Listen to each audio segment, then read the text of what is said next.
Yo, yo, what's up? Twitch and YouTube, and I think I'm live on TikTok. What's good, y'all? What's good? Give me a second. Let me get the stream set up real quick. Let me turn on some music. Today's special, y'all. It's a special day today. Let me get Twitch together, because I always got to do weird shit with Twitch. After all these updates, Twitch acts so strange. Twitch acts so strange, bro. Oh! Where's my oh, my phone. I was about to spaz the fuck out. Let me see. Let me Twitch. Let me go to Twitch. Let me get on Twitch. Give me a second. Get on Twitch. Twitch. There we go. Let me check my mic.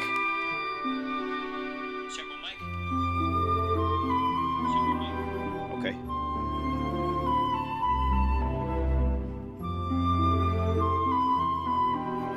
Go live here. Boom. Okay. Listen, let me go to just chatting. Listen. Twitch, YouTube, TikTok. Guess what I did today? I woke up. I put clothes on. I fought my dog. Well, I fought my dog first. Let me turn this down. Let me turn this down. Hold on. Let me turn this down. Boom. There we go. What's good, Trex, Mikey, what's good, bro? Listen. Today, I fought my dog. Because he wanted me to take him outside, so I fought him. We had to fight. He's a wrestler. We fought. Okay? And then I took him out. I put clothes on. The first thing I picked up was this.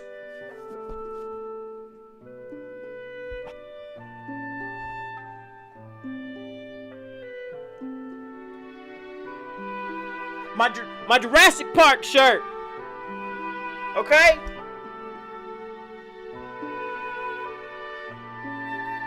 And I said, you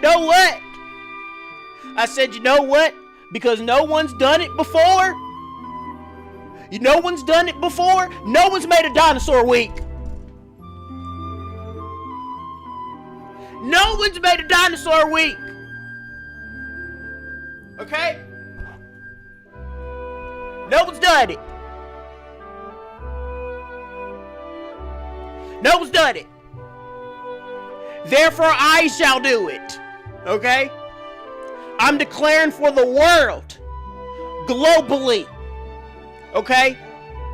Dinosaur Week is now August 22nd through September 16th. I said it. Tell everybody. Dinosaur Week is August 22nd through September 16th. There is no other Dinosaur Week. If you go to a school, a middle school, high school, and they say it's Dinosaur Week, say, no, it's not. It's August 22nd through September 16th. What's up, y'all? Today's very special. Everyone needs to know Dinosaur Week is official. It's going to be global. All right? What are we doing today for Dinosaur Week? For the very first Dinosaur Week stream? We're going to watch YouTube. We're going to watch some YouTube stuff. We're going to watch some myths about dinosaurs. Okay? We're going to look at an iceberg list about dinosaurs. Okay? We're going to play Path of Titans today on Dinosaur Week. Hopefully I can get to it. Yeah, we're going to get to that. I've never played Path of Titans, by the way. I downloaded a bunch of dinosaur games. I said I got to do it. It's time to do it. I got Jurassic Park, what's the thing called? It's like the little park simulator. You know? I got that. Imagine being able to build an app with your name on it, just by thinking about it. Meet Base 44, a complete AI... No! Turn back on Zelda. Let me jump back. There's going to be ads, y'all. I'm sorry, I don't have YouTube ads.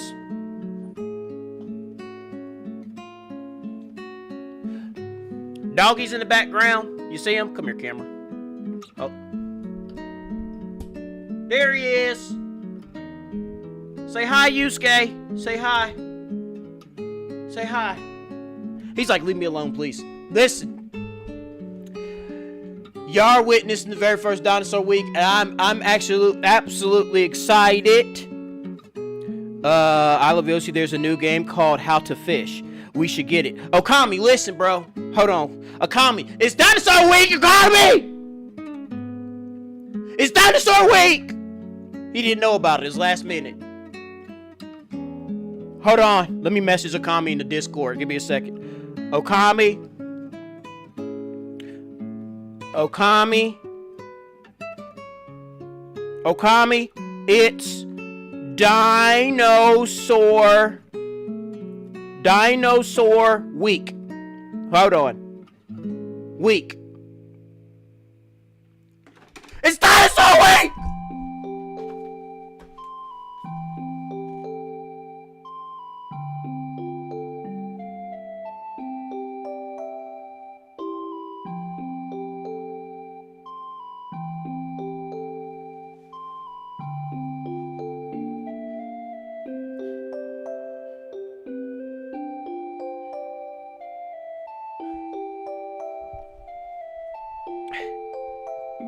Okay?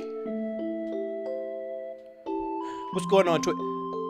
Visibility restricted. It is not eligible for recommendation and restricted in search results because it contains unoriginal, reproduced content. It's copyright free. Jesus, TikTok. Fuck. Hold on.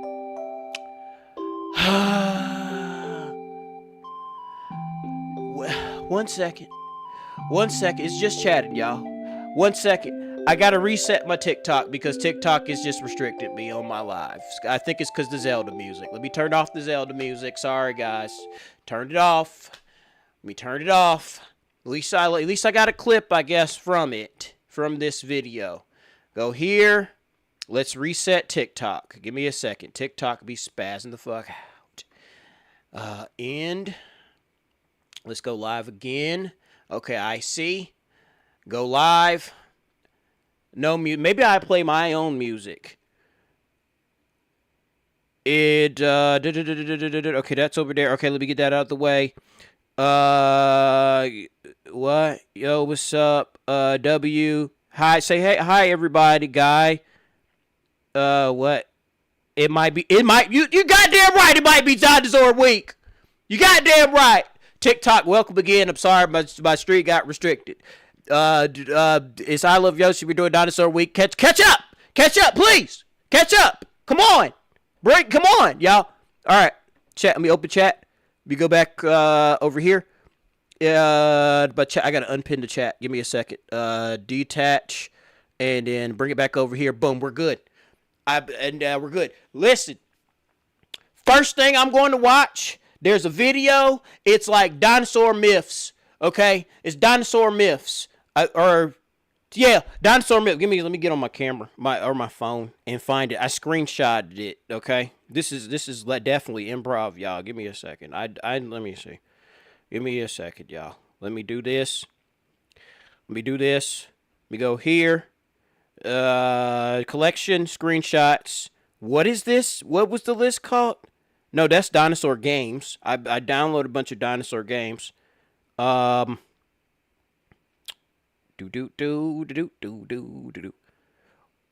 hour of dinosaur lives you still believe. This is by Spino Snack.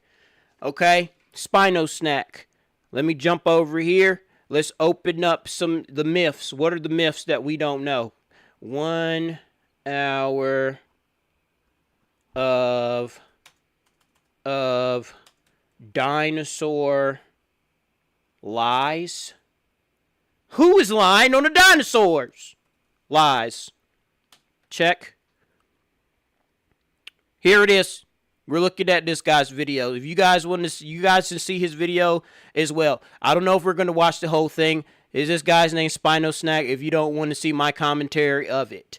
Here it That's is. mind-blowing. Let me get back to It's my easier stream. about the myth that Hold food- on, Dino Snacks. What's his name? Spino Snacks. 1 second. Go here. Go here. Let's get back into the stream. Let me get back to. Let me go live. Let me get back live. And it's just. Is it showing? Maybe it's. Okay, you got. Oh, it's mute. There we go. Oh my God. Excuse me. Oh my God, that was watery. Go here. Oh my God, please, please, please just do this. This is YouTube video. Go here. Let me bring it back over there. And then we're going to flip this over. I'm so gross, y'all. I'm so gross. Give me a second. Let me flip this. Transform horizontally like that. There we go. And do y'all mind if my camera tracks me? Do y'all care? Is it if it's disorienting, I will lock my camera screen. But for now, it's like this. If y'all have some issues with my camera, just let me know if it bothers y'all. I'm going to zoom it in a little bit like this. There we go. Oh, my God, camera. Jeez.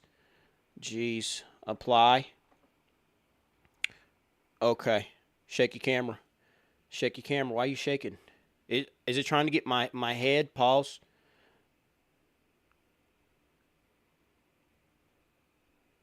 Are you good?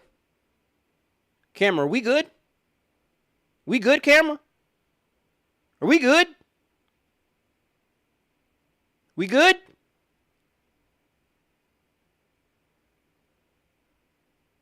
We good? Stop moving!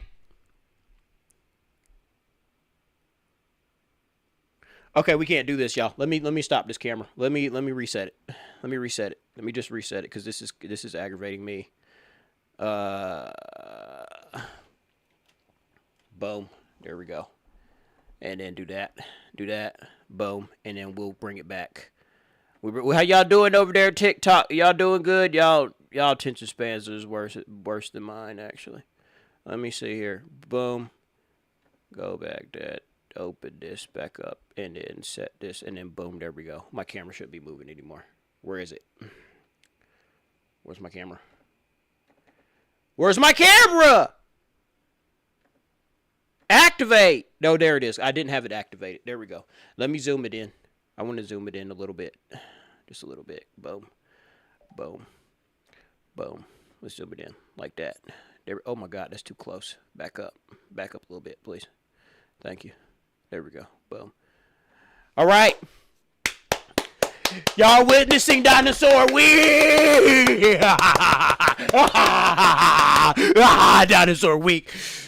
It is going from today all the way to September 16th. Why September 16th? Because that's when I was born! Okay, I'm sorry. Let me stop. I'm spazzing. I have energy drinks. I've had too many energy drinks. Well, it's like energy drink powder, so I'm like spazzing out. Give me a second. Your live is not eligible for recommendation and restricted in search results because it contains unoriginal or reproduced content. This is in line with TikTok lives. What the fuck? What? What did I do? Jesus! What are you talking about? TikTok. What? Like what? I'm doing a reaction video, TikTok. Jesus! I didn't even play the video. Did I play the video yet? Did I play it? We might not be able to have TikTok with us, guys. We might not be able to have TikTok with us. On this journey, we can't bring everybody with us. It's okay. I'll try it one more time. If TikTok doesn't want to act right, then it just won't act right. And we're just not going to have TikTok on this adventure with us on Dinosaur Week. And that's okay. I'm going to try it one more time. Okay? I'm doing a reaction video. I literally I gave his username, his profile, said this is his profile. We're just watching it and we're reacting to it. That's it. That's all we're doing. There's nothing wrong with that. It shouldn't be any issues with that, TikTok. Like what's wrong with you? Okay? What's wrong with you guys? TikTok doesn't even watch videos that long. Y'all scroll every second. You just scroll. Who cares? Jeez. Fuck, bro. Open chat. Go here. Detach it. Bring it over to OVS. Damn, bro. Play. Even Get it together, TikTok. Years. These are 15 dinosaur myths that you Hold on, I gotta restart it. Jesus.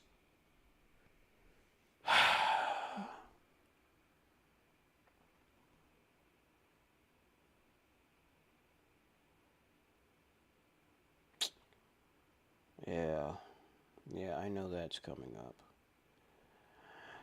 Okay. What's going on over here, Twitch? Okay, boom. Let me switch it back. We're back live.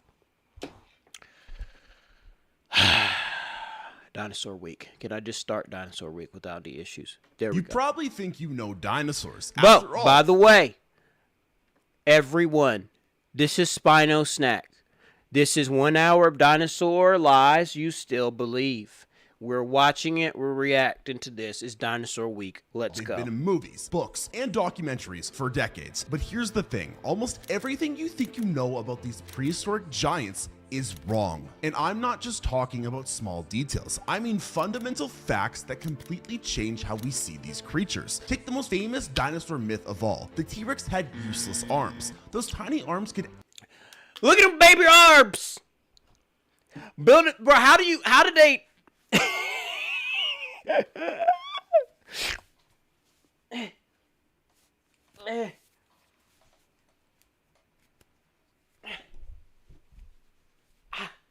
Bro, I'm gonna break my shirt. I'm gonna break my shirt. Where'd my dog go?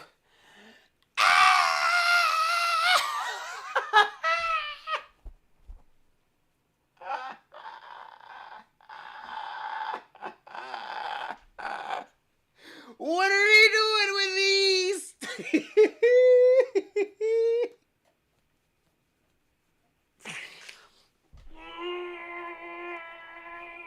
Bro, I swear the T-Rex had to like headbutt everything. He had to headbutt everything. Everything there is, that's how he got his food. He had to. What's up over there, bro? TikTok. What's good? Oh, my dog's right there. You better not poop on the floor. What if someone chased y'all around like this? Like, ah! Oh, shit, my camera. Please don't track me. Okay. What's good, Carter? How you doing? It's Dinosaur Week, Carter. What's up, bro? It's Dinosaur Week. I think TikTok might be It didn't restrict me. Cool. TikTok's not restricted me. actually lift 400 pounds. That's right, enough to bench press 3 adult humans. But if you think that's mind-blowing, wait, what? He said the T-Rex can lift 400 pounds with his tiny arms. Tiny, how do you do that? Hold on. Wait a second. Wait. Wait, how? How? Oh my God. Give me a second. I gotta try that. Hold on. What's up? I'll be right back. Give me a second with the W, yeah.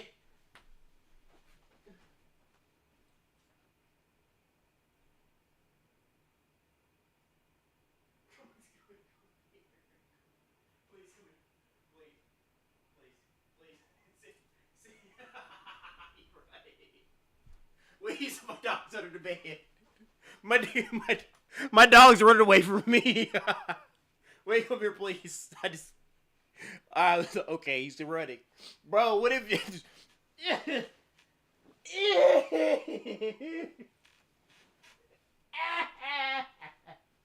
Wait, no, that's stupid.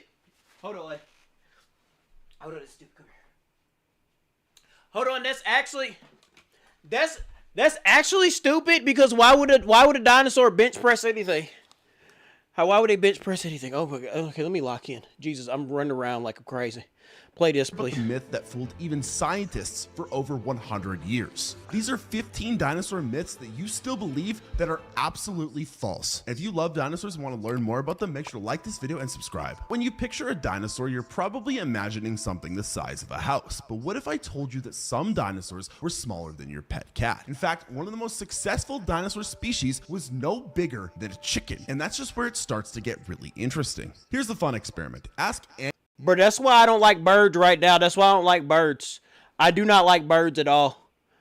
I don't like birds. any kid to draw Except a for dinosaur, owls. I and like chances owls. are they'll sketch something massive. And who can blame them? We've all grown up with images of towering Brachiosaurus and building-sized T-Rexes. But here's the thing. Focusing only on the giants is like saying all modern mammals are elephant-sized. The truth is, dinosaurs came in an incredible range of sizes. While Argentinosaurus could reach lengths of 130 feet, that's longer than 3 school buses, by the way, some of the most successful dinosaurs were downright tiny. Take the Compsognathus, for example. This little predator was only about the size of a turkey, but it dominated its ecosystem for millions of years. That's longer than humans have even existed, by the way. This thing lived longer than us. That's pretty impressive. These smaller dinosaurs weren't evolutionary dead Wait, ends who was or that? failed. Wait, can I rewind it? Who was that?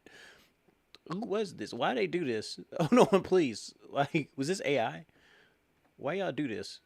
Why y'all do to this man? Why they do this? Why they do this? This is yeah. Oh my god, bro. These smaller dinosaurs weren't evolutionary dead ends or failed experiments from nature. They were incredibly successful, often outlasting their larger cousins. Think about it. When food became scarce or environments changed, which would you had have to better scavenge. survival odds? Something that Scavenge. needed hundreds of pounds of food per day, or something that could get by on just a few insects. In fact, some scientists now believe that these smaller dinosaurs were actually the norm, not the exception. The giants that we're so familiar with might have been the unusual ones. Kind of like how elephants and giraffes are amazing, but definitely are not your typical mammals like your cow or your horse. But if you think dinosaur size will blow your mind, wait until you But no, didn't when the asteroid before the asteroid hit, there were like wasn't there like billions upon billions upon billions upon billions of like different species? Because I feel like after the asteroid hit, we only had like a small we had like 1% of life left. If am I correct? It was like 1% of the animals left, and then evolution spawned out of those like that 1%. And so like all the variations of animals that we see are just a small percentage of what used to be here, you know? But I feel like dinosaurs were as diverse as what what bugs are today, as far as the diversity. see how they actually move, because that tail dragging lumbering lizard that you're picturing in your head, I'm about to shatter that entire reality. Every classic dinosaur movie shows the same thing. Giant reptiles dragging their tails through the dirt like living bulldozers. But here's the wild part. We've never found a single fossil trackway showing tail marks, and the reason why changes everything we thought we knew about how dinosaurs move. You know the image of Brontosaurus plodding along, tail scraping the ground behind it? Turns out that's about as accurate as showing elephants crawling on their bellies. But don't feel bad. Even scientists got this one wrong for nearly a century. The breakthrough came when paleontologists started looking at dinosaur tails differently. They weren't just dead weight. They were precision engineered balance beams. Take the Velociraptor's tail. It was basically a carbon fiber rod made of specialized tendons and bones, held perfectly horizontal and stiff as a board. Why? Because it acted like a counterweight, letting them make sharp turns at high speeds without wiping out. But here's where things get even more interesting. Oh, that's Those cool. giant sauropods, like the That's Diplodocus, cool. their tails were basically biological bullwhips. The vertebrae in them got progressively smaller towards the tip, creating a natural whip structure that could actually break the sound barrier when snapped. Imagine being a predator and hearing a sonic boom from your intended prey. And the T-Rex, its tail was essentially a massive stabilizer, like a rudder on a ship, helping it pivot and turn despite its massive head. Without that perfectly balanced tail, it would have face planted every time it tried to chase something. The evidence is Yeah, the T-Rex got a big ass head. His head is huge. Pause. literally set in stone. Fossil trackways from all over the world show footprints with no tail marks between them. These weren't clumsy lizards. They were more like Olympic gymnasts, using their tails for perfect balance and explosive movement. Speaking of movement, forget everything you thought you knew about dinosaur speed, because that scene in Jurassic Park where the T-Rex catches up to the Jeep, turns out that wasn't Hollywood exaggeration, because some dinosaurs were even faster. Yeah, Hollywood actually had to slow the dinosaur down because the real speed of these prehistoric predators would have made that chase scene end, well, let's just say much quicker. When we think fast, we think cheetahs hitting 70 miles per hour. Now imagine something the size of a bus moving nearly that quickly. Carnotaurus, with its ridiculously tiny arms and massive legs, could sprint at speeds up to 35 miles per hour. That's faster than Usain Bolt, and this thing weighed as much as a rhino. But speed was just part of the story. These weren't just fast in a straight line. They were agile too. Take Velociraptor. Thanks to its specialized tail and lightweight build, it could turn on a dime at full sprint. We're talking about a predator that could change direction faster than a professional soccer player. Even the big guys weren't the lumbering giants we once thought. New studies of T-Rex leg muscles show they were built more like turbocharged power lifters than slow reptiles. Their leg muscles could generate enough force to crush a car. And that's not an exaggeration. That's actual calculated force. Here's the really mind-blowing part though. Some smaller dinosaurs like the Compy we talked about earlier could hit speeds of up to 40 miles per hour. That's nearly highway speed. And they had a maneuverability to match. Imagine a turkey-sized predator that could outrun a motorcycle through a forest. But the best evidence? Fossilized trackways showing dinosaurs in full sprint. We can actually calculate their speed from the spacing of their footprints. And let me tell you, these weren't just casual strolls. They were full-on Olympic sprints that would leave modern animals in the dust. But if you think their speed is impressive, wait until you hear about when they actually lived. Because the classic image of cavemen fighting dinosaurs, the real timeline is going to make your head spin. If you've ever seen a movie showing cavemen battling the humans T-Rex, weren't I've around got with some dinosaurs. bad news. Those humans missed the dinosaurs by about 65 million years. We were with the mammals.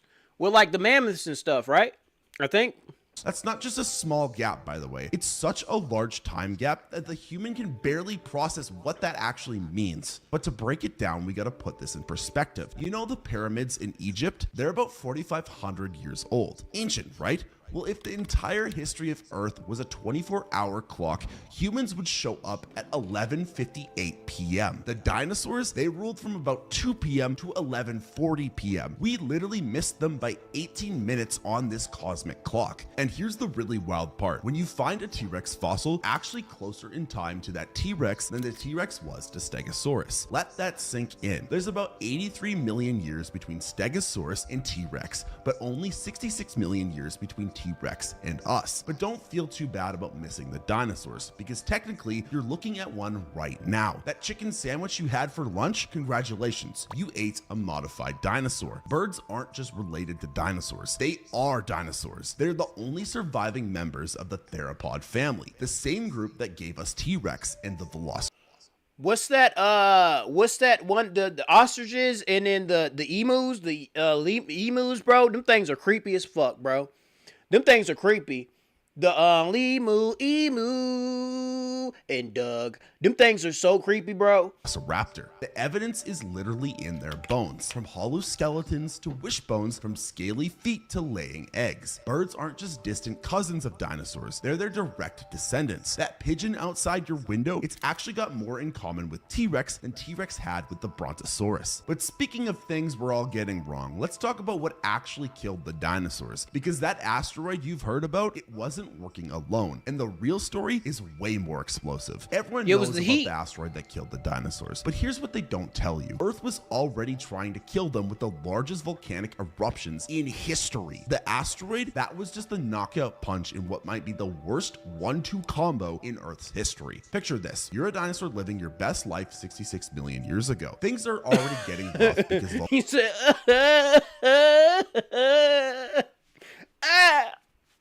Let me check TikTok real quick because they restricted me again. TikTok restricted me again. Look, listen, TikTok's got to go. No more TikTok for the day. It's got to go. Bye, TikTok. Bye. Exit now. I'm done with TikTok, bro. I'm done with TikTok. I'm done with TikTok, and should I listen to some music? I'll wait. I want to at least Volcanoes get. in I want to see how modern-day far I can India get through this. erupting on a scale that makes Mount St. Helens look like a science fair project. We're talking about lava flows that could cover the entire United States in 600 feet of rock. Not exactly a great time to be alive, honestly. These weren't your typical volcanoes either. The Deccan traps were pumping out enough carbon dioxide and sulfur to turn Earth's atmosphere into something that would make Venus jealous. Temperatures were swinging wildly, acid rain was falling, and the air was getting harder to breathe. And then, just when things couldn't get worse, 5 big booms later, an asteroid the size of Mount Everest slams into Earth at 45,000 miles per hour. The impact was so powerful it sent chunks of Earth flying into space. Some scientists think it hit with the force of 10 billion Hiroshima bombs all at once. But here's the really crazy part. Some dinosaurs actually survived both of these extinction level events. Not the big famous ones, mind you, but the small feathered dinosaurs that could fly and adapt quickly. They made it through. We call them birds today, and they're living proof that life finds a way. Because speaking of survivors, let's talk about everyone's favorite gentle giant, the Brontosaurus. Because not only did it survive extinction once, it actually came back from scientific extinction too. And the story of it is absolutely wild. If you're older, you might remember. Way. Also, you know what's crazy? You know what I think is crazy? I bet these motherfuckers are cloning these dinosaurs right now. Like real Jurassic Park. I bet they're cloning them. They gotta be cloning them right now in a lab somewhere. I bet you they're cloning these motherfuckers. And if they're not, and if the dinosaurs aren't being cloned, they're living somewhere under the fucking earth or something. I don't know. I hear theories about that, about like because I mean we haven't adventured like all the way in the oceans and shit. And then there's certain parts of the world that we have not adventured as well. So I wonder, bro. Well, plot twist, they were wrong about being wrong. In what might be paleontology's greatest comeback story, this iconic dinosaur fought its way back from scientific extinction. And this story is better than any Hollywood script. The whole mess started with what historians call the Bone Wars. Basically, the most dramatic scientific feud of all time. 2 paleontologists, Marsh and Cope, were so desperate to outdo each other, they resorted to fossil theft, spy networks, and even dynamiting dig sites to keep their rivals from getting specimens. I'm not making this up. This actually happened. During this fossil frenzy, Marsh discovered 2 massive long-necked dinosaurs. He named the one Apatosaurus and the other Brontosaurus. But in 1903, scientists decided that they were actually the same dinosaur. And since Apatosaurus was named first, Brontosaurus got erased from the history books. Case closed, right? Well, not so fast, because in 2015, scientists decided to settle this debate once and for all. They looked at over 477 physical features across 81 different dinosaur specimens. That's like doing a DNA test on an entire family tree. Turns out Brontosaurus was different enough to deserve its own name.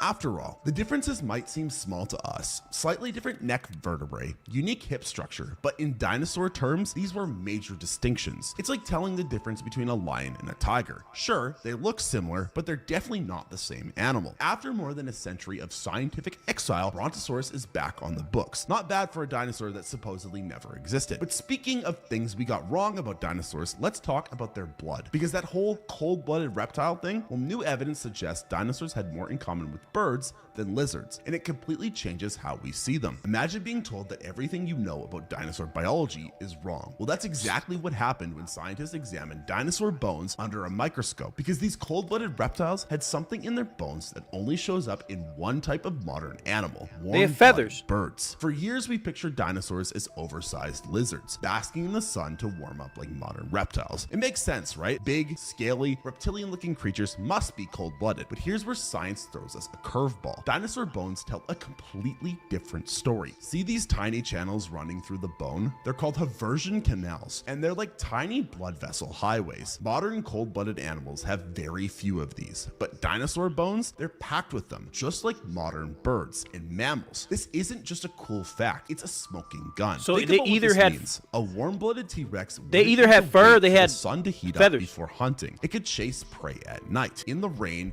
even in cooler temperatures. Suddenly, these predators become even more terrifying. They were basically running their own internal furnaces 24/7. But it gets better. Some dinosaurs might have even been warmer than modern mammals. Scientists found evidence that some sauropods ran hotter than a bird's body temperature. We're talking about walking furnaces that could heat up a room just by standing in it. And those feathers we keep finding on dinosaur fossils, they weren't just for show. They were insulation, helping these warm-blooded creatures maintain their supercharged metabolism. Think of it just like your winter coat, but it's way more prehistoric. But if you think warm blood was dinosaurs' only surprising feature, wait until you hear about their skin, because those scaly monsters that you're picturing, many of them were actually covered in something that would make them look like giant chickens. If Jurassic Park was scientifically accurate, those velociraptors would have looked like murderous turkeys than giant lizards. And T-Rex, picture the most terrifying chicken you've ever seen, but the size of a bus. Welcome to the fluffy side of dinosaurs. The revolution started in China. 1996, paleontologists discovered a dinosaur fossil so perfectly preserved you could see every detail of its body covering. But instead of scales, they found something shocking. Feathers. Not just a few, but a full coat of them. This wasn't some weird one-off either. Since then, we found over 50 different species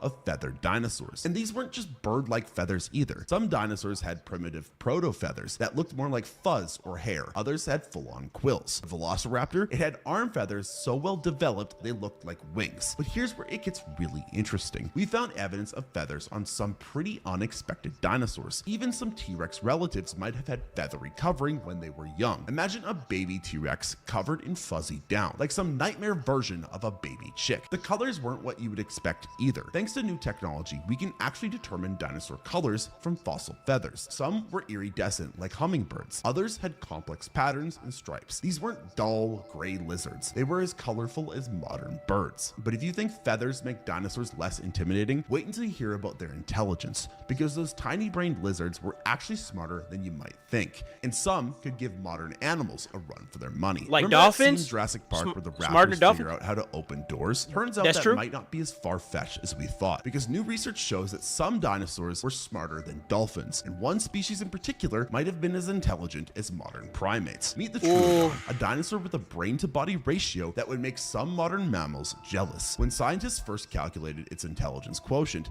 they had to double-check their math. This turkey-sized predator packed more processing power than any other dinosaur we've found, and it's changed everything we thought we knew about prehistoric intelligence. We found evidence of complex social behavior that would put some modern animals to shame. Maiasaura, whose name literally means good mother lizard, built massive nesting colonies and cared for the young for months. Oh, y'all after hatching. know that movie? The dinosaur movie? What's that movie called? I think it's called Dinosaur. That's actually a really good movie, bro. If y'all ain't seen that movie, bro, y'all need to see that movie. It has these dinosaurs in it. They even had dinosaur daycare centers. Seriously, we found fossil evidence of adult dinosaurs watching over groups of juveniles while others went foraging. And those dumb plant eaters, turns out they were running some pretty sophisticated operations. Hadrosaurs had complex social hierarchies and used their hollow crests as natural trumpets to communicate across miles. Think about that. Dinosaurs had their own built-in social media network. The real mind blower comes from pack hunting dinosaurs though. We found evidence of coordinated hunting strategies that rival modern wolves. Multiple sets of trackways showing raptors working together to take down larger prey using tactics that require planning and communication. These weren't mindless killing machines. They were prehistoric special forces. Wait until you hear about their swimming abilities. Because that whole dinosaurs couldn't swim argument, we've just found something that completely changes the game. Imagine a 50-foot predator that hunted like a crocodile but could chase you on land like a T-Rex. Meet the Spinosaurus, the first confirmed swimming dinosaur, and the story of how we discovered its aquatic lifestyle reads like a Hollywood thriller. The story starts with a German paleontologist in Egypt, 1912. He discovered the first Spinosaurus bones, shipped them to a museum in Munich, and then World War II happened. Allied bombing destroyed the specimens, and for decades, Spinosaurus remained a mystery. That's just the beginning. Fast forward to 2014, when scientists found something bizarre in the Moroccan desert. Spinosaurus bones with dense walls, like those in modern penguin bones. Why would a dinosaur need heavy bones? Simple, to stay underwater. This wasn't just some dinosaur that occasionally splashed around. This was a genuine swimming machine. But here's where it gets wild. Spinosaurus had a massive sail on its back, had-like feet, and a crocodile-like snout packed with pressure-sensitive organs. Imagine combining a crocodile, penguin, and a sailboat, then making it bigger than a T-Rex. This thing was built for hunting in rivers and could probably outswim an Olympic athlete. But Spinosaurus wasn't alone. We found evidence of other dinosaurs that were comfortable in water. Some hadrosaurs had webbed feet and tails perfect for paddling. Even T-Rex might have been a decent swimmer. Computer models show it could have used its massive tail like a crocodile's to power through the water. If you think swimming dinosaurs are impressive, you need to hear about bringing them back to life. Because while Jurassic Park got the cloning part wrong, I fucking knew it. They're cloning them. They're cloning them, y'all. There's no way. Mind-blowing. But sorry, Jurassic Park fans, the mosquito and amber trick won't work. Scientists are actually trying something you need way more. They're not cloning. You need way more DNA. They're probably gene splicing. They're probably just going and finding like the DNA of like other animals that are extremely close, because like we only have like a few strands of DNA that make us different from a fucking banana, and that's just people. That's just humans. So imagine other animals and like how close in structure of DNA they are to dinosaurs. They're reverse engineering them from modern birds, and they've already made a chicken with a dinosaur face. That's just a joke, but let's start with why the amber method is impossible. So actually, I did more research on this topic. Wait. Let's look that up. Real dinosaur clone? Wait, sounds? Sounds? Dinosaur sounds? Rank the real sounds by the scariest? I don't give a fuck about the scariest. I want to hear real dinosaur sounds. Wait, hold on. What's going on here? Oh, he's doing that. Hold on.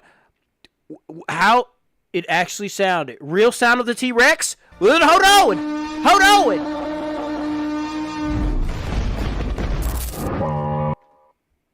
Wait!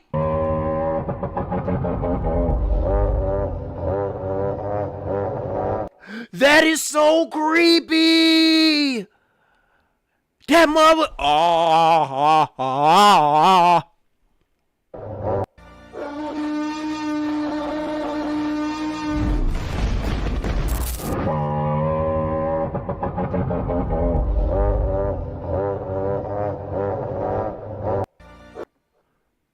The scientists also believe they could make noises at frequencies humans couldn't hear, like high frequency, but could feel. Oh, so that's low frequency, some low frequency shit that we can't.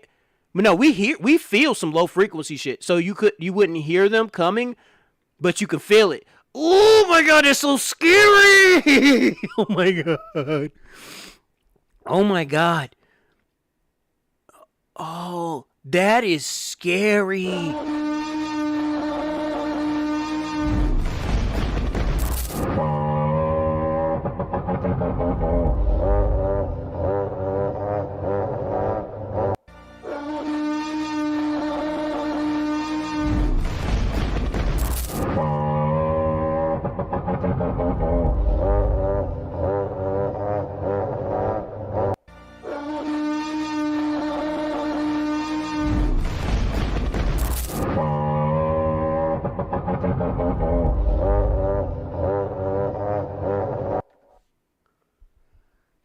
Excuse me. Wait. Scientists discovered the T-Rex sound is completely different than Hollywood would make you believe, and 1,000 times more horrifying. This is what people think dinosaurs sounded like because of mainstream media like Jurassic Park and Jurassic World, which actually is just a combination of different animal noises created by Hollywood. But the reality, as theorized by scientists, is a lot more eerie. The T-Rex likely sounded more like a low rumble like this.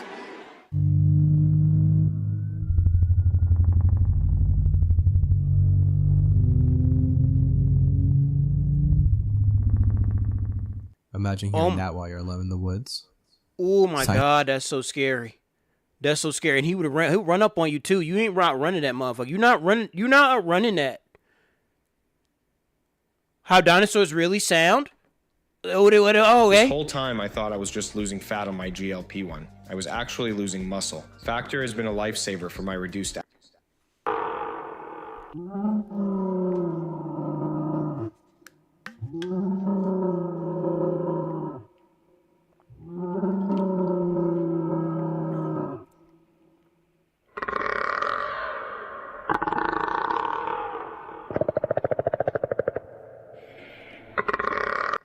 Bro, imagine hearing that outside!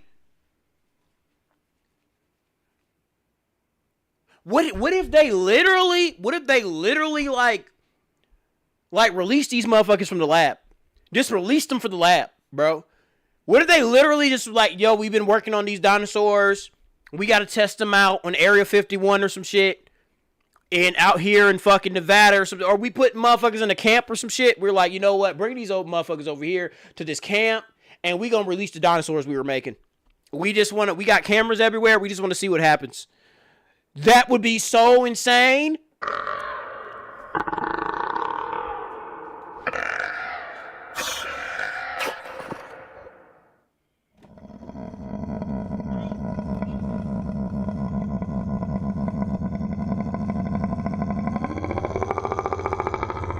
Oh, that one's creepy.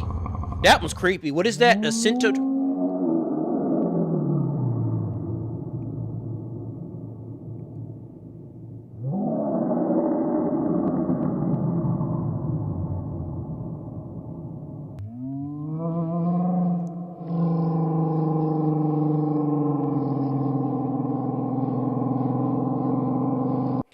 But also, you know what I'm confused about, though? Because it wouldn't really sound like this because the carbon from the volcanoes. They said that there was volcanoes and ash and shit covering the atmosphere, and so it was hard to breathe. So these motherfuckers probably wouldn't sound like this for real. I don't know when all that volcanic... Well, they were around for a very long time. So before all of that volcanic activity, you know what I mean?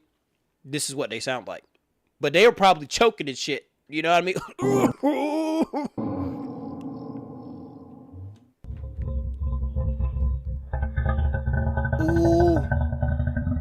Ooh, that one's scary.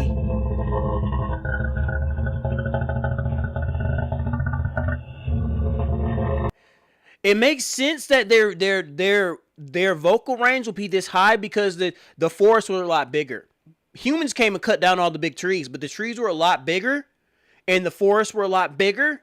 And so yeah, for the sound to like probably to go out further and shit, you know?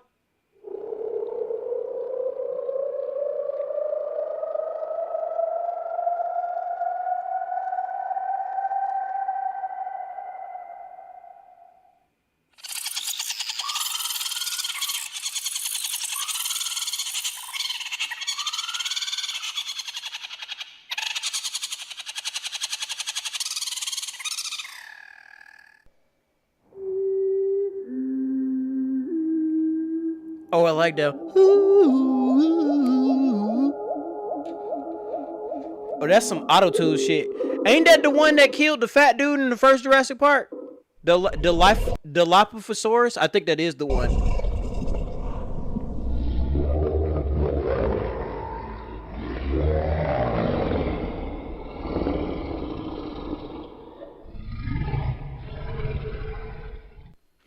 Isn't there a movie out right now where like they're like in suburbia and all these dinosaurs start popping up?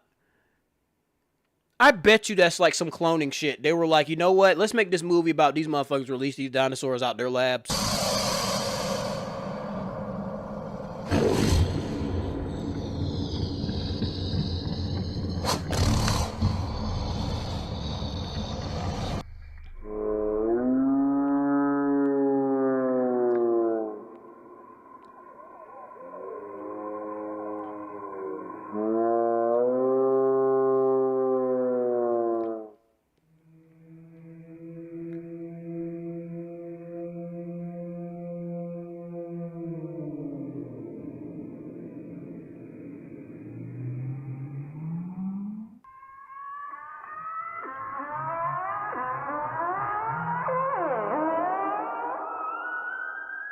Where are they getting these sounds from?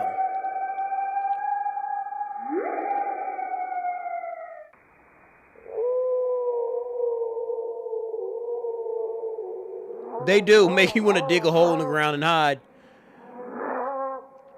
Let me see. This commenter said, these noises make me want to dig a hole in the ground and hide there until the asteroid hits.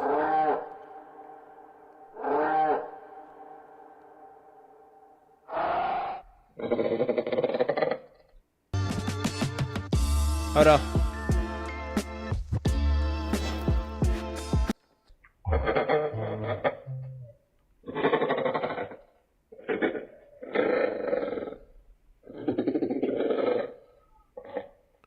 I want to hear the T-Rex, bro. Oh, that's creepy. I don't even think that's a carnivore, bro.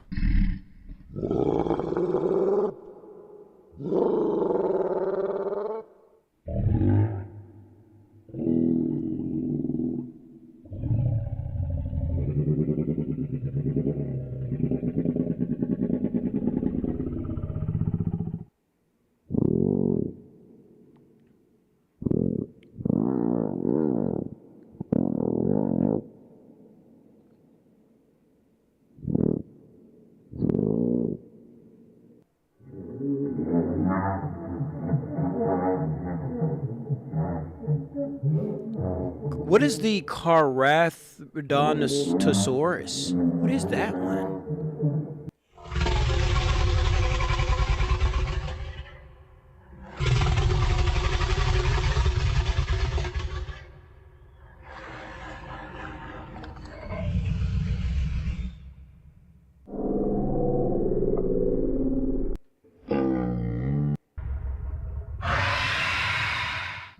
Gorgosaurus?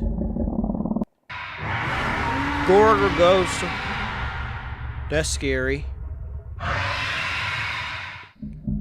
Therasinosaurus?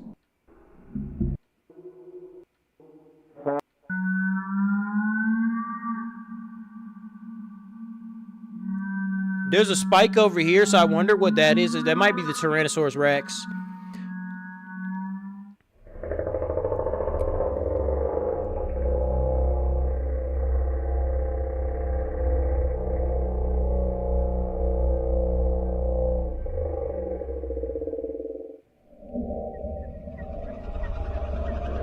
Chronosaurus?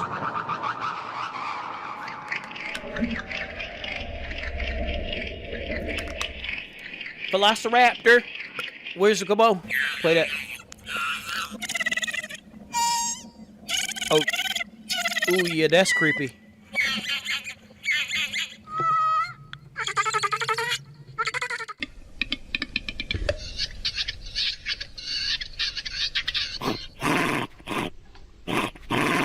Oh, that's creepy.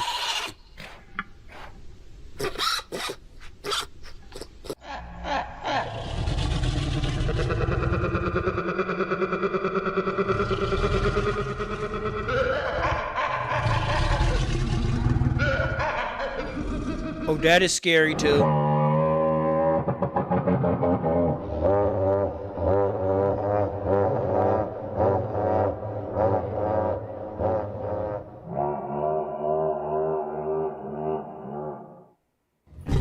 Bro, the Tyrannosaurus Rex almost sounds like an herbivore, though. Listening to the herbivore stuff, it sounds like a mix between the carnivores and herbivores. That's actually kind of creepy.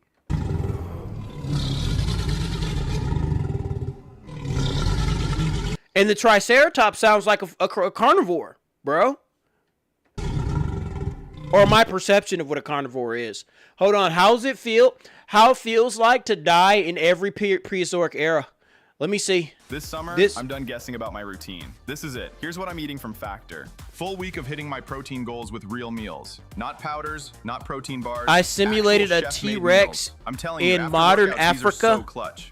If you got dropped into Earth's past at basically any point before right now, you would be dead in minutes. Oh, this is spinal sack. You can't breathe the air. Spinal snack. Sometimes it's because something with too many teeth decides your dinner. And sometimes it's just because the planet is running at a temperature that would make Death Valley look comfortable. We're going to go through every single different prehistoric era. And in each one, we're going to figure out exactly what kills you and what that would actually...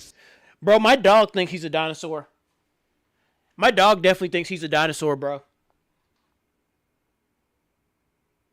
I'll leave him alone. He's curled up in a little ball. Feel like to go leave through. Him alone. Fair warning, it is almost never quick, and it is definitely never pleasant. But on the bright side, you'll learn some stuff about Earth's history, so really, everyone wins. Except for you, obviously, because you'll be dead. Let's start with the Precambrian. So you land on a beach, which sounds nice until you realize the beach is made of black volcanic rocks that are hot enough to cook on, and the sky looks wrong. Not sunset wrong, just wrong. It's this sort of hazy orange brown that makes you think something went bad in the atmosphere, and you would be right because basically everything went bad in the atmosphere. You take a breath because I gotta pee.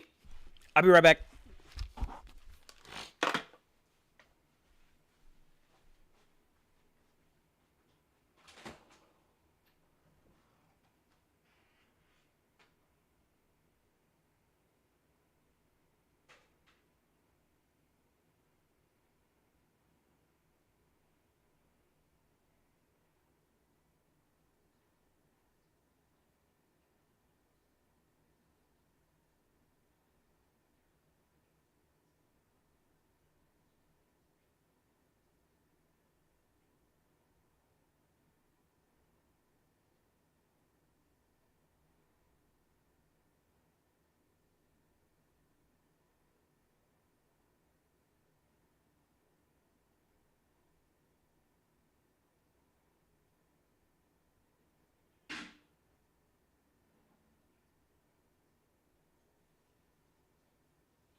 1 second.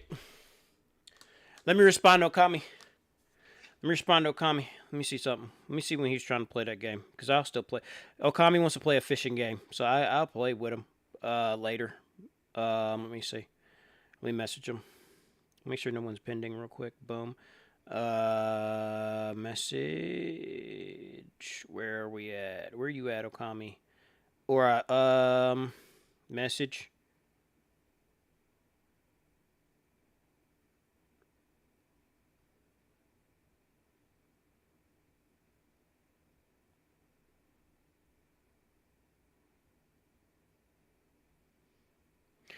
Okay, let me lock back in.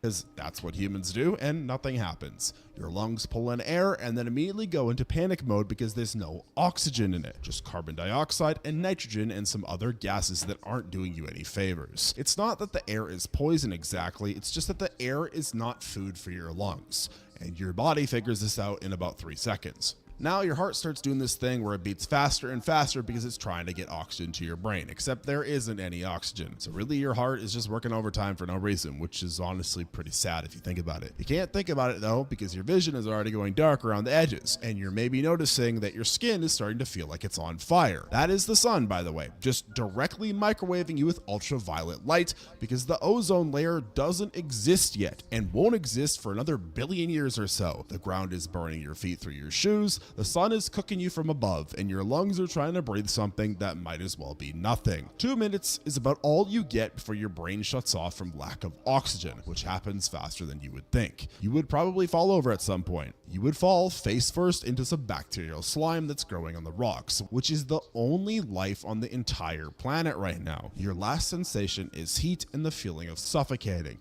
and then your brain just stops working because it ran out of fuel. There's no one around to care because evolution hasn't invented caring yet. The good news is that in the next era, oxygen exists and you can actually breathe. The bad news is now things are going to come and eat you. So you show up in the Cambrian and immediately your lungs work, which feels incredible after the last disaster. The air has oxygen in it now, about the same amount as today.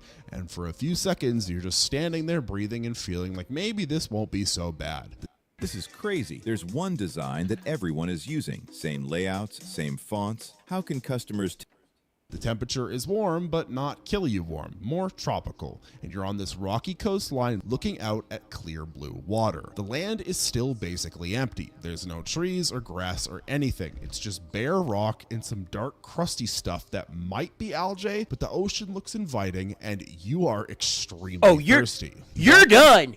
You walk to the ocean, you're done. There's going to be so many fucking creatures in there, and they will grab you up, and then I think some of them will start trying to learn how to walk on land or something. You're thinking maybe you can find something to drink or at least cool off. And the water is bathwater warm and clear enough to see your feet.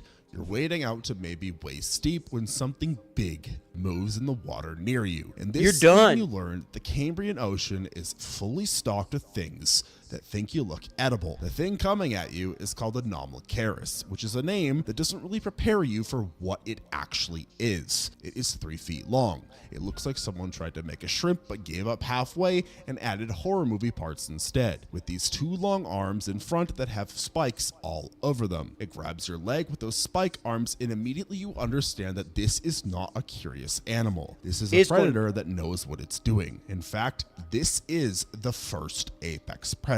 The spikes dig into your calf muscle and the animal twists, trying to pull you under or just hold you still. And its mouth is this circular nightmare of serrated teeth that start scraping at your leg like it's trying to core an apple. You're trying to kick free, but the barbs on its arms are dug in deep, and the water around you is clouding up with blood because you're bleeding from multiple puncture wounds. Eventually, you either drown because it dragged you under and you can't get back up, or you manage to get away and then die later from infection because that water is full of bacteria and your leg is full of holes. Either and you're way, done. The ocean The bacteria has will filed destroy you under prey. Maybe land is better. But real quick, if you're sitting here enjoying all these detailed descriptions of how you would die in the prehistoric times, go ahead and hit the like button because apparently we found your thing. Subscribe to if you want more of this content, and follow me on TikTok and Instagram where I post stuff that's somehow too weird even for these types of videos, which should probably concern both of us. Again, maybe land is better. Well, we're moving on to the Devonian, and the land has trees now, which is progress, even if there's gonna be land creatures now. There's gonna be land creatures. Swamp forest full of giant gonna be land ferns creatures. You're gonna be and done, bro. Scale bark trees. You're dead. That look like they're covered in snake skin, and everything is dripping wet and hot. The good news is that you can breathe fine, and even better news is there's actual fresh water here. Streams and rivers are running through the forest. You've been drinking salt water or nothing for a while now, so when you see a river, you basically run towards it, and this is your first mistake. Yeah, the river's brown and slow moving. It's warm enough that you can wade right in, and you're thinking you'll drink some water, maybe cool off, because the humidity in this place is genuinely insane. Your knee. Somebody's about to grab his ass. He's about to grab him so quick. That you're interested. What you're dealing with is Dunkleosteus, which is a fish in the same way a chainsaw is a kitchen tool. It is 20 feet long, covered in armor plating, and instead of teeth, it has these bony blade things that work like scissors, or more accurately, a guillotine. The jaws can bite with about the same force as a T-Rex is going to manage in another 100 million years, which means that those blade jaws can cut through bone without much trouble. You don't see it coming because it's been sitting still in the murky water looking like a rock or a log. And the first you know about it is when the water explodes next to you and something massive clamps around your waist. The pressure is immediate and your ribs are breaking. Multiple ribs are breaking at once. And then the blades are cutting through your skin and muscle, and you're being pulled backward into deeper water. There's no fighting this. You're in shock from your chest being crushed. You're done. You're probably already dying from internal bleeding. The fish drags you under and thrashes once, which tears you in half. No, the last thing you process. That's insta-kill. That's insta. You might be alive for like 3 seconds before you realize you're dead. Is water flooding your lungs and everything going dark. Your body sinks and the fish eats whatever's left. So water is definitely not the safe option. Well, in the next era, you're staying on dry land the whole time, so maybe this will be better. Well, actually not, because in the Carboniferous, staying on land works for about 15 minutes until you realize land has developed its own problems. The whole planet decided to become a forest. It's just these massive swamps full of trees that look like they're trying too hard, covered in diamond patterns and growing straight up to about 100 feet. Everything is wet and green, and the air feels thick in a way that's hard to describe. It's heavy almost, and there's a reason for that. Oxygen levels hit 35% during this time, which is way higher than what you're used to. And at first this feels amazing because you can breathe deep and your muscles have all of this extra fuel, and you're thinking maybe this is the first era that doesn't immediately want you dead. But then you notice the bugs. The bugs are huge! Dragonflies that have 2-foot wingspans. The bugs are huge. They're not the problem exactly.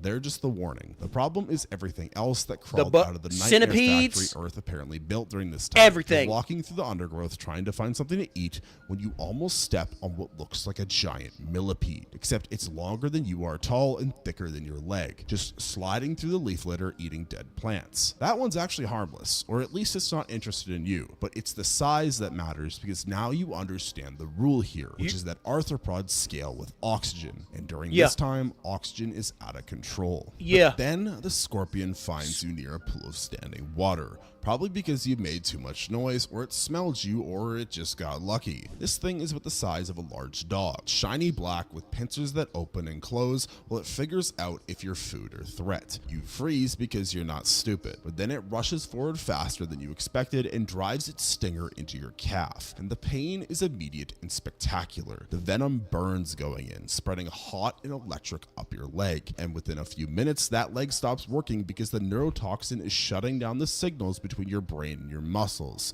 Your heart starts beating wrong, either too fast or skipping, and breathing becomes this manual thing you have to remind yourself to do. The venom kills you slowly over the next hour through respiratory failure. Or maybe you just pass out and then one of the other giant arthropods finds you and decides you're dinner. Eats you. Are received You're done. either way. Turns You're out done. high oxygen has a cost. Cost is that bugs can now kill you. Luckily for you, the next era drops oxygen way down. And somehow that makes everything worse because now the things trying to kill you have lungs that work better than yours do. Is the mammals? No, not mammals yet. Not mammals yet. Decides to run 4 with legs. fever. You're standing in a desert that stretches forever, with red sand and rocks baking under a sun that feels personal about it. The air is thin. I do think mammals come about around this era. They're just tiny. They're tiny mammals.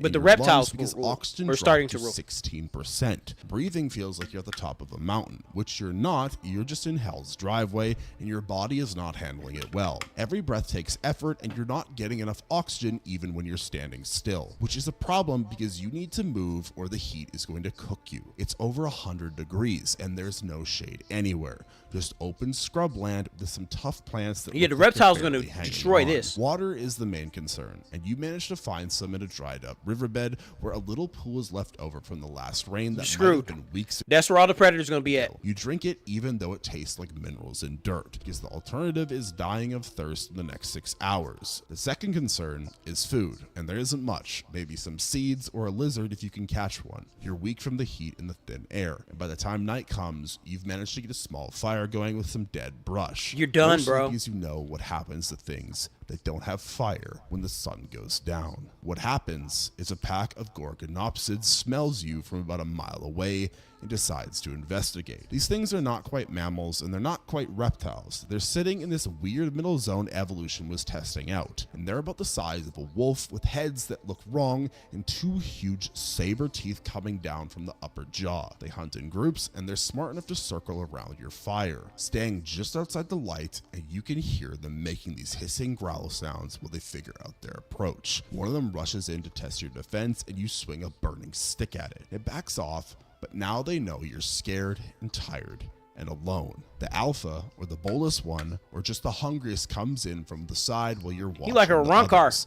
Hits you from behind and sinks those saber teeth into your shoulder and neck. Teeth are designed to slice through muscle and hit arteries, and they do. And you're bleeding heavily while the rest of the pack comes in to finish the job. What's good, beef? They tear into you while you're still trying to process what just happened, and shock takes over before the pain. I think I do have that game. Your game. body becomes food for animals that evolution is going to delete in a few million years, which doesn't matter to you because it doesn't help you right now. And if you thought saber-toothed proto-mammals were the ceiling of prehistoric horror, the next era is when someone decided to invent dinosaurs and see what happens. It's the Triassic. Dinosaurs exist now, which sounds like the main problem until you realize that early dinosaurs were actually pretty small. The things you actually need to worry about are the giant land crocodiles that evolution built, but was still figuring out what dinosaurs should even be. The temperature is still hot and dry. Oxygen is slowly climbing back up, but it's not there yet, and you're in this scrubland with scattered trees and a serious need for water. You follow some tracks in the dirt. These are 3-toed prints that might be from an early dinosaur, and 4-legged drag marks that could be anything, and they lead you to a water hole. The water hole is one of those places where every animal has to show up eventually, because water... Bro, he keeps going to this water hole shit and dying immediately every single time.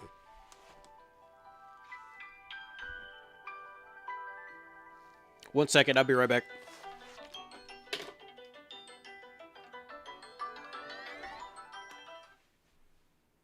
Hello?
doing Dinosaur Week right now, so I'm watching a bunch of dinosaur videos and I'm about to play some dinosaur games. Yeah. So this. Yeah. Dinosaur Week. I listen to some real dinosaur sounds. What scientists say they actually sound like. They're actually extremely creepy. Very scary. Also, I'm like, I know they're cloning dinosaurs. They're trying to clone them and do gene splicing. You know, so I wonder, like, what if they just let these motherfuckers out, like Area 51 or some shit, and just let these clones out? That'd be scary. That'd be scary. That'd be so scary. I'll be excited to see them. I hope they eat white people.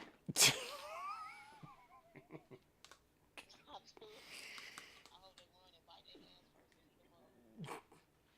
Mm-hmm.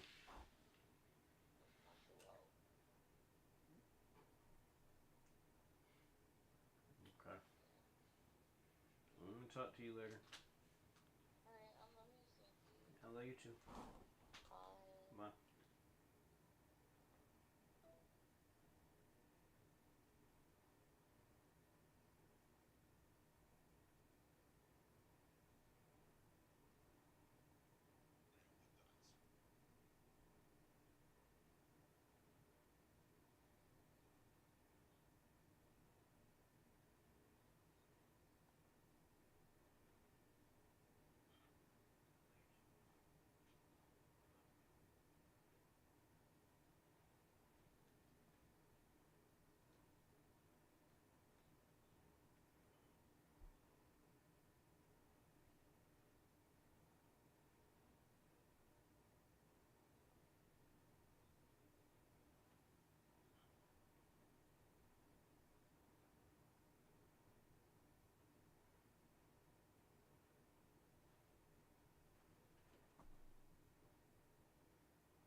That'd be scary. That'd be so scary.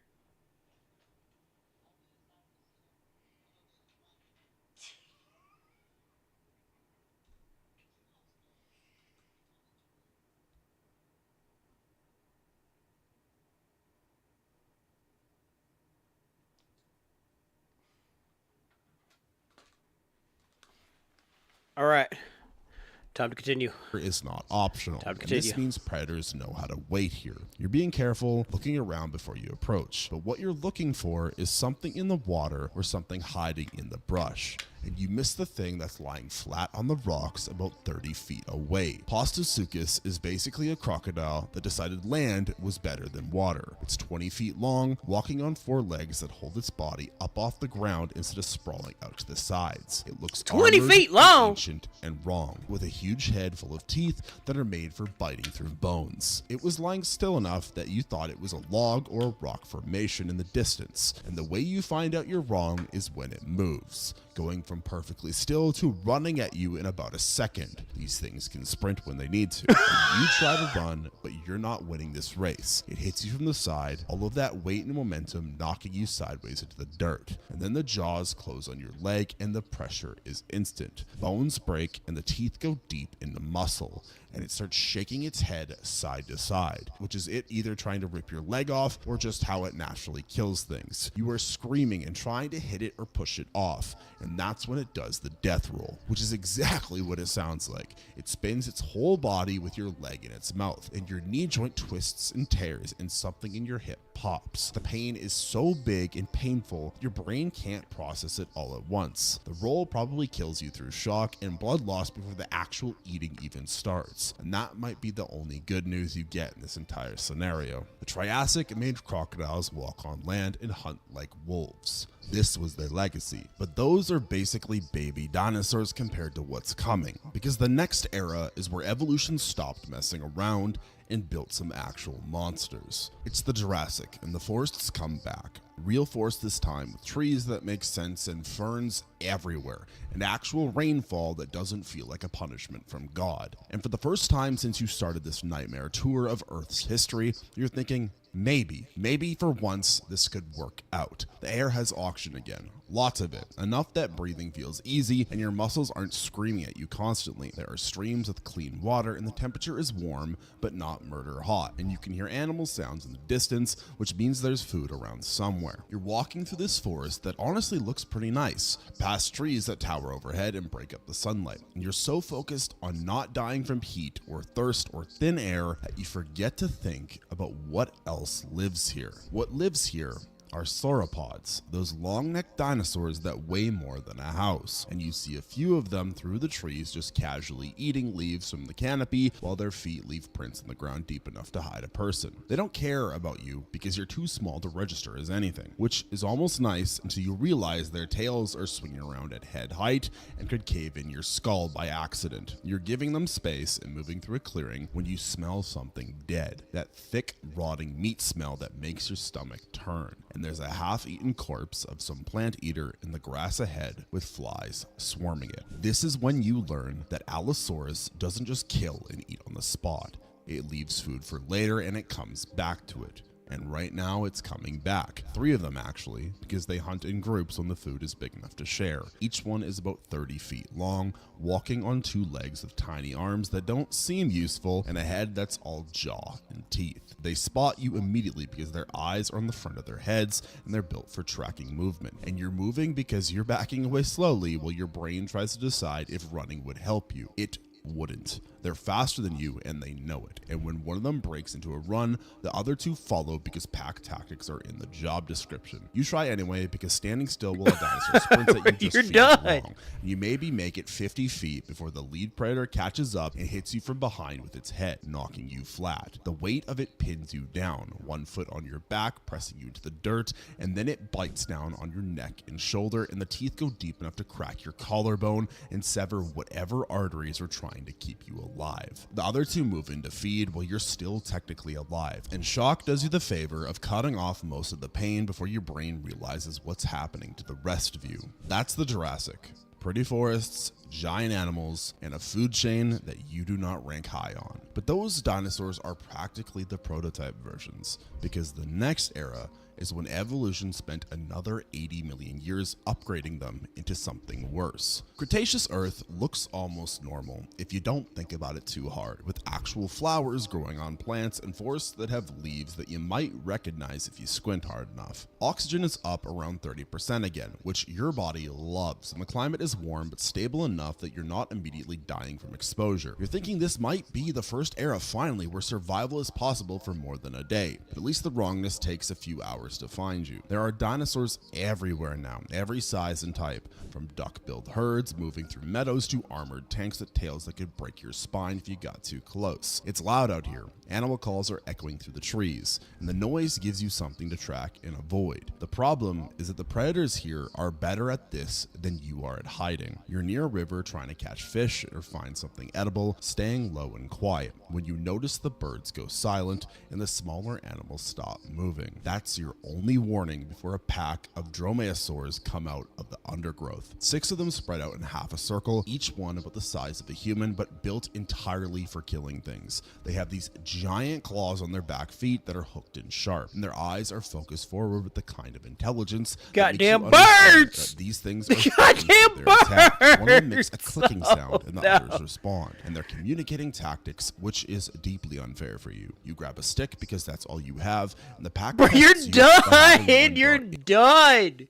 You're done, bro. A stick? Out while the others watch how a stick? React. You swing and miss, and they learn from that. The next time, 2 come at you from different angles. You turn to face one, and the other one hits you from behind, jumping onto your back and sinking that giant toe claw into your side while its hand claws grab for the kill. The pain is immediate and sharp, and you're trying to throw it off when another one lunges for your leg and opens a gash from knee to ankle. They're working you down, taking turns slashing and retreating, and you're bleeding from multiple cuts before one of them decides to end it and goes for your throat. The claw hits your cardioid and the blood pressure drops fast enough that your vision goes dark before you can process anything else. Your body drops and the pack feeds. And somewhere in the trees, a Tyrannosaur smells blood and starts moving this direction to see if there's anything worth stealing. The Cretaceous refined hunting into a team sport, and you were the ball. Eventually, an asteroid shows up and fixes the whole dinosaur everywhere problem, but that takes another 15 million years. For now, this is the worst Earth has ever been at keeping humans alive, which is saying something given where we started. Now let's move on to the Paleogene. The dinosaurs are gone when you show up here, which sounds great until you see what replaced them. You're in a tropical jungle that makes the previous forest look like parking lots. Everything is dripping and hot and so humid that you can barely see 20 feet through the mist. The temperature hovers around 90 degrees all day and doesn't drop much at night, and the air is thick with moisture and the smell of rotting plants and something else that you can't place.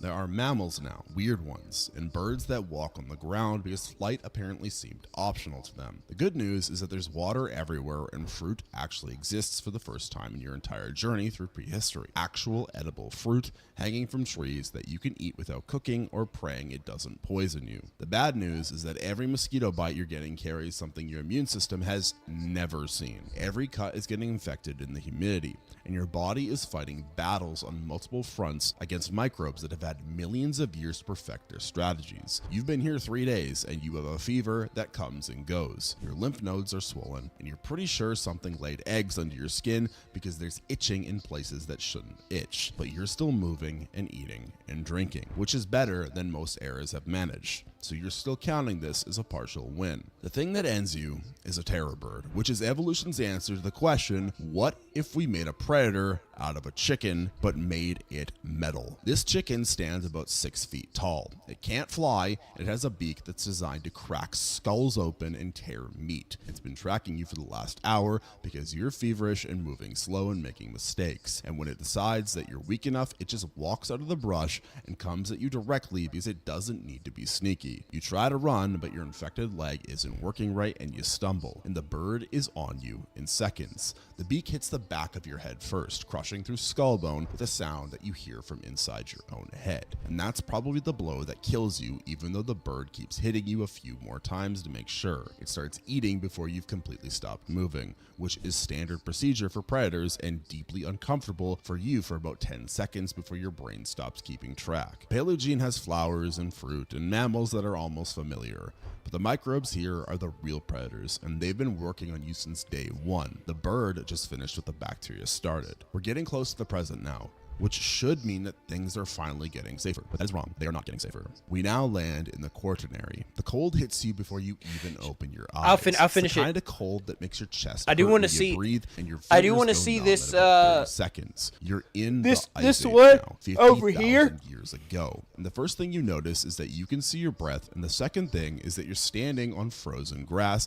in the middle of a plain that goes on forever. The sky is gray and low. The sun is weak even at midday, and there's a wall of ice on the northern horizon that's just the edge of a glacier covering half of Europe. This is the closest you've gotten to your own time. Close enough that the air feels right and the land looks almost normal. And you're gonna die here anyway because the temperature is sitting at about 20 degrees and you don't have the right clothes for this. Hypothermia works faster than you would think, especially when you're already tired from the 9 previous eras of getting murdered by nature. Your body starts pulling blood away from your extremities to keep your core warm, which means your fingers and toes stop working right and turn blue, and you're shivering hard enough that it's difficult to walk straight. You need fire and shelter immediately. You manage fire because you've gotten good at that by now. You've had lots of times to practice that skill by scraping a spark onto some dry grass and nursing it into something that puts out heat. The shelter is harder because there's no cave nearby, and building something out of frozen dirt and dead grass is not gonna go well. Night comes early this far north, and it drops under 20 degrees. And your fire is the only thing keeping you.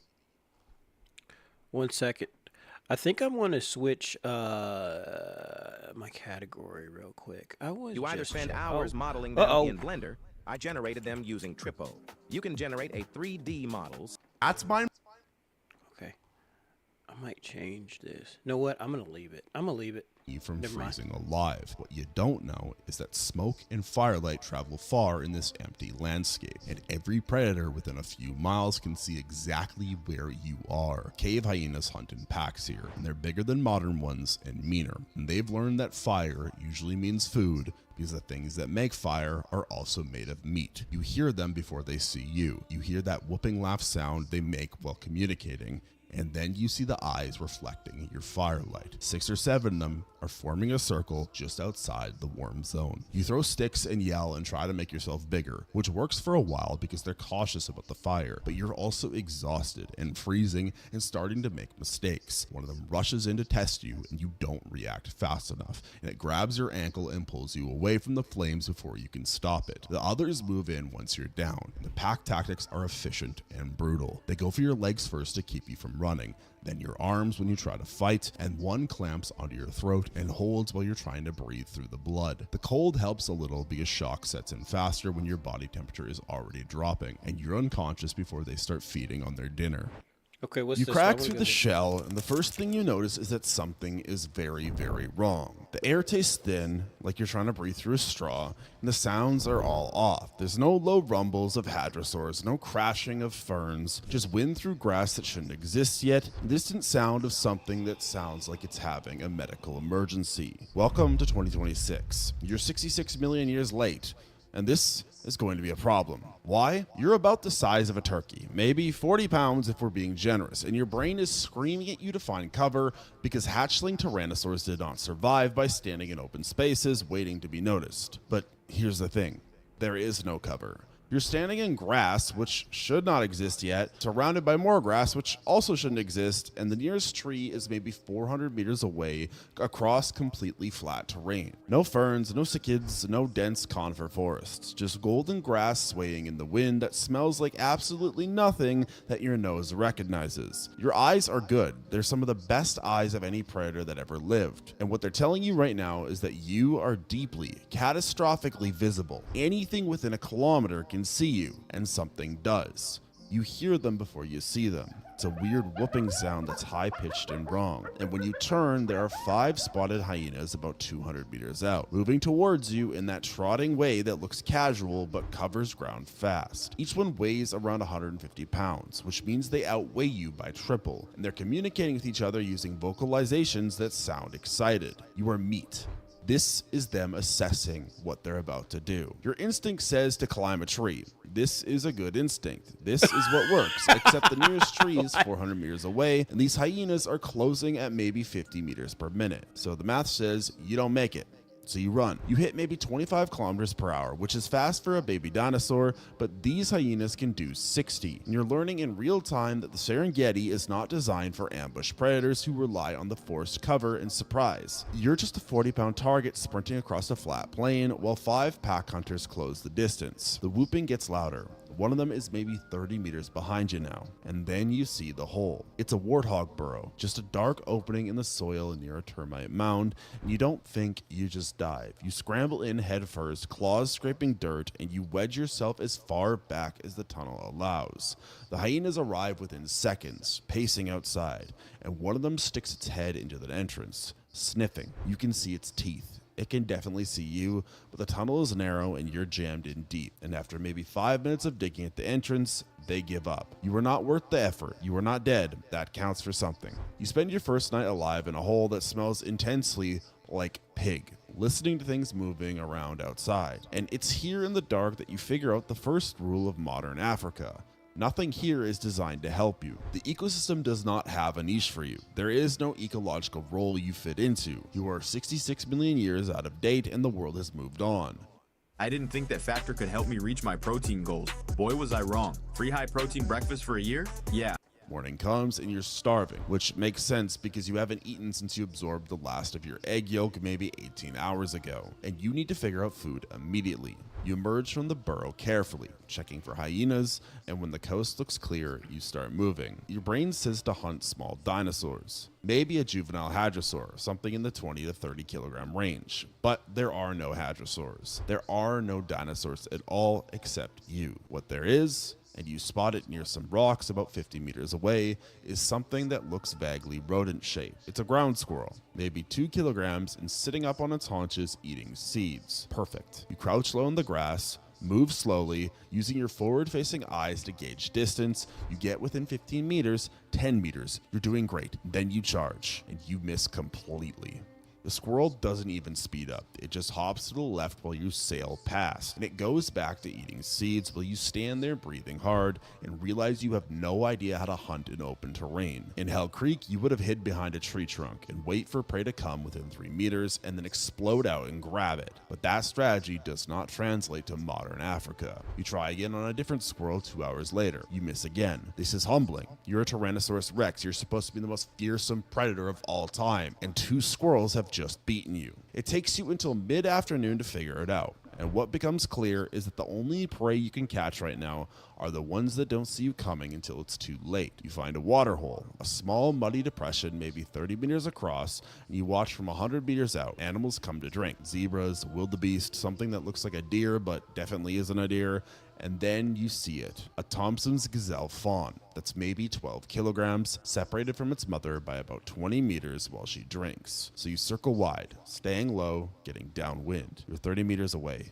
then 20. The fawn hasn't noticed you because it's staring at the water. You close to 10 meters, and then you charge. And this time there's no miss. You hit it at full speed, jaws closing on its neck, and you feel your bite force crush its spine. The fawn drops instantly. You've just killed something, and your brain floods with signals that say eat. So you do. The meat tastes wrong. Not bad, but just different than what you were expecting. Mammal fat coats your tongue in a way hadrosaur meat probably would never, and there's a slight musk to it. But hunger is a very good motivator for getting over being a picky eater. You eat maybe 5 kilograms, which is about 12% of your body weight, and then you hear the vultures landing. There are 3 of them. They're these massive birds, and they arrived within 30 seconds. You've been here not 18 hours, and you're already learning that in Africa, nothing stays private. Every kill gets an audience. The sun is directly overhead now, and it's hot. It's maybe 38 degrees Celsius, and you realize very quickly that you do not have sweat glands, which feels like it should be a design flaw, but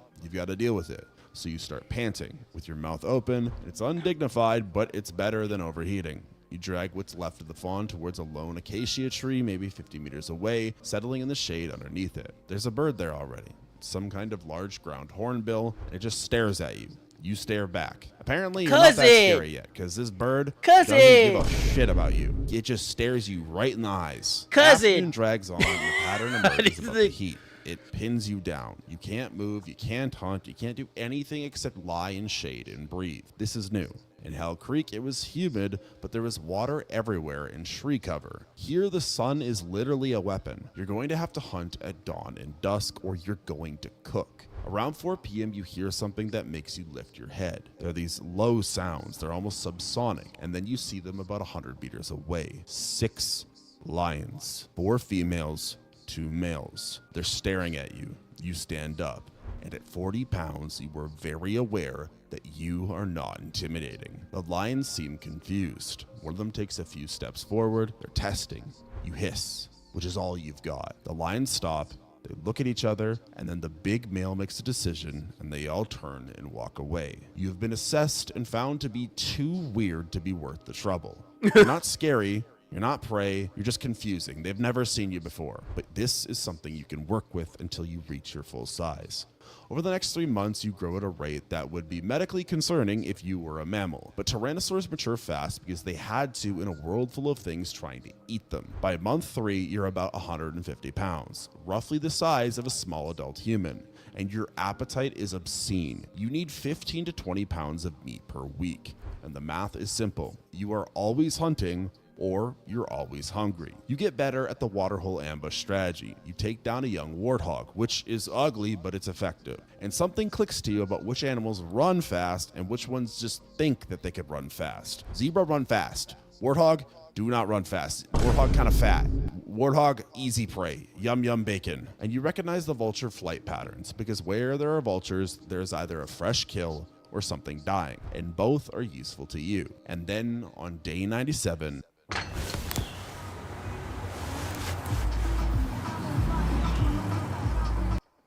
you learn about leopards. It's night. You're sleeping in the tall grass near a waterhole, full from an impala kill, when something lands on your back and its claws sink into your shoulders and you buck hard, spinning. You catch a glimpse of spotted fur and green eyes before it jumps off. It's a leopard at maybe 80 kilograms, nearly your size. It came out of a tree. You didn't even know it was there, so you spin and lunge with your jaws snapping, but you miss. It rakes your left flank with its claws, 3 deep cuts, and then it's gone into the darkness. The whole thing took maybe 5 seconds. You're bleeding. 3 deep cuts are across your left flank. They're maybe 4 inches each, and they burn in a way that tells you the claws were not clean. Over the next 2 days, the wounds crust over and start to scar, pulling tight when you move, and you develop a habit of favoring your right side when you walk. The scars will stay with you. They're going to be permanent lessons about checking trees before you sleep. But you heal. The pain fades to a dull ache, and by day 6 of resting, you're hunting again, slower and more carefully. You've been given a warning. Everything here can kill you, and some of it kills you from places that you can't see coming. The dry season arrives in month 5, and the water holes start shrinking. Herds migrate west towards permanent water. You follow because you have no choice. When I get done watching these videos, I'm going to play some dinosaur games. I don't know if I want to play the Jurassic Park thing first, or I might play Path of Titans. I'm trying to figure that out. But right now, I'm just watching dinosaur videos. It's Dinosaur Week, y'all. It's Dinosaur Week, so we're just watching dinosaur videos right now, and then we'll switch over to some video games. You cover 30 kilometers in 3 days, walking most of it. It's exhausting, but doable at your current size. You're now roughly 300 pounds, maybe 6 months old, and you're still growing at a rate that seems biologically unreasonable. You're no longer prey, but you're not quite predator yet either. You're in between. You realize where water is, which animals run, which ones fight, how to avoid the midday heat, but everything still feels slightly wrong. The air, the food, the landscape, but this is your life now. And what you don't know is that it's going to get much, much harder from here. You hit 1,000 kilograms at around 2 years old, and things start to shift in your favor, because at half a ton, you are officially larger than any land predator that currently exists. Your bite force is now somewhere around 8,000 pounds. Your jaws can crush bone without thinking about it, and when you walk past a group of lions, they don't just avoid you. They actively leave the area. Things are shifting. The problem is that your brain still thinks in Cretaceous terms. So when you see a herd of elephants drinking at a waterhole, your first thought is large herbivore equals food. And you approach them with the confidence of an animal that hasn't been seriously challenged in 6 months. The matriarch spots you at about 70 meters out. He turns to face you, and you keep walking because you weigh 1,000 kilograms, and you've spent the last year learning that everything runs from you. But she doesn't run. She mock charges, which is when an elephant does a short, aggressive rush to test if you're a real threat. You hold your ground because you genuinely don't understand what's happening. So she commits into a full charge. There is 4,000 kilograms of protective rage moving at 25 kilometers per hour directly towards your face. And this is the important moment that you figure out that elephants are not hadrosaurs. They don't scatter when a predator shows up. They not scared. They gonna jump your ass. They gonna JoJo. Then bolt. Elephants gonna JoJo your ass. They not playing, bro. Survival instinct overrides your pride. She stops after 20 meters, trumpets once, and walks back to her herd. Well, that was a lesson you had to learn the hard way. What you take from this is that elephants have tusks pointed forward. They're intelligent enough to work together, and they will absolutely call your bluff if you come at them wrong. You're going to need a new strategy, and that strategy is going to be target the young, target the isolated, or don't mess with the elephants.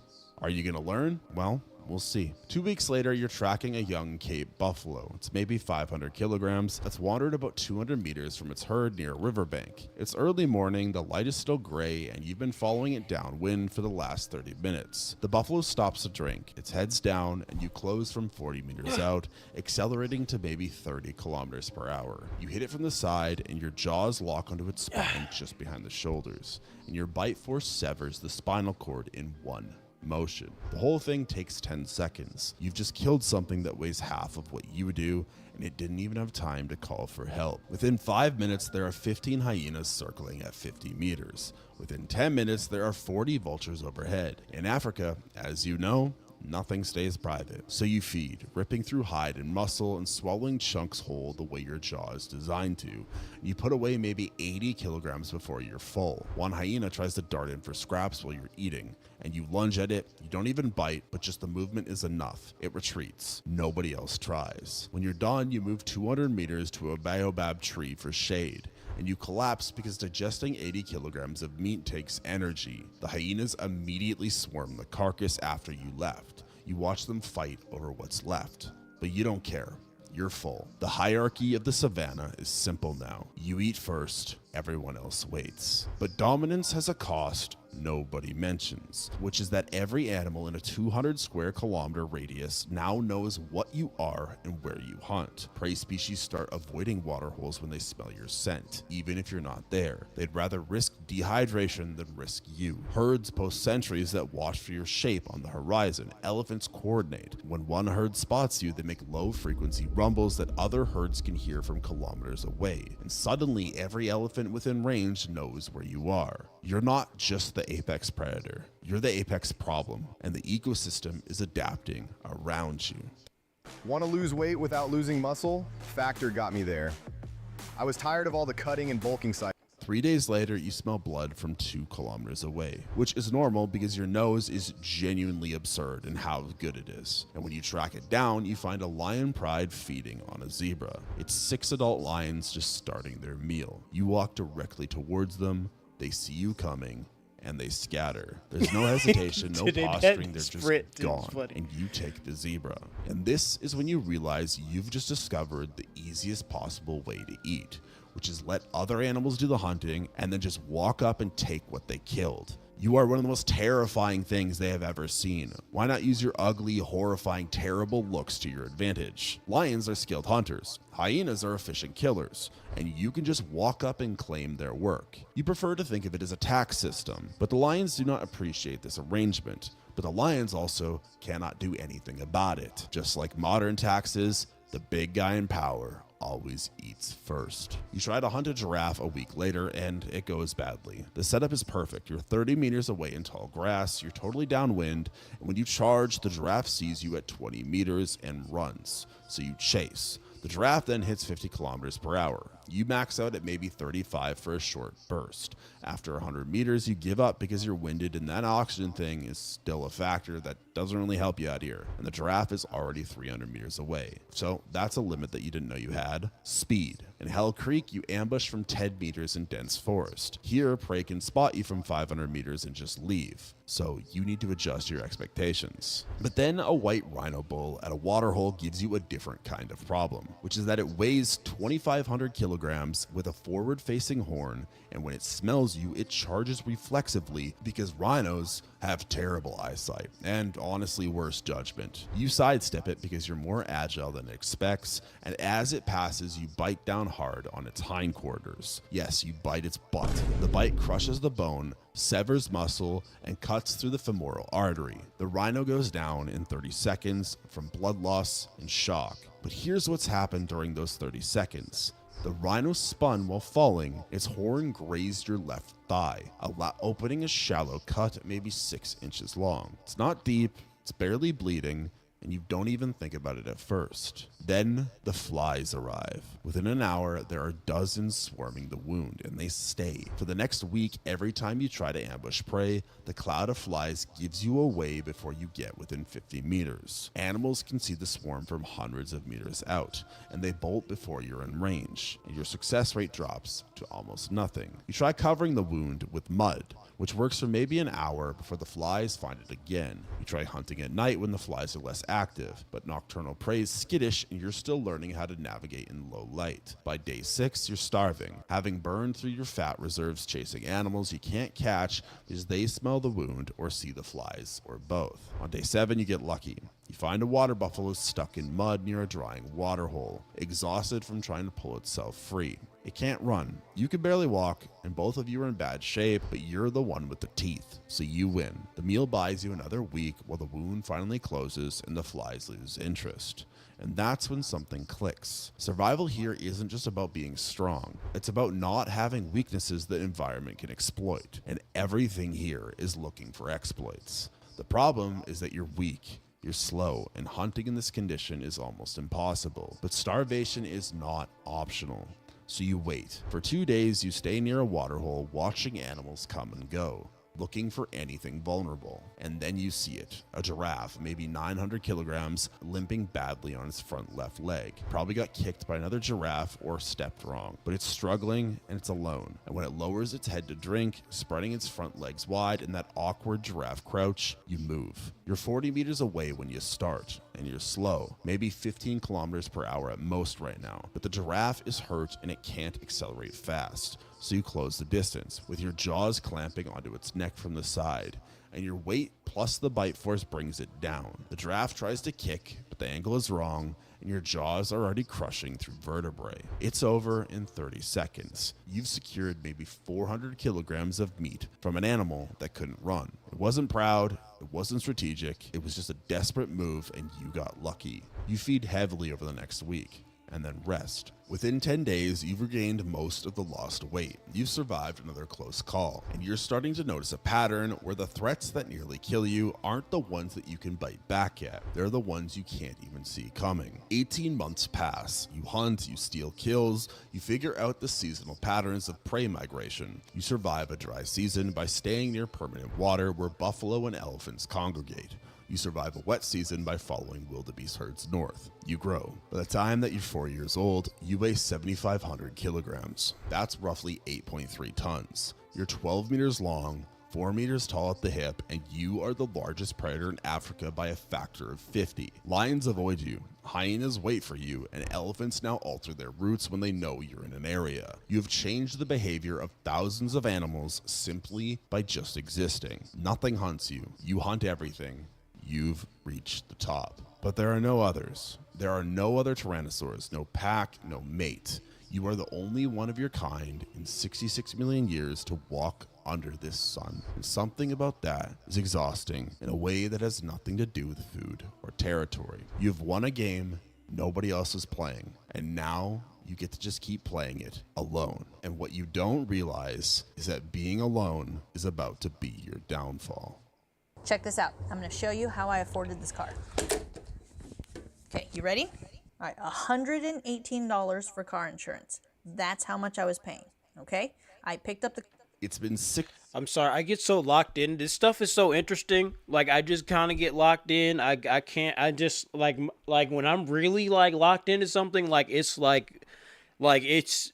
tunnel vision, like I get like almost obsessive compulsive, like I just can't, like my brain can't function on anything else. Months of absolute dominance, and the ecosystem starts adjusting to you, which is not great news because adaptation is a two-way street and you're the only one on your side. Elephant herds have now started traveling at night more often, which cuts into your hunting window because even with good vision, you still need some light to hunt effectively. Lions shift their patterns too, taking kills in areas that you don't go to, and when you do show up, they've already eaten most of the good parts. Buffalo herds post their sentries, and they rotate their watches for threats while the others graze, and they flee at distances that make chasing them pointless. What worked 6 months ago, the waterhole ambush strategy, now fails 70% of the time because animals approach water more carefully. They send scouts first, they've adapted, and you're forced to travel farther for each kill, which means burning more energy, which means needing more food, and the math is getting tighter. Then, there's the tick problem. You've accumulated maybe 60 ticks on your body, clustering around your ears and the soft areas under your arms and near your cloaca, and they itch constantly. Ticks bite reptiles just fine, turns out. You can't reach most of them to scratch, but an oxpecker bird lands on your back one morning while you're resting. It's testing if you're safe, and it starts eating the ticks. You freeze. What is going on? Everything should be scared of you, but within a week, you have 5 oxpecker birds that follow you and clean you regularly. Turns out that you've entered a symbiotic relationship with birds from 2026. So, maybe you're not alone after all. But 4 male lions who've been recently kicked from their pride and are starving start trailing you in early dry season. They're desperate and they've figured something out, which is that you make kills they can't. And if they wait until you're done feeding and walk away to rest, they can rush in and grab what's left before you notice. Over a month, they steal from you 3 times. You're being robbed by animals that weigh 1/50th of what you do. It's not a threat, but but it is annoying. Then the wildebeest migration starts, which is 1.5 million animals moving north. And at first this looks like the best hunting you've ever seen. It's easy prey everywhere, stragglers are falling behind, and juveniles are wandering from their mothers. But there's a problem. You're not the only predator who noticed. Every lion pride in the region converges on the migration. Hyena clans double in size, cheetahs appear from nowhere, and you're so big and so visible that when you approach a kill site, every other predator scatters, but the prey also sees you coming from a kilometer away. In the chaos of the migration, you'd think you could sneak up, but there's no cover and your size makes stealth impossible. You catch prey, but not at the rate that you've expected.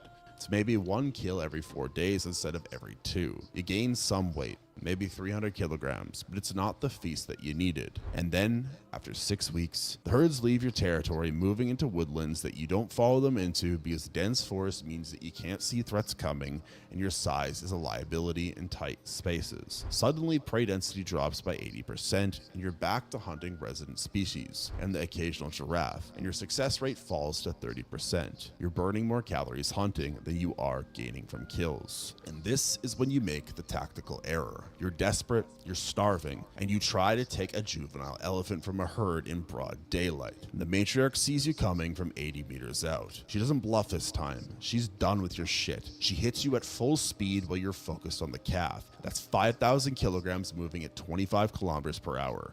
And she catches your left leg, and you hear the crack. It's not a full break, but it's a fracture in your left femur, and you lash out and bite her shoulder, ripping muscle, and she backs off trumpeting, but the damage is done. Your left leg now supports 20% less weight, and every step hurts. Your top speed drops from 35 kilometers per hour to maybe 20. You can't chase anymore, you can barely ambush. For most predators, this is a death sentence, and you don't know if you're gonna pull through. You try to adapt. Late one night, you wade into river shallows where a pod of hippos is resting, thinking maybe you can grab a calf from the edges and retreat before the adults react. But you're wrong. Hippos gonna 3 F adult you up. hippos converge on you within seconds, 2 from the front and 1 from behind. One clamps onto your tail, another goes for your already injured left leg, and the third charges directly at your chest. You release whatever you were trying to grab and thrash backward, snapping at the hippo on your tail. Your jaws connect and it lets go, but the one on your leg has torn muscle and left deep puncture wounds that bleed heavily. You retreat to shore,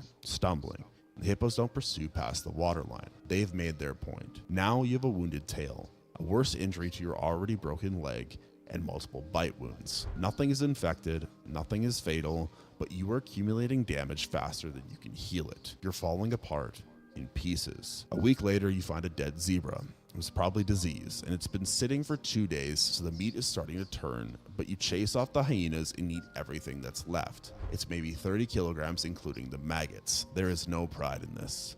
Over the next month, you try to stabilize, but the math doesn't work anymore. You need maybe 100 kilograms of meat per week to maintain your weight, but you're only catching prey once every 2 weeks, and when you do, it's small. It's warthogs again from when you were a child, or juvenile antelope that give you 20 to 30 kilograms at most. You're losing weight at 40 kilograms per week. At 4,500 kilograms, you can afford to lose maybe 1,000 before vital systems start shutting down. So that gives you 6 months, and you've made it 4 so far. The wildebeest migration returns in month 3, and you follow them north because you have to, limping along behind herds that can travel 40 kilometers per day while you can barely manage 15. You fall behind, the herds get farther ahead, and you keep walking anyway because stopping means dying faster. On day 112, after the leg injury, you're near a river crossing where wildebeests are funneling through a narrow channel. There are hundreds of them churning up the water, and you see your chance. A juvenile wildebeest at the back of the herd. It's maybe 150 kilograms. It's struggling in the current, so you wade in. The water is deeper than you expected. It's past your chest and the current is strong. You lunge for the wildebeest and your jaws close on its hindquarters, but your broken leg can't find purchase in the mud below and the current pulls. You try to compensate with your right leg,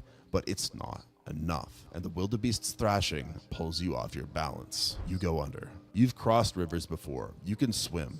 Oh, But you're weak cooked, and buddy. The leg won't kick right, and when you try to surface, your head breaks water for only a second before the current pulls you back down. You thrash. Your lungs are burning, the wildebeest is gone, and you're just trying to reach air. But the current is pushing you downstream, and your legs are turning mud and water and nothing solid. You surface once more, maybe 50 meters downstream, and you see the bank. It's 10 meters away. You try to swim towards it, but you're so tired, and the current is faster here where the river narrows, and your left leg is useless weight, and your right leg isn't enough, and you go under again, but this time, you don't come back up. The ecosystem was patient with you for 4 years. It let you try, it let you hunt and scavenge and steal and adapt and survive in a lost world that was never built for you. But patient is not the same as welcoming. The Serengeti has a niche for lions and hyenas and elephants and crocodiles, but it had no niche for a Cretaceous apex predator running on thin air in a body too heavy for legs that never were able to heal right. Your body washes up 3 kilometers downstream 2 days later. Crocodiles eat most of it within a week. Hyenas crack the bones, vultures strip what's left, and within a month, there's nothing but fragments buried in silt. The ecosystem moves on, because it was always going to move on. You were 66 What is this new evidence? Just basically an AI new evidence. New evidence. Hold on. Have enough light shields. New evidence just gave T-Rex a serious 3 upgrade. kills. Not T-Rex is not what we thought. Who is this? Thanks to the 1993 classic Jurassic Park, this giant bulldozing, seemingly half-blind wall of teeth has been seared into our central consciousness. A Tyrannosaur-sized trope that's kept Jeff Goldblum running across our screens ever since. Luckily, none of us will have to contend with this monster, not just because dinosaur de-extinction is virtually impossible, sorry Steven Spielberg, but because the T-Rex was in fact nothing like this at all. In fact, it was much, much worse. From 2023 to 2026, a wave of breakthrough discoveries transformed this brute with a set of pretty serious upgrades. T-Rex was more cunning, more stealthy, and frankly, more with... What's the patch notes? What's the patch notes? What's going on? Looking than we'd thought. So how did we get T-Rex so wrong? What new scientific approach changed it all? And what does this new vision of T-Rex tell us about just how effectively it dominated its domain? I'm James Stewart. Oh, Dinosaur Week, y'all. Y'all didn't know. It's Dinosaur Week declared by me. I love Yoshi. Dinosaur Week, okay? That's August 22nd all the way to September 16th. And you're watching Lock Astrum Earth. Join me as we take a tour through 120 years of our relationship with the coolest creature in the Cretaceous. From the bone-collecting trailblazers who catapulted the T-Rex into the spotlight, all the way to the latest remarkable scientific techniques that have unlocked this great beast's true nature. Discoveries that paint an entirely new picture of the dinosaur we love to fear. To understand why these recent discoveries are so earth-shattering, we first need to go back to the birth of T-Rex. No, not 68 million years ago, but to the dawn of the 20th century. The year is 1905, and we're in Hell Creek, Montana. The race for the world's greatest fossil is very much on. Here, a relentless young paleontologist, Barnum Brown, is armed with several cases of dynamite and determined to make the discovery of a lifetime. 3 years earlier, Barnum had left Hell Creek with little more than a pubic bone. Wait. You're looking for bones. You have dynamite? Won't that destroy the bones? Or I guess the bones are at a certain layer in the ground or something? That's my only guess, is that the bones cannot be in the layer that he's blowing up. But also, I'm like, what if they are? You know, I just wonder. Don't the bones get pushed down? Don't the bones get pushed down like per whatever amount of years, like every 10 decades, like the soil builds on top of it, pushes it down, builds on top of it, pushes it down, or something? Doesn't it get deeper and deeper into a deeper layer or something? Seemed to be a large carnivorous predator. Intriguing, but nowhere near enough to make a splash. Now he was back, baking in the same merciless heat, and this time he had something extra driving him: jealousy. Edward VII, King of England, had recently paid a visit to the rival Carnegie Museum in Pittsburgh to admire their new shiny Diplodocus. If Barnum was going to put the American Museum of Natural History back in the spotlight, he needed something even better. After 3 months of blasting and digging, Barnum finally had enough bones. But, rumour had it, the Pittsburgh team were just about to name their own large carnivore find. Back in New York, Barnum's boss, Henry Fairfield Osborn, wasn't waiting around. Desperate to get there first, he began writing up the discovery before a single bone had even arrived. In late July, a letter reached Barnum in the field. I have just described the big dinosaur under the name Tyrannosaurus Rex. The king of the tyrant lizards was named without Osborn ever laying eyes on it. But when the grand reveal came, it was a flop. With still only a handful of bones and a whole lot of speculation, the public preferred the more complete dinosaur superstars of the time, such as Diplodocus, Stegosaurus, and Brontosaurus. It wasn't until 10 years later, in 1915, that Barnum and his team finally had enough bones to piece together a near-complete T-Rex skeleton. The American Museum of Natural History mounted the new finds, and this time, the public lapped it up. These meals changed everything for me. I'll admit it, I was skeptical about ready-to-eat meals, but then I tried Factor. The T-Rex was a global sensation, sparking newspaper and magazine articles across the globe. And so, the King of the Beasts was born. Barnum himself remarked, "T-Rex is my favourite child, the most formidable fighting machine ever devised by nature." Barnum's vision was an imposing beast, standing upright like a kangaroo, with a terrifying set of teeth. This spawned the archetype for Hollywood's vision of terror and set the template for what we thought the T-Rex looked like, a thought that maintained for nearly 100 years. But this creature was, in many ways, a work of fiction. A terrifying beast stitched together with incomplete evidence and educated guesswork. A sort of prehistoric Frankenstein's monster. T-Rex was undoubtedly a supreme apex predator, but this version was riddled with errors. So, where did they go wrong? Well, firstly, T-Rex was put together using a combination of finds. As Professor Thomas Holtz from the University of Maryland told New Scientist in 2005, it was like placing Arnold Schwarzenegger's legs on Brad Pitt's body. Barnum's team also used Allosaurus hands, which have 3 fingers, not the 2 digits that T-Rex was later found to have.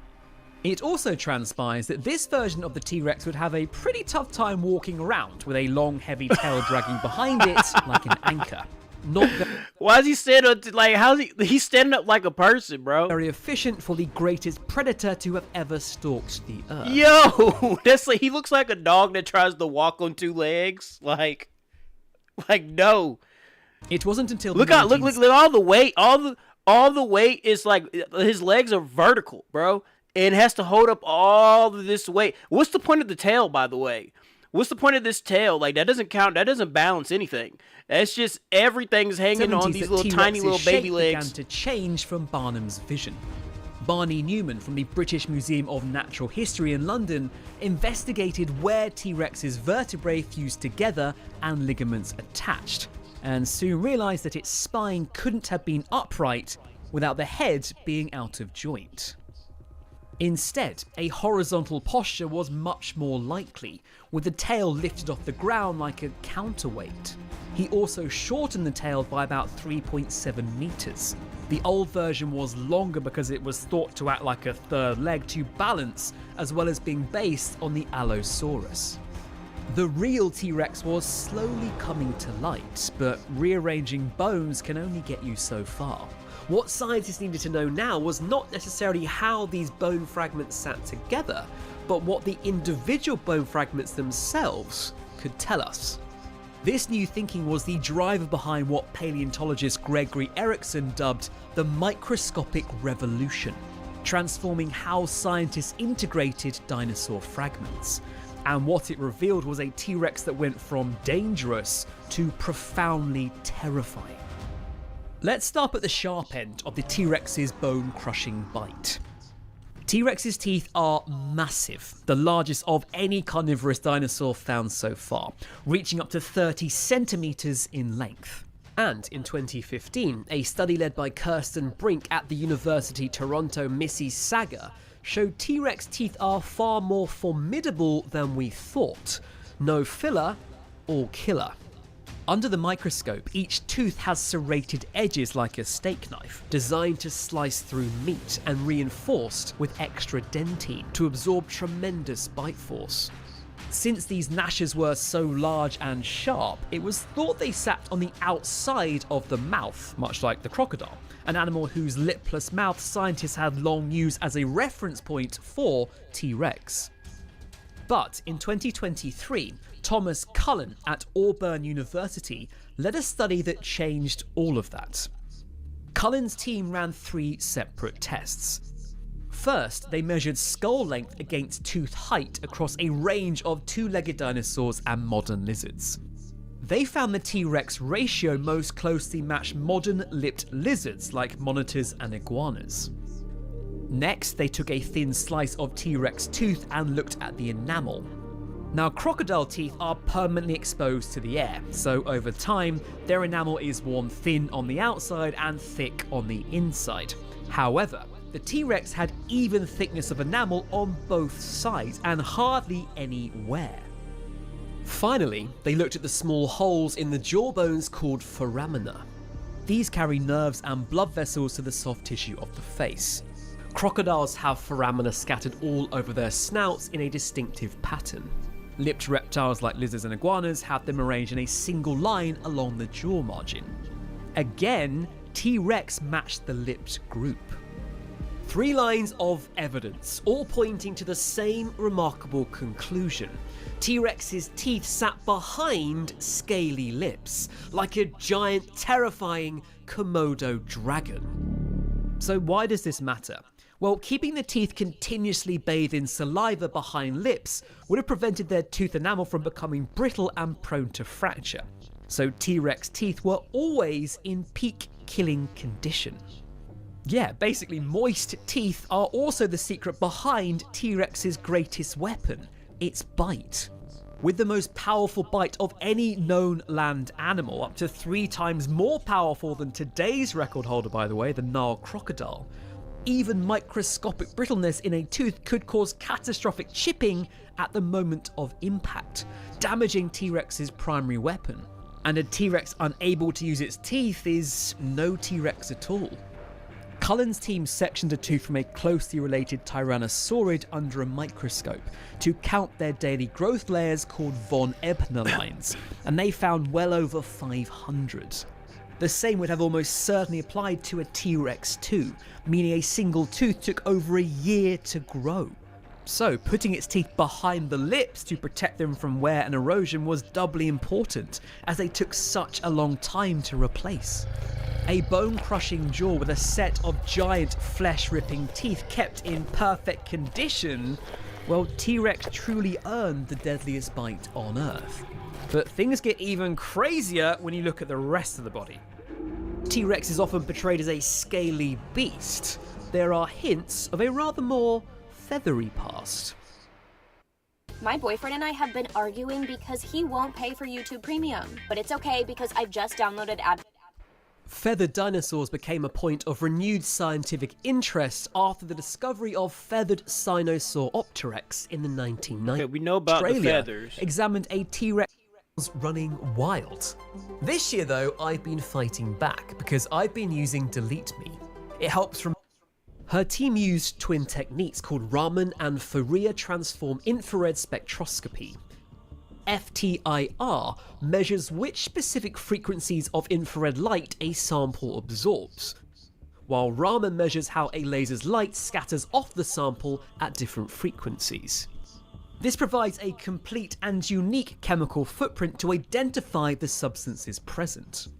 In this case, scientists were on the hunt for advanced lipoxidation end products, or ALEs, tiny molecular scars left behind by an animal's metabolism. The faster your metabolism runs, the more of these scars accrue in your bones during life, and crucially, they survive fossilization. Weeman's team analysed 30 dinosaur bones for ALEs, and they found that every theropod they tested, T-Rex included, plotted right alongside modern birds and mammals on the metabolic chart, meaning they were warm-blooded. Yes, T-Rex generated its own heat. This is so important because for warm-blooded animals, the larger you are, the more heat you generate and retain. So, if you're a small young T-Rex, you might need feathers to keep warm, but once you get big enough, you retain heat so well that the extra insulation actually risks overheating you. This led scientists to suggest that baby T-Rex may have had feathers, but shed them as it got older. It's possible some feathering persisted in places we haven't yet found impressions for, but the picture we have right now for T-Rex is of a large-scale predator with pristine teeth, built for explosive bursts of energy to take down its prey. A deadly killing machine with or without feathers. But the most shocking revelation was yet to come: its size. The biggest T-Rex we've found so far is a specimen called Scotty, discovered in Saskatchewan, Canada. It was first spotted by a schoolteacher, Robert Gebhardt, in 1991, but took over a decade of painstaking excavation before scientists could study the complete animal. This whopper of a T-Rex was estimated to be 13 meters long, and using the circumference of its massive thigh bone, estimated to weigh over 8,800 kilograms. As one of the largest terrestrial predators we've ever found, this new vision of the T-Rex blows everything else out the water. This beast was likely bigger, stronger, and more terrifying than we could ever have imagined. But we're not done yet, because the Dempsey study also reveals something about how T-Rex carried all of that mass. Compared to other giant theropods of similar size, T-Rex's centre of mass sat further toward its head, implying a more crouched, actively balanced posture than its rivals.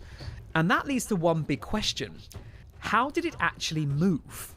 Hot off the press just this year in 2026, Adrian Bowye at the College of the Atlantic and his colleagues turned their attention to the T-Rex foot.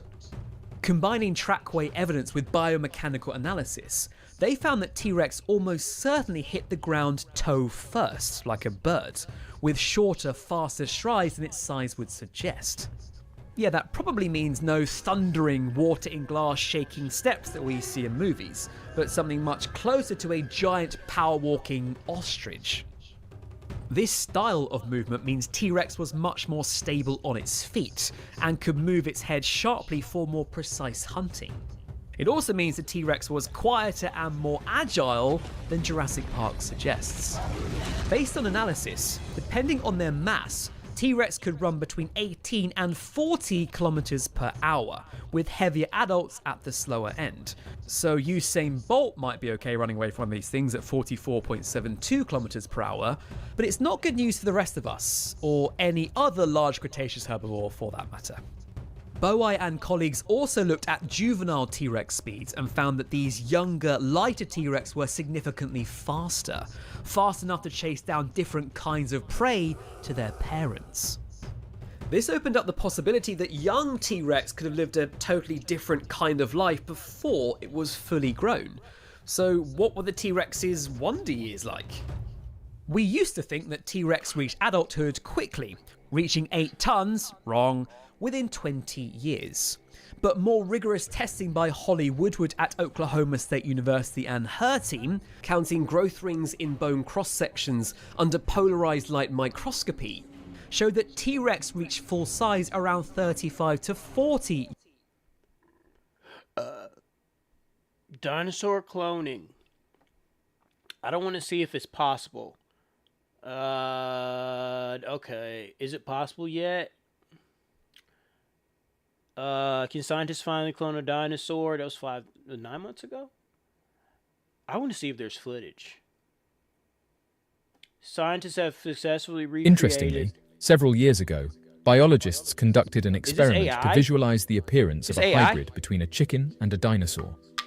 The researchers involved in the project successfully identified and separated groups of genes that contribute to the formation of face features. Subsequently, the scientists managed to identify a method to halt the development of these creatures within the chicken embryos. As a result, the outcome was an organism that bore a striking resemblance to the physical appearance of a velociraptor. The primary author of the study, Bart Anjan Pullar from Yale University, stated that their intention was not to intentionally create a dinosaur chicken. Rather, they aimed to investigate a significant evolutionary transformation and understand the fundamental process behind it. The beak is the component of the avian skeleton that has undergone the most widespread and drastic diversification. They aimed to determine the functionality of the beak. Interestingly, several years ago, biologists conducted an experiment. Wait, so they do it? Did they do it? Mammoth cloning explained. Dinosaurs made from chicken. Are they not going to show it? I want to see it. Reality or fiction? Dinosaurs made from... Clone a dinosaur, no DNA. 5 ways you can revive dinosaur in 2025. It's Dinosaur Week. This is a beat. Okay, why is that like that? I probably need to fix that, actually. I kind of want to fix that. Can I fix that now? The title? I don't know. I'm just being silly. Let's see. Wait, I might be able to fix it. Let me see. View channel. Live. Go here. That actually. Let me mute this. Let's fix this. Let's fix this right now. Edit video. Let's edit it. To put a space. Space. Save. We fixed it. We fixed it. Let me go back. Okay. I really want to see, did they clone a dinosaur cloning chicken? Show me a picture at least, please. I just want to see something. Maybe I'll look at the shorts. I'll see if this is probably AI. Not a chicken. Evolve into a chicken. Scientists turn chicken into dinosaur. I saw that. I don't think they did. They have a video of it at all. Recreating dinosaurs. World's first chicken dinosaur. This guy reacts to it. World's first chicken dinosaur. Take our chick. He's like, no. I'm like, yes, do it. Do it, please. Do it. And make a chickenosaurus. It's a cooler looking chicken. World's first chicken dinosaur. Take our chicken, modify it, and make a chickenosaurus. It's a cooler looking chicken. World's first chicken dinosaur. Do it! Dinosaur cloning issue? We set out to bring dinosaurs back. We should have left them in the past. The T-Rex, Jeff ferocious Goldblum? head, balanced on a confused chicken body. It's angry and unstable. The Velociraptor, lightning-fast claws, tactical mind. Okay. Y'all, I think it might be time to do some gaming. It might be time to do some gaming, y'all. It might be time. I think it's time. I think it's time to do some gaming. I'm hungry, though, too. With the...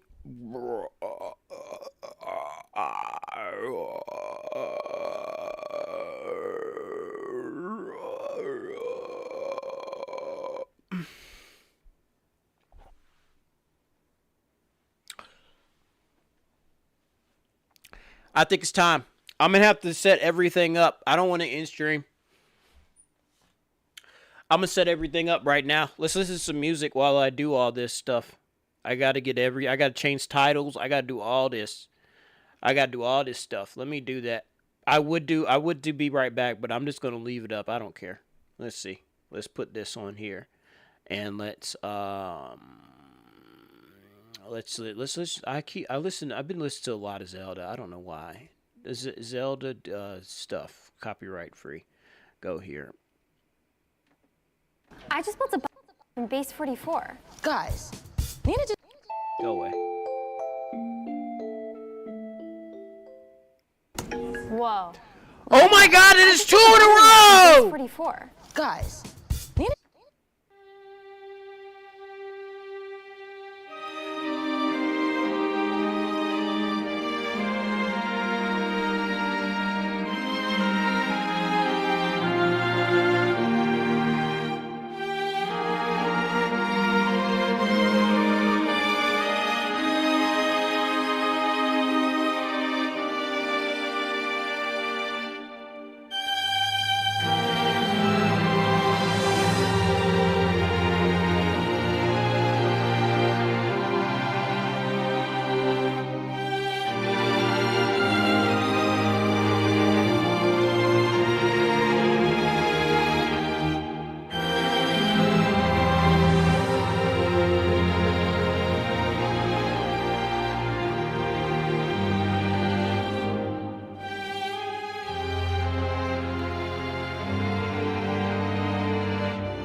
Game capture? Game capture? Are we on?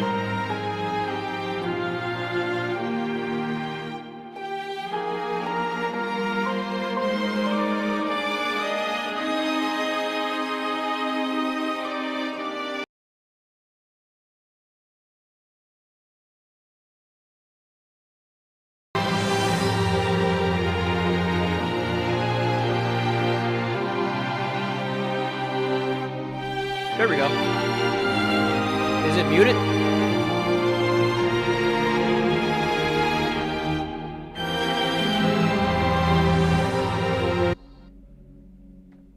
Can you hear that? Let's turn this window off. Let's turn this one on. Game. Boom.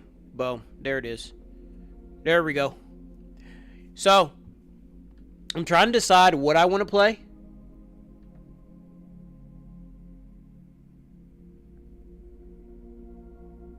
I'm thinking that I play oh, this is Jurassic Park Evolution 2.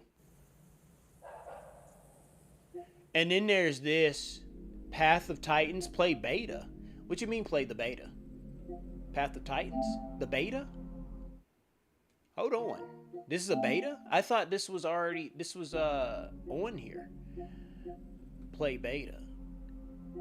What you mean play beta?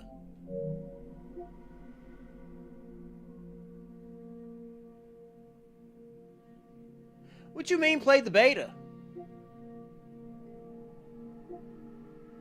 Is it the beta for PS5?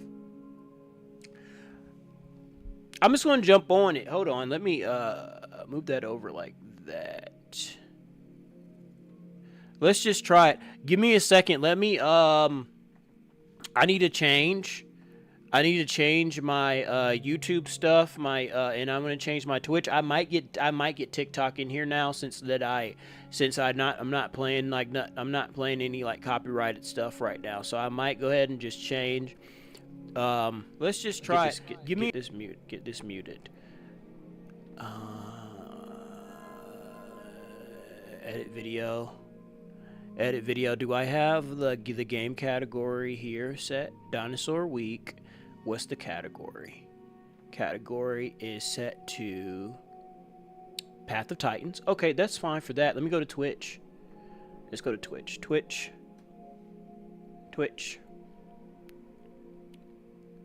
Jump over here.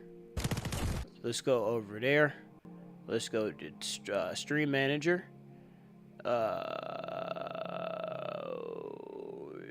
Let's change this from just chatting. Let's change it to Path of Titans. Boom. Boom. We're set over here on Twitch. Let me close this. I think I'm going to open up TikTok. If I start lagging or doing some weird shit, you're done, TikTok. You hear me? TikTok, do you hear me? What's going on there? Do that. At the stage.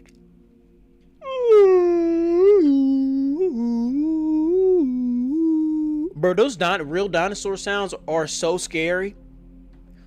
Like, I will be so scared if I heard any of that stuff, bro.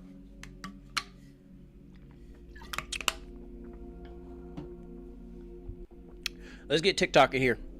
I gotta open up the studio, do all this dumb stuff. Let's go back. I think everything's saved. Dinosaur Week, day 1. And Dinosaur Week, day 1. Path of Titans, okay. Do that. Let's save that. And I think everything's opened already. Okay, boom. Moving that. Let's go live. And let me move this over. TikTok. TikTok, I'm back, y'all. I'm back with TikTok. Your punishment's over, TikTok. I was punishing y'all for a second. I was punishing y'all because the TikTok algorithm thing was like, the TikTok stuff was saying that I was doing something I wasn't supposed to do or something. I thought I was playing copyright-free music or something. And then it wouldn't let me do my reaction videos, and so it was annoying me. But I'm back, TikTok. We're back, TikTok. And TikTok, what we're going to do is we're now on the stage of the day where it's time to play some games. It's time to do some gaming. Okay? So let me get your chat open. Don't open another chat. Open another chat. Open another chat. Where is the chat? Isn't the chat right here or something? I think this is the chat. No, it's not. This is not the chat. Did TikTok just like change stuff or something? Where I used to be able to just click on this. Is it this? Is this the chat? Did y'all change it again? I feel like TikTok changed it again. I feel like they're conspiring against me now. I feel like TikTok's conspiring against me just to make it difficult, more difficult, and more difficult to get the chat. This might be the chat right here, actually. That might be the chat. I'm going to move it over to OBS. Boom. No, not that. OBS. There we go. There we are. Okay, now I can see the tick. What? Detach? Detach. Oh my god, TikTok, what the fuck is your streaming software? What is this? It's so stupid. Detach. Thank you. No, leave that open. No, let me jump back over to here. No, close that. I do not care about that, TikTok. Why are you automatically locking into the studio like a... Why are you doing that? I'm trying to move you over. I'm trying to move you. TikTok chat. Like, what the hell's wrong with your chat boxes? This is ridiculous. I should be able to move you where I want to move you. Turn that. Close that. Close it. Perform. I don't care. I don't care, TikTok. Live performance. I don't care about that. Get that out of my face. Now move this over to OBS. Thank you. Lock here. Stay there. TikTok. Jesus Christ. Detach. Go to OBS. It's like they don't want me to be on any other platform other than TikTok Studio. They want me to stay over there. They said they're going to make it extremely difficult for me to do anything with their live chat window. And TikTok's going to be like, oh, you're not on the studio, so it's not, so you're not, since you're not on, wait. Why? I thought I deleted Silent Hill. I'm pretty sure I deleted Silent Hill. Give me a second. Let's go to Silent Hill real quick and let's see, because I got my storage here. Updated? Or did you go to my extended storage?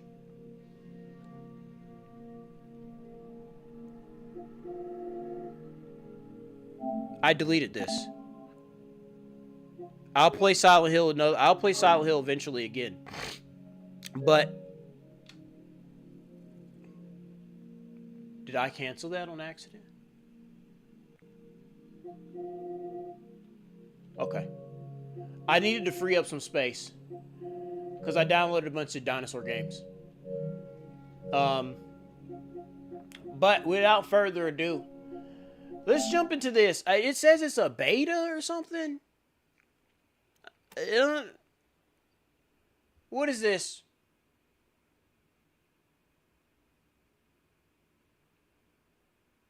Scan code with mobile. Scan code with mobile app. Let's scan the code.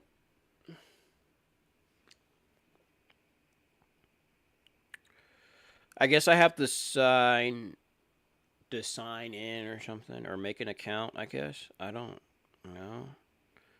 I guess I'll do this. Google, continue. I love Yoshi, register.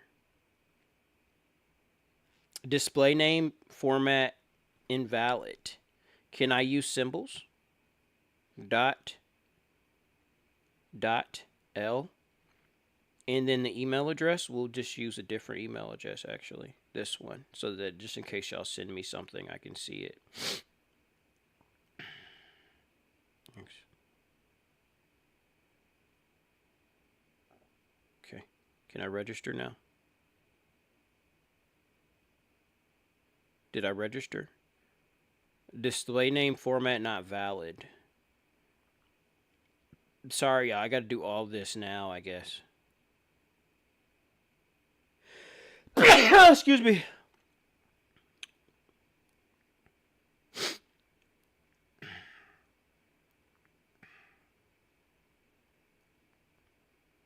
Register. Please what?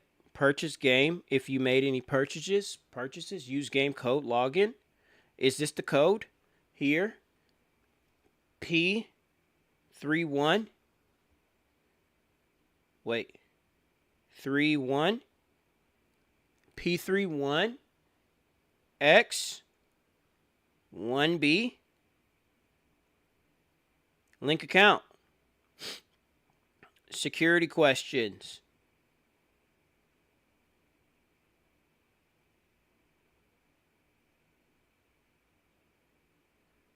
Second question.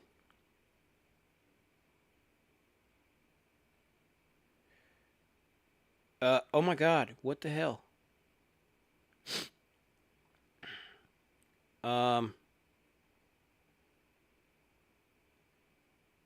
Second question. Childhood favorite game. Ready? Third question.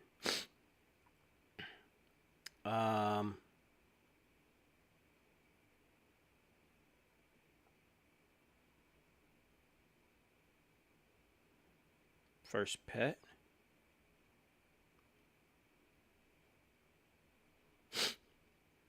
Save.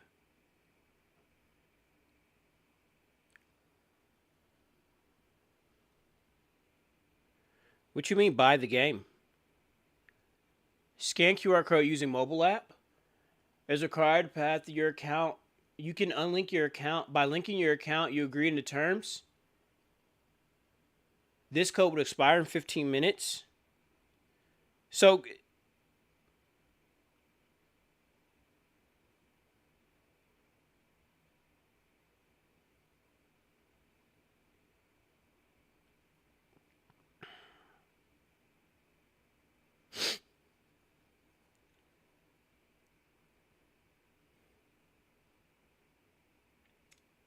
is my account linked or no?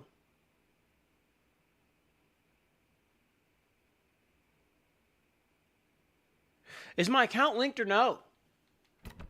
Open browser. Like, let's go. It should be linked now, right? Or do I need to log in? Error happened? Like, what's going on? I just did everything. Why is it? It's Dinosaur Week. Come on. Come on, Dinosaur Week. Let's go.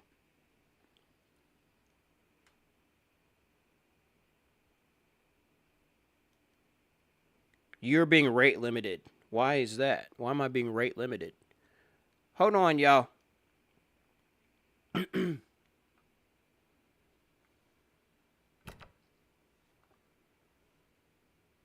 Wait, what?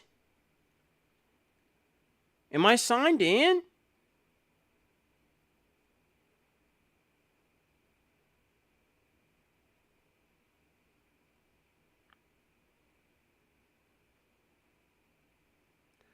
That's not the email.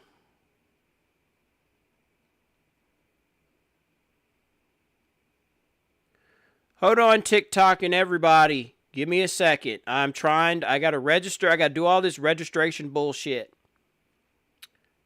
I already have an account, so Alderun Games. I have an account already. I just made an account. Okay, sign in. Has banned you What? The owner of this website has banned you temporarily from accessing this website. Why?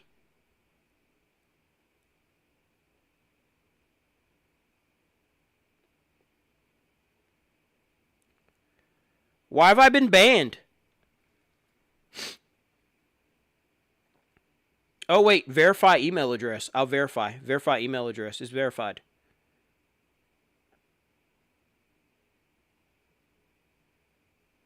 Verify email address.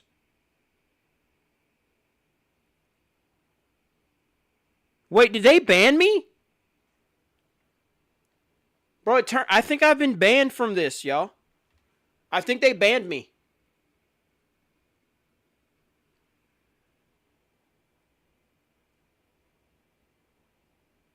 I think Alderun Games banned me, y'all.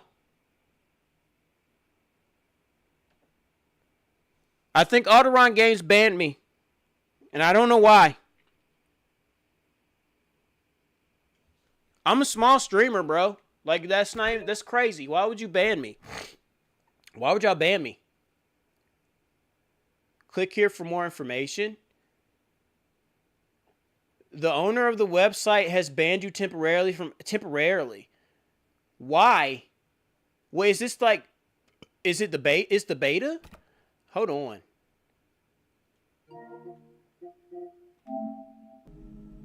Bro, why have I been banned? Maybe I just play a different dinosaur game at this point. I think I just play a different dinosaur game. I really want to play this one, but it looks like I have to play. It looks like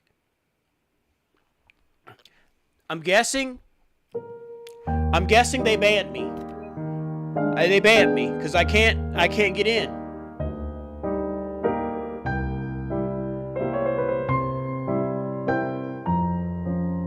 So am I not banned now? They not ban me now? So I can sign in now all of a sudden. But I can't do that here. I can't show my password and stuff online on this. I gotta do the scan. I gotta scan it off my phone. I can't just do it from this. Like, why are y'all banning me, bro? Come on. Let me play the game. It's Dinosaur Week. It's Dinosaur Weeks. Dinosaur Weeks, bro. Dinosaur Weeks. It's Dinosaur Week. So y'all gotta let me in to play this, cause there's no Dinosaur Week global yet. So I created Dinosaur Week. I did that.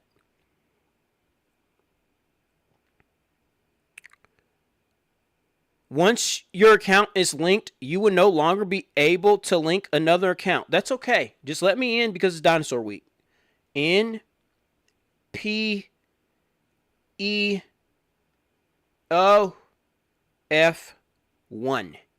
Link my account.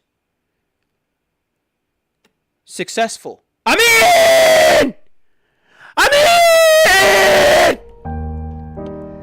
It's Dinosaur Week! It's Dinosaur Week! Listen, I created Dinosaur Week. There's no global Dinosaur Week. I created Dinosaur Week starting today! I did it! August 22nd through September 16th is Dinosaur Week!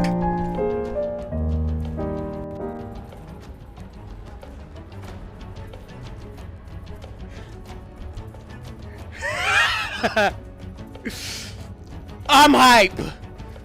Listen, there is no dinosaur. There is a dinosaur week that was created today by me. Y'all better lock in.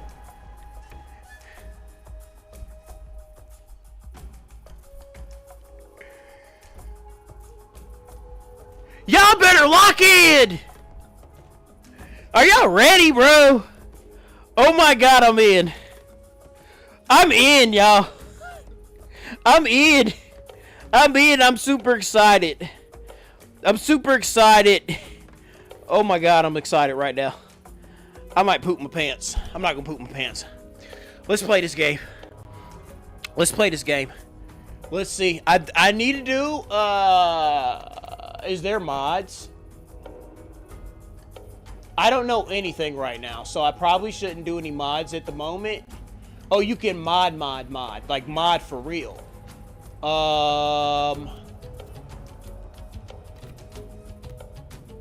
Claim awards? What awards? What is this? 0? Go back. Go back again.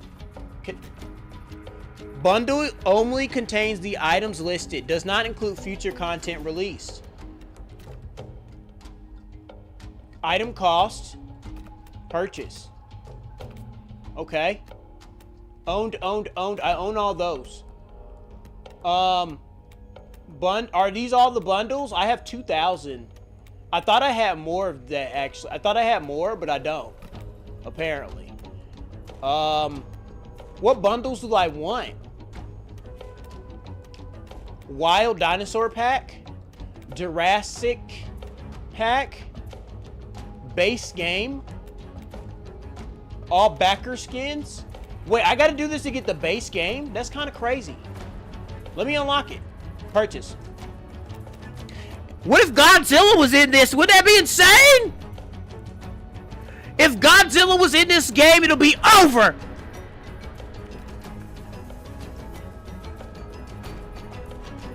Okay, so I have the base.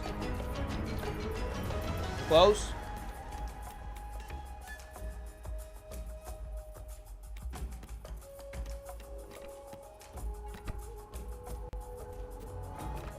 Manage. Well, I don't really care about mods right now. I think I do single player. Wait, but I want to unlock dinosaurs. Bundles. Can I get some skins? What are these skins, bro? Ooh, look at this Ember Tyrannosaurus Rex skin. I like that. Is it unlocked?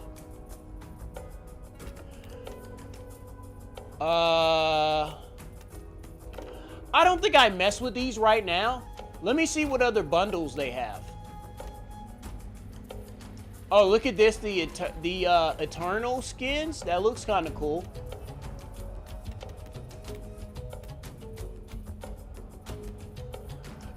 Discounted.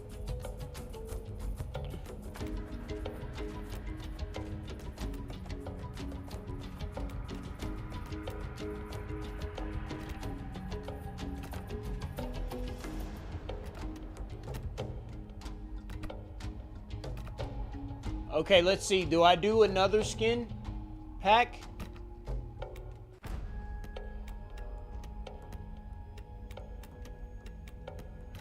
I like this one.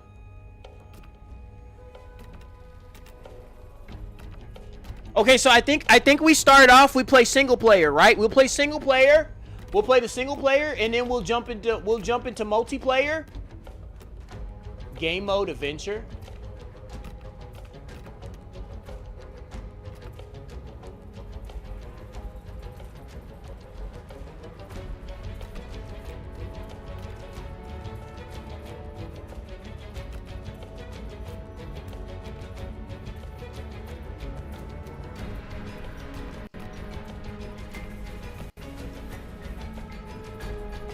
Server.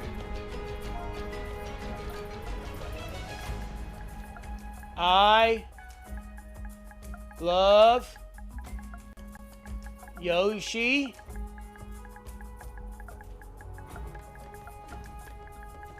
Stream.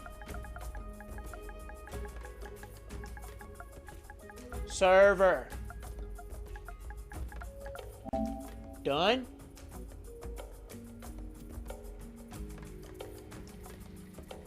Lose growth past stages? What's that mean? Well rested? I don't know what none of this means. I'll just host it. Let's just start. Let's just start. Let's just play. Oh.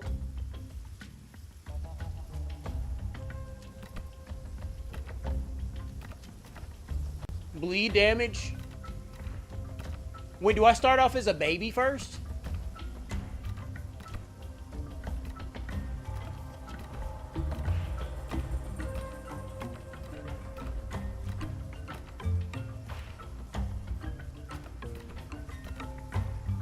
Damage.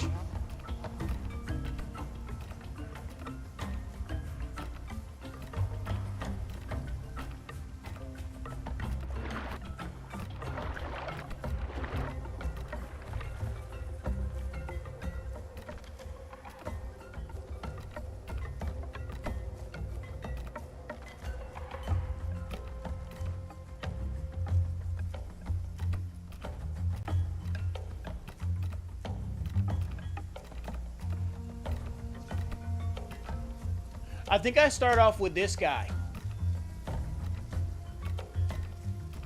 Venom and bleed healing.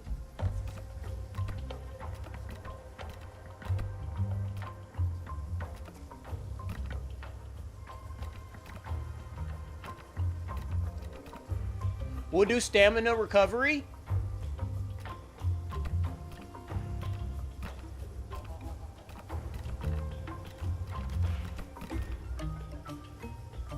Or do we make them green?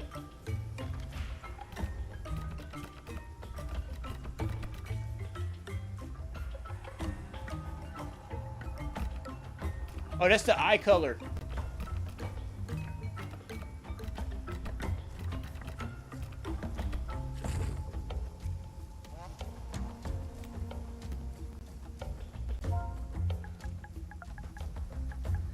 Yoshisaurus.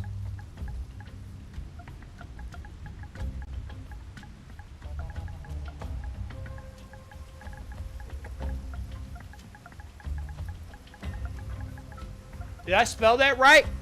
Did I spell that right? How do you spell Yoshisaurus? Saurus.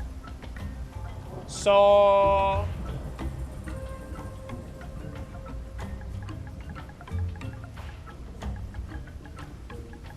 Saurus. Saurus. Ty. Ran.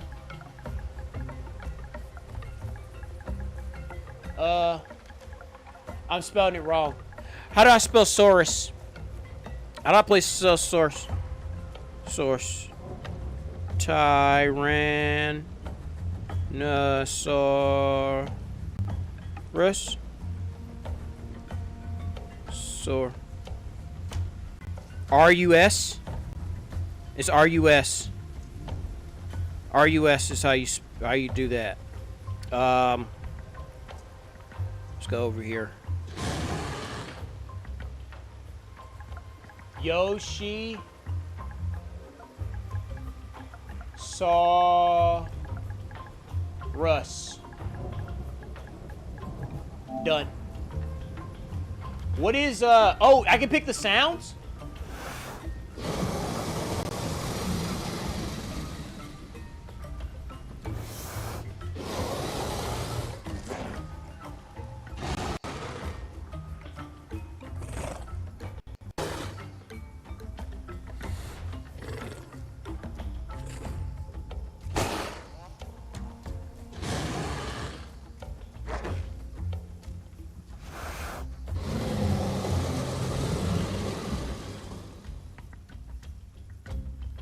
Wait, I didn't change his color the way I wanted to change the color.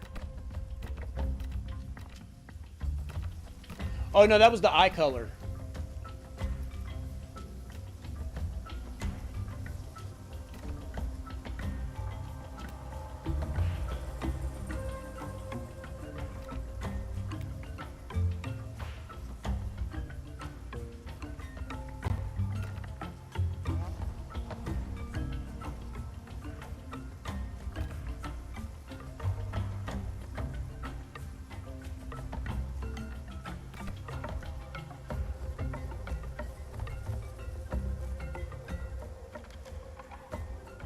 Okay, I think I'm good. Oh.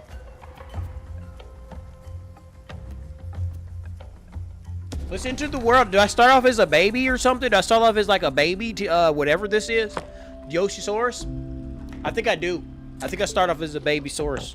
This is single player right now. Here we go.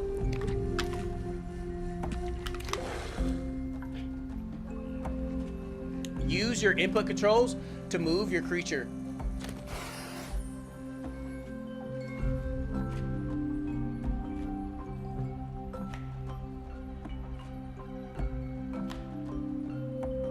Use your input controls to move your creature. Sprint or jump and sprint or jump and drain your stamina to continue.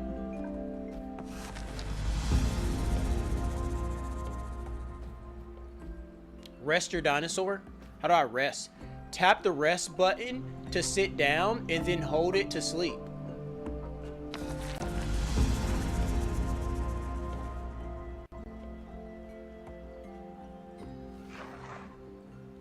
Does that restore stamina? Holding the precise movement button allows you to strafe, reverse, and turn peg. Oh. Okay. Okay. Eat food to replenish hunger. Run out of hunger and you will starve to death. Use the interact button on the marked food to eat it. Where's the food marked at? Oh, it's over there? Is it over there?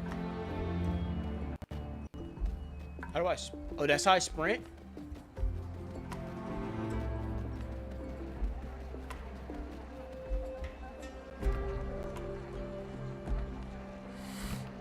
How do I eat? I don't want to bring the map up. Oh! Wait, stop moving! I'm moving on my own. Stop moving. Why am I moving? Stop it. Oh, I'm in control now. All right, let's eat. Can I eat? There we go. I'm eating food.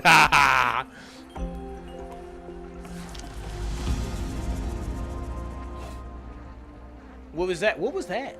Drink water to replenish your thirst. Run out of thirst. Run out of thirst. Huh?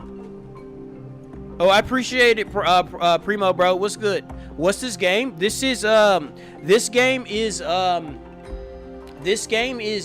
is this game? Path of Titans. Path of Titans is hey, Primo, bro. I've self-proclaimed Dinosaur Week, bro. There's no global Dinosaur Week in anywhere on the globe, bro. It's all scattered. No one has a global. This is Dinosaur Week, bro. So I've created it today after I put on my Jurassic Park shirt. So today, going all the way over to September 16th is Dinosaur Week now. You know, I've created it. You know, I just got off work. I hope you had a good day at work, bro. Yeah.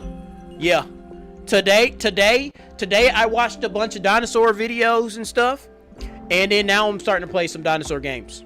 So this is Dinosaur Week, bro. It's Dinosaur Week. If you didn't know, now you know. Oh my god. Oh god. Get me out of this water. I can barely swim. Here we go. Let me see. Oh, there we go. Drink. Oh my god. Why is it doing this? Come on now. Get out of there. Get out of there. Oh, this is spazzing out. I'm like glitching or something. Drink water. There we go. And I appreciate the gift, by the way. You didn't have to do that. I appreciate it. These bars show vital information about your creature. Hunger is displayed in green, and thirst is displayed in blue. I see. Continue. This is your health. If your creature dies, you lose marks, growth, and possibly your abilities. Your stamina shows here when your creature is running or using abilities. Sitting and sleeping will increase stamina generation. Okay. Your oxygen, doctor's oxygen, shows here when you are underwater and not in a tutorial cave. You will begin to drown when you run out of oxygen. Okay. This is your stamina. This is your creature's growth. Fills this bar to level up to the next growth stage and unlock new abilities. Growth can be earned by completing quests. Status effects buff and debuffs are displayed here with the timer showing how long they remain. Okay, so that's my leveling. You can communicate with other players through chat or use vocal calls. Send a call with a vocal wheel to continue. Yeah, so what was I about to say? Yeah, I'm in single player right now. I created a little server. I'm playing single player. But once I understand this game, I'm gonna jump into the community servers or jump into multiplayer and see how that goes. Or I might do like a single player, multiplayer type setup or something. Oh, here's the wheel. Where's communicate? This? Did I level up? Or I got some XP. Select the chat button to open the chat window and send a message to continue. Use chat channels to display your message to different players. Okay. Enter. Hello. How do I close that chat window? How do I close that? Is just, how do I close that? How do I close that? Oh God, okay. Okay, how do I close that? Admin panel. Okay, I'm admin. Got it. Character. That's me. Can I change my, this color and stuff? Oh, that's cool. Let's change it to that. Did I change it? Character? Did I didn't change it. Oh, you shed. I have to purchase this? I don't have to purchase that. That's free. It's unlocked. Oh, it's unlocked for me to purchase. I see. Oh, that's silly. How do I close this window? Zoom in. Socials.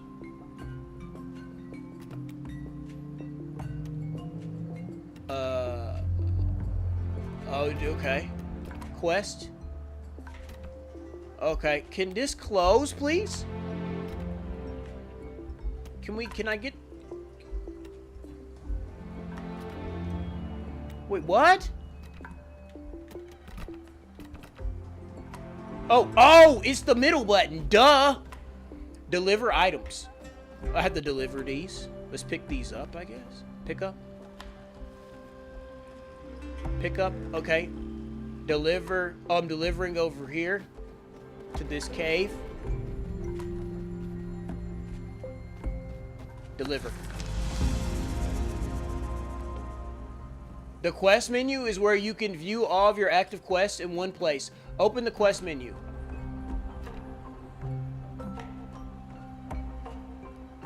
Wait, what? Oh. Hold on, close that. Well, I guess it automatically does that. The quest shows you all your active quests and allows you to track them. Continue. Collect your reward after you complete a quest. Unlock skins with marks to stand out. You can buy a... has that blocking? I'm blocking all of that. I apologize. Let me move this over. I'm gonna make it a little bit smaller and I'm gonna move it over like this. And I'm gonna flip it over like this right here. Transform. Where is it? Transform. Horizontal. Flip horizontally. There we go. Okay. Unlock skins with marks to stand out. You can buy and shed into skins with skin menu access via... Okay. Okay. Are we good then? I see. Do I just change my skin? Unlock skins. Oh, reward is 10. Back. Unlock view skin menu. View skin menu. Character. X. Continue. You can view a detailed list of your status. Wait, did I unlock a new skin though? I thought I did. It said to buy though. It said to buy it. I didn't want to buy it. Select the ability button to switch to the menu. You can purchase new abilities for your creature here. Many abilities are locked until your creature has grown larger. Okay? This hatchling. This bar displays your current growth. Growing to the next stage will unlock more abilities to improve your status. We will now equip an ability in your action bar. Press the corresponding button. Type head causes medium damage. Confirm. What? Press button. Press the button. Oh, R1. Join a group. Join with others. Joining a group is a great way to improve your odds at survival and make a new friend. Send group invites through social media if you want to begin your journey with others. How do I do that? Oh, social. Continue. Continue. Continue. Friends. Continue. Continue. Okay, cool. Tutorial finished. Exit through the marked tunnel. Okay. Where the tunnel? Wait, am I juvenile now? I think I just leveled or something. I might have to go to sleep in order to unlock that. Let's see. Let's go. Let's go. Enter the world. Exit tutorial, bro. We gotta be with the NPCs right now. NPC time is like League of Legends. You don't just jump straight into the game. You gotta play against the bots. Find home cave. Find and enter home cave via a home cave rock. What does that mean? Is it a waypoint? Oh, it's already marked. There. Okay. Okay. Can I eat a I was about to say monster. Eat a monster. I'm going to the home cave. I think I'm using a lot of stamina actually, so I probably need to chill out. I don't really see much on the map right now. Let me stop sprinting. Wait, what is this ability here? Oh, increase armor per stack. 15% increase. Increased armor per stack. Abilities? Oh, that's a passive. I don't have to activate it. Metabolism. Only able to eat fresh meat. What does that say? It said something about confirm. You must be in your home cave or be sleeping near your nest when your nest is at above 75 health. Okay, so let's head over there, y'all. Let's head over there. It's time to get to our home. I think our home cave is over there. I want to eat something, but I think it's best for me to just go straight to my home cave. Can I eat fruits? Probably not. Tiger nut. Okay, let's go straight to our nest. I don't know how far it is though. It seems like it's way over there. There's probably a day-night cycle, most likely. What's weird is I don't see, oh my god, I almost fell off this cliff. I don't see like any animals, like any herbivores or anything. Maybe there's a certain area they like to be at. Oh, cool. Okay. That's cool. Where's my stamina meter at, bro? I think, isn't it the white one or something? Does single player just not have any, like, single player might not have, like, any dinos, y'all. It might just be just me and this, well, maybe I have to find them. But let's stick to quests right now. Let's find our home. I think that's the most important thing. How far away is this thing, though? Damn. Show me the map? Oh, there's multiple caves. Track down and kill specific critter. Oh. Oh. Okay, let's find the house first. Let's find the home first before we start hunting. I think that's more important. But if my hunger is at like 80%, maybe like 90%. I think we're good on that front. But let's find this cave.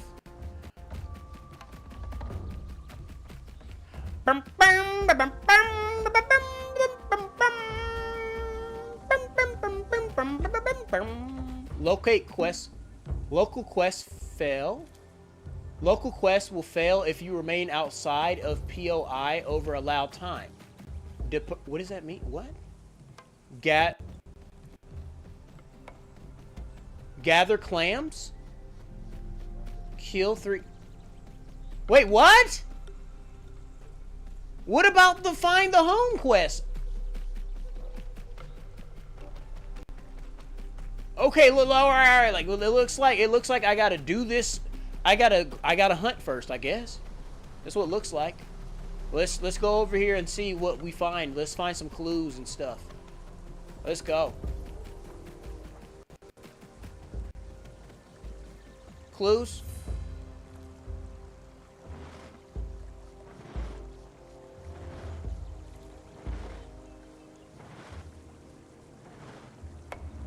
What are we looking for?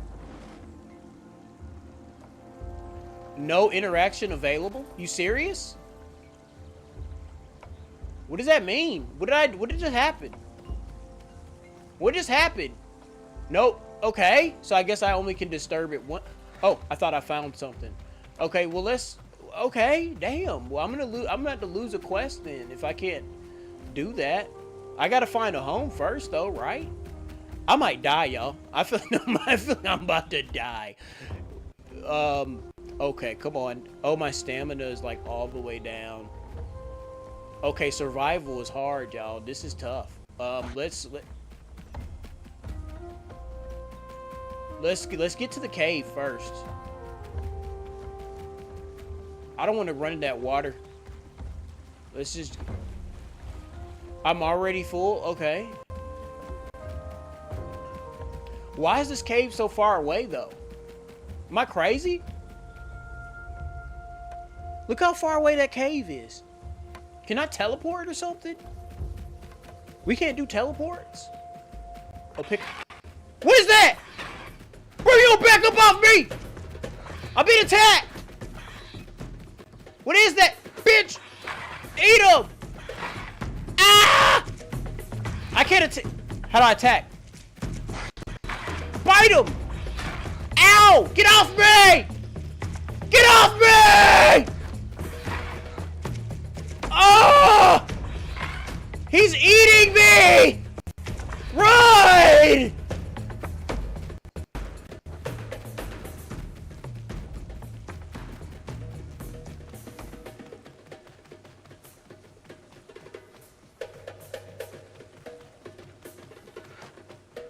Bro, my bite wasn't working.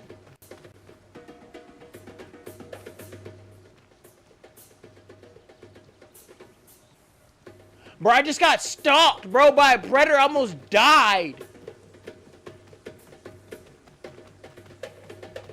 Bro, see, these animals know, bro. They know. They know. They know that I am new to this world, and they're trying to get me. Gather clams. Why am I gathering clams, by the way? Discover point of interest. Let's get this. Get it done, trying to eat. Get it. Why can't I get him? I can't. Oh, I got him. Time to feast. Let's feast on him. Noxious. What? I can't eat.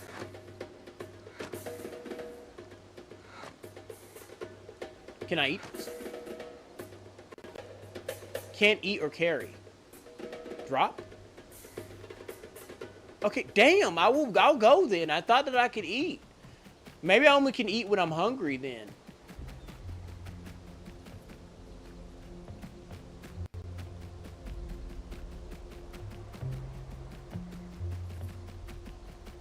I don't know why there's a timer on that. I feel like I should be able to at least find the home first and then all that other stuff starts. But apparently that's not how this works. I have to find...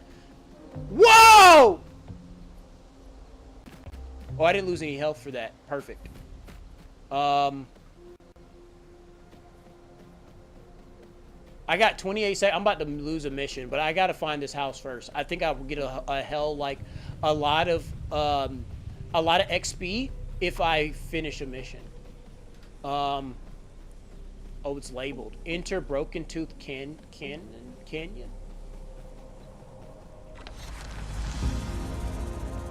We found a home. Home cave quest. Start quest. Find and enter home cave. Edit ability editing enabled. What? Gather clams fail. We're not doing that right now. Why would we do that first? Gathering clams. We ain't got a house yet. Covered in water abilities. Metabolism. Confirm. Can I add this?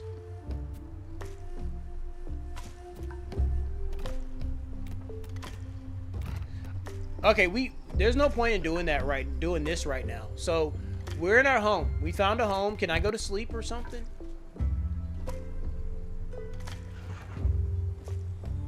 Can I rest?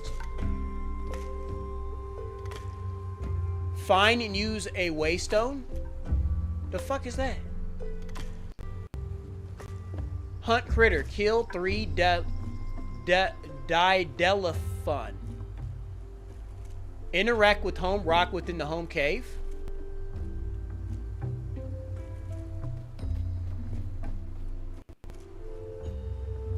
Customize.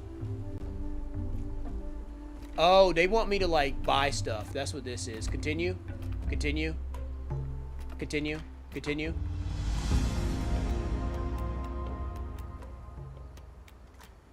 Buy rooms. Customize rooms.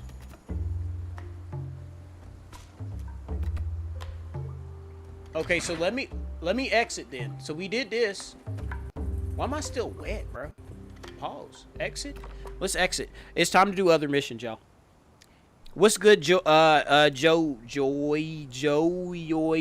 Hello, love your vids. W, I appreciate it, friend. This dinosaur week, bro. So it's dinosaur week. We doing nothing but dinosaur activity. So enjoy, bro. What's going on with this? Let me move this. I'm moving this over a little bit, y'all. I'm just gonna move it over a little bit. There we go. And I moved it. I need to get some food though, y'all. I might order some food. I really don't want to end stream.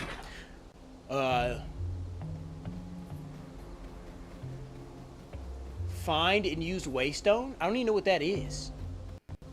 Hunt critters. Oh, it's nighttime. It's time, bro. It's time to start hunting. No? Where's the thing at? Where am I at? Where am I at? Titans Pass. Focus on player. There we go. I guess that's where I'm... Oh, that's me. So... Quest? Where is this?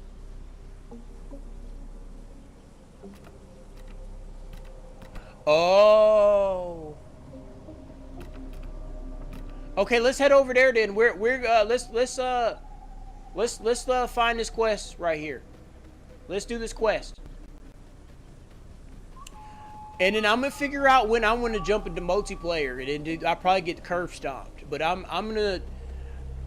I just want to learn as much as I can before I jump into the actual thing, you know? Oh no! Okay, I'm good. I'm good. There's no fall damage, it doesn't look like. Bloodstones? Can't eat. What are these? What are bloodstones? Drop? Maybe there'll be a quest where I collect the bloodstones. A new ability available for purchase. Discovered. There's a new ability for me to purchase, apparently. Abilities. Insufficient growth. I don't think I can buy abilities until I'm in my cave, though. So why would they bring that up? They should have brought that up when I was over there, right?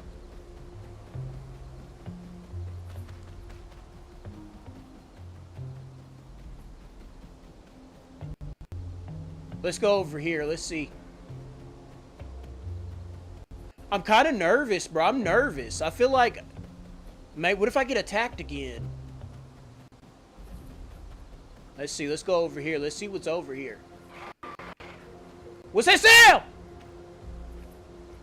What's that sound? Oh, there's food. There's something right there. Oh, you're dead. Come here, you're food! I'm eating you! Don't run!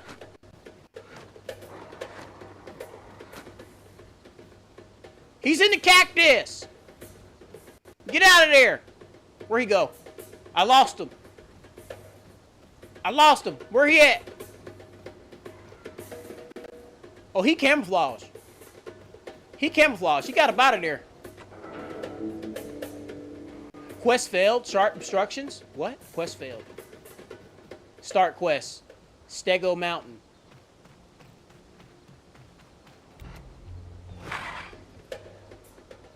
Ah! Ah! Get off me! Get off me! Get off me! I can't maneuver! Hold on. Let me turn around. Son of a... Bring your ass over here. I'm gonna get you first. I can't maneuver right. Get... Oh, it's the turtle! The turtle! Get him, turtle! Oh, I'm being into big jumps! I'm being jumped! They're jumping me! Get your ass up! Yeah, I bit you. What's up? Get up! Get off me! Hold on.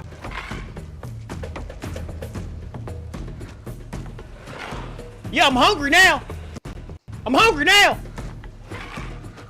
I'm hungry now. I can't move. I can't move. Hold on. Come here. I'm gonna eat you too, turtle.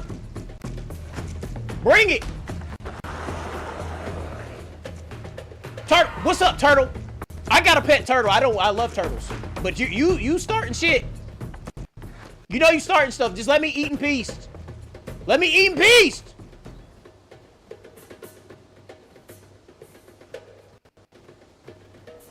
Alright, back up so I can eat.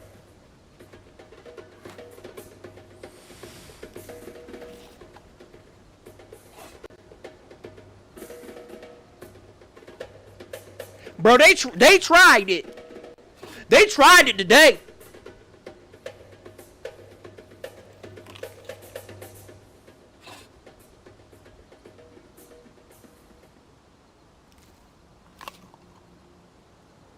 You know what that means? Hold on. Oh, I'm moving on accident. I'm moving on accident. I don't know how to stop moving. Stop moving, please. Oh my god, I'm moving for no reason. Stop moving, please. I'm not even hitting any buttons. Please stop moving. Oh, I'm sprinting now. Please stop just automatically moving, please. What is these controls? Okay. Oh, that's the button. That's why I was doing that. It's right on the directional pad. Hold on. I gotta make a sound now. Vocalize myself, because what I did was awesome. Can you do it again? Let me do it again. Hold on.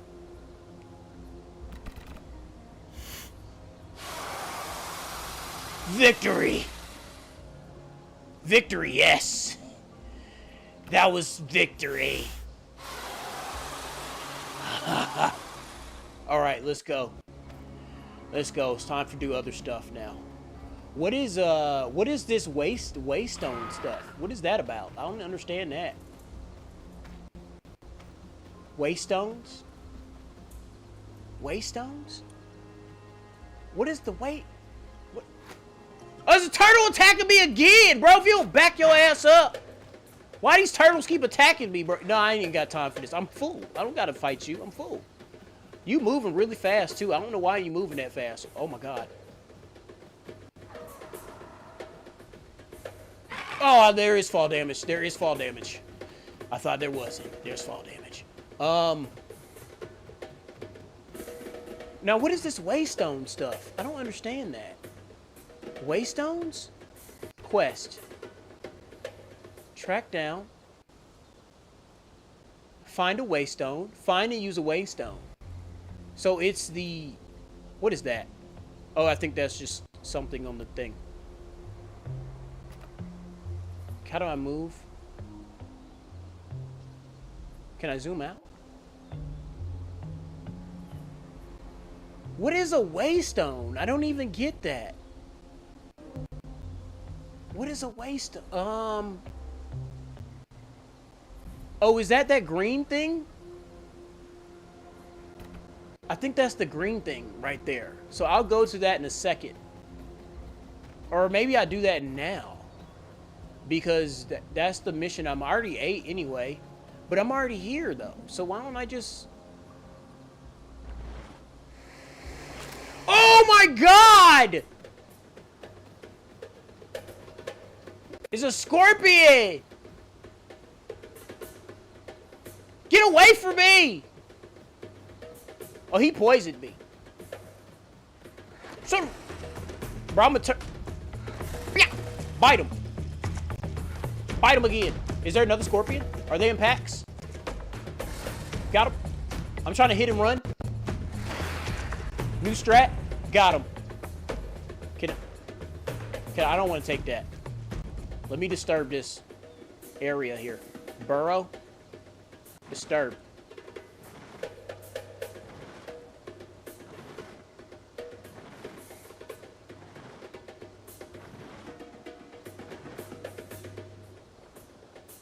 What is that? Come on out! There's a spider right there.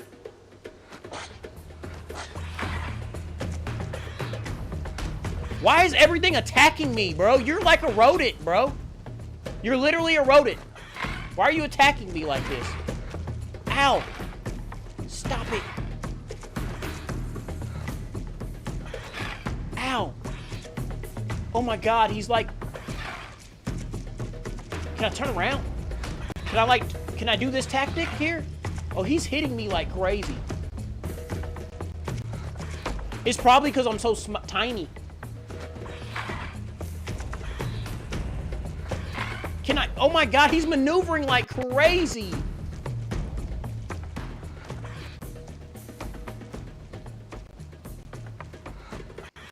I gotta do the hit and run. I can't turn.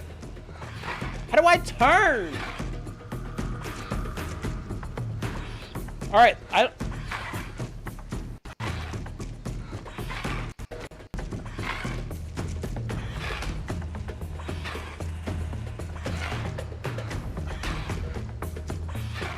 okay, so I can't like hit him because he's like behind me and my turning radius is ridiculous.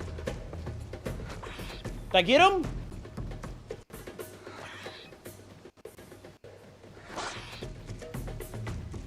Bro, you better hope I don't bite you! I swear to God, you better hope I don't bite you. Got him! I just had to get him once. Where he at? Where's his body? Now bring the rest of them out. Oh, that's okay. I can't, where? Okay. I get, hey. Okay. Okay, he's been defeated. That was good opponent. Good opponent. Is there another area here for me? Or maybe we go I think I go... I can't mess with that again. I think I'm gonna go all the way over there. This is a long walk though. Jeez.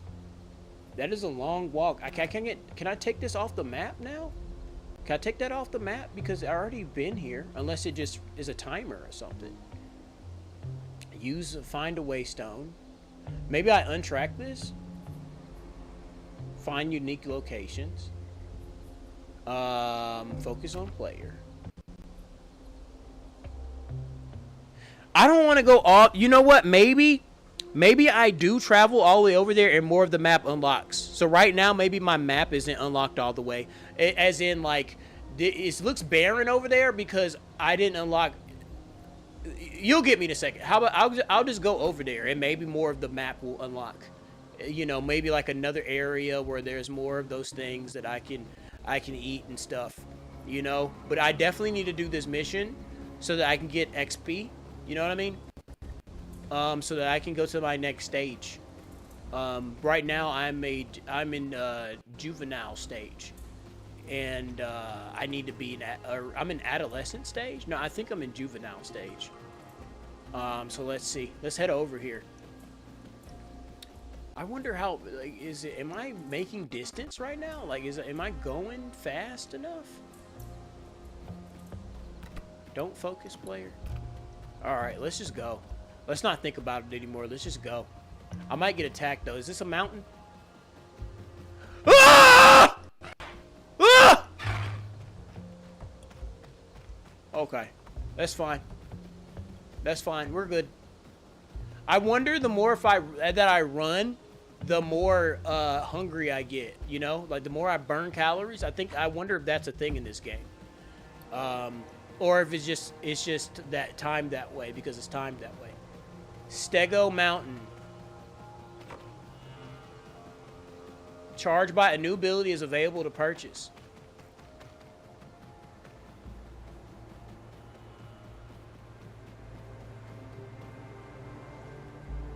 Why is that timer going off? I'm literally just going to the first weight thing that I see. That's it.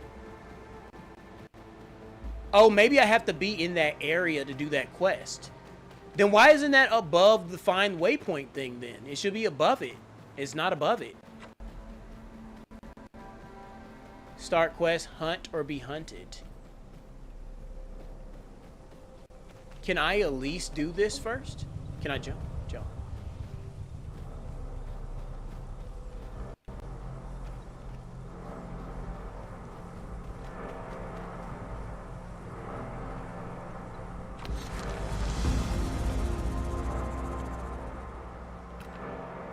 Using a waystone will drain its power, and it must recharge. You can also recharge the waystone by completing a local... What does the waystone do? Oh, use a waystone to bring your friends to this location. Once you invite a friend, they must return to the Okay.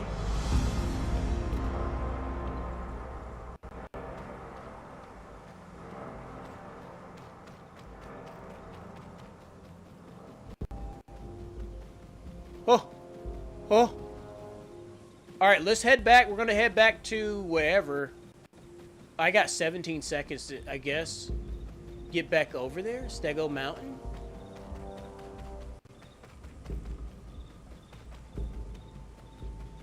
I don't want to lose that mission. I'm just confused. That's all.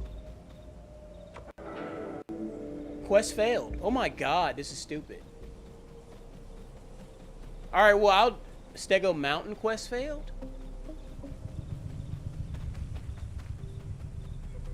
Find Big Quail Lake. Actually, I need to get water.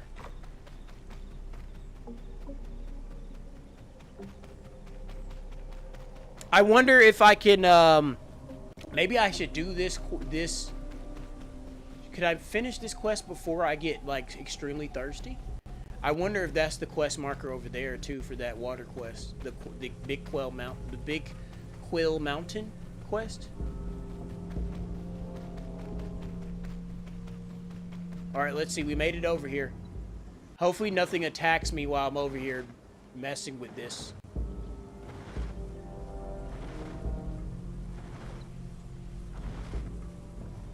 Point of interest. Yeah, you're dead!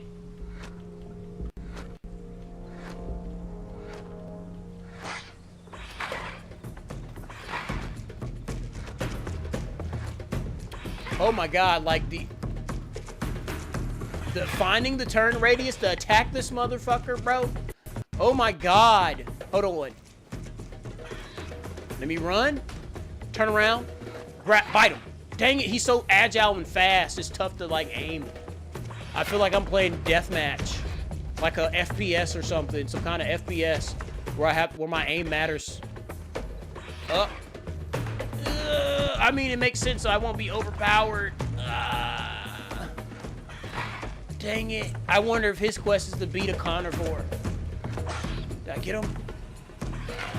Dang it, stop it. Stop this nonsense. I can't turn fast enough to get you. Bite him! I missed. I missed him. There's a lot of brush. Dang it, I missed again. Did I get him? Dang it, I missed. Dang it, I missed. Oh my god, you better hope I get... There has to be a trick to this. There has to be a trick. Come on. Dang, I missed again. Missed again. Missed again. I get him. Got him! And I'm eating you too, because that was ridiculous. I gotta eat you. What you just did to me was ridiculous. I gotta eat you.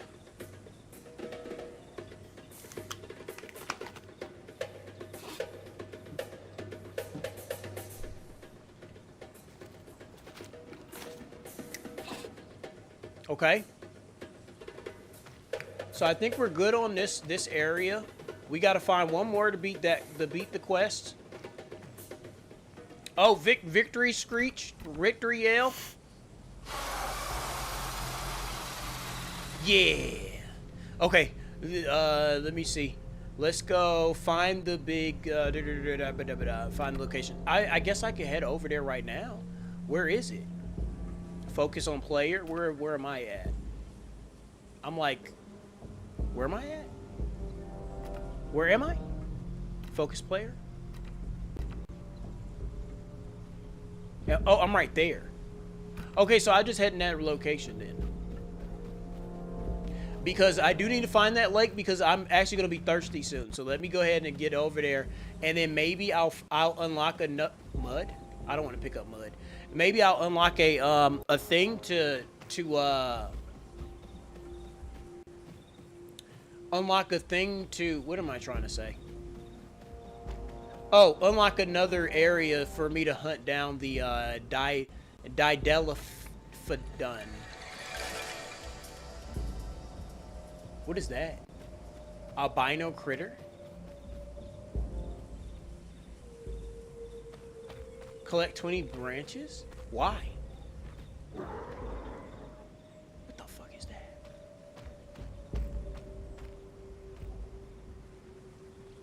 Oh. Oh, can I get him?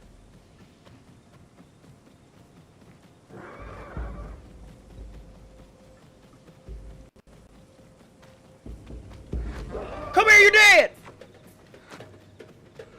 Don't run! Stop running! Stop running! Stop running! Stop running! Oh, you trying to curve? Trying to curve? Trying to curve me? Hold on, I'm back. I'm gonna get you.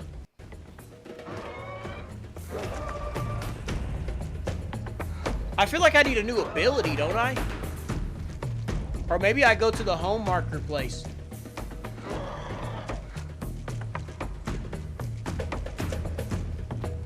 Come here! Stop running. You're running a lot.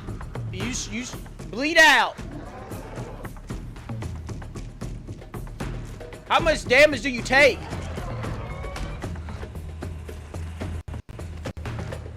Slow down.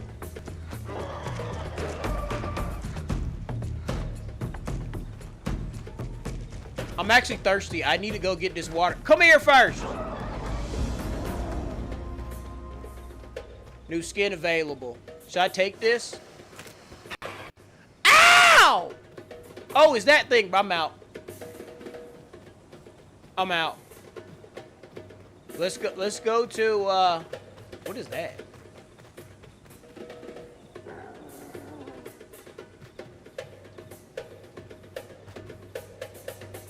Okay, I'm not attacking you. You don't attack me. Let me go find this water.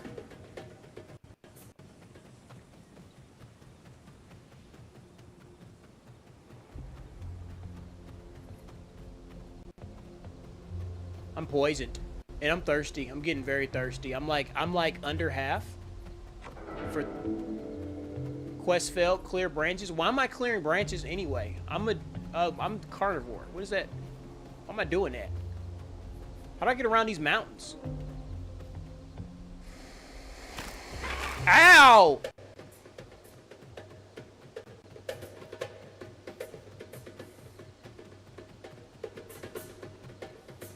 Oh, maybe I go this way? I'm seeing a lot of herbivores, so this has to be the way to that lake. Here it is.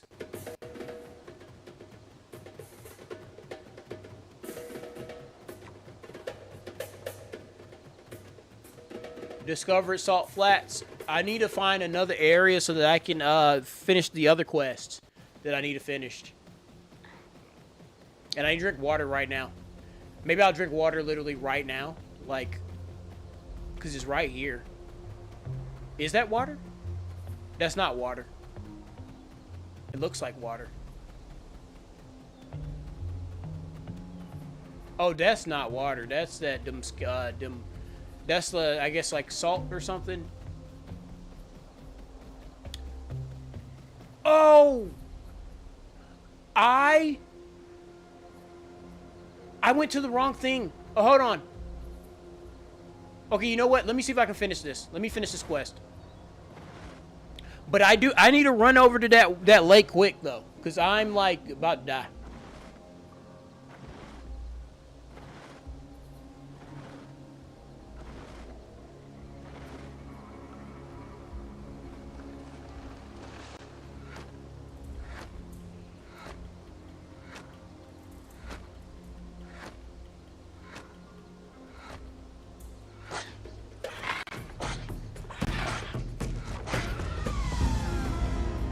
Okay.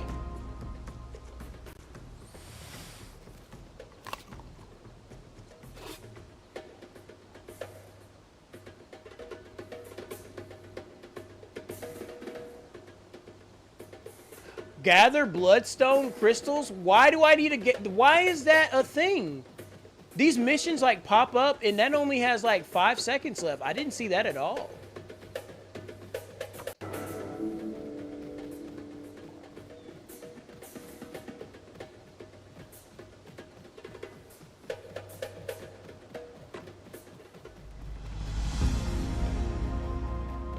We need to hurry up to this lake, though. Where is it? Is this it? I think this is it.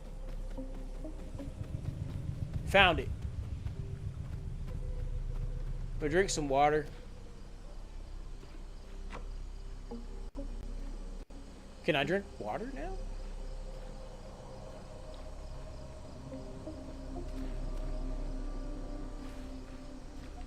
Can I drink water? Why won't they let me drink it?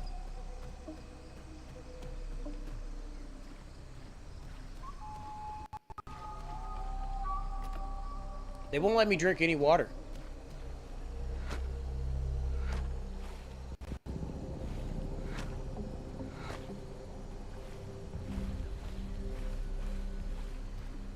Why can't I drink the water?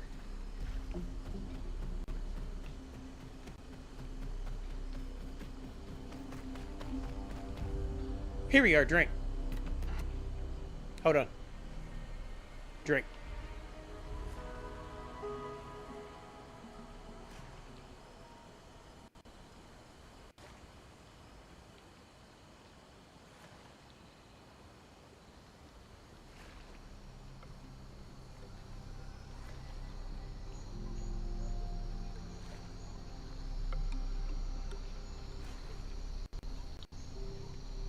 We're doing good.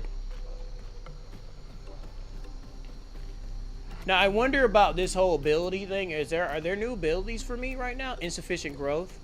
Senses, inefficient growth.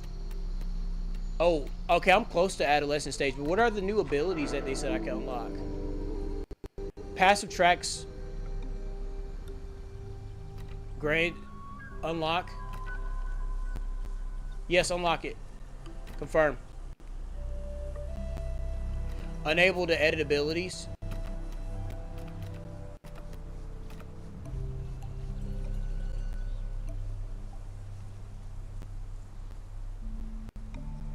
I think I have to be in like a cave or something to do all that, but I do want that ability.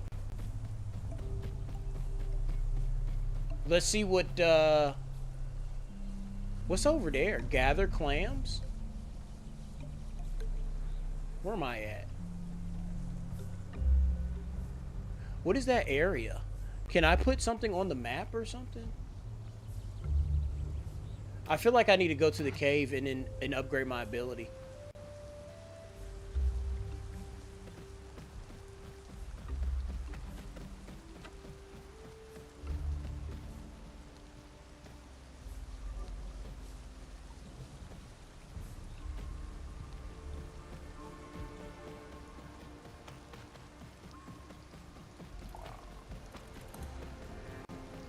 I'm still slightly confused about what I'm supposed to do.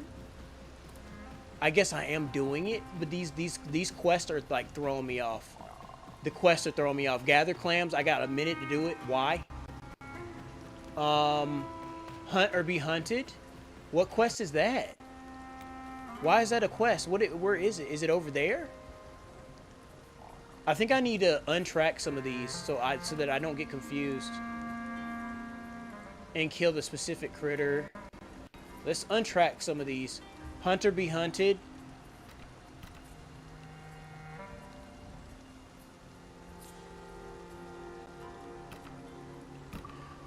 Honestly, I need to upgrade my ability. Right?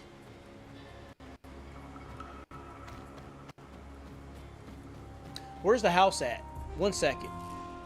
Let's head back to the house so that I can upgrade my abilities. I think that makes more sense. I can upgrade my abilities and then I can add some abilities and stuff like that.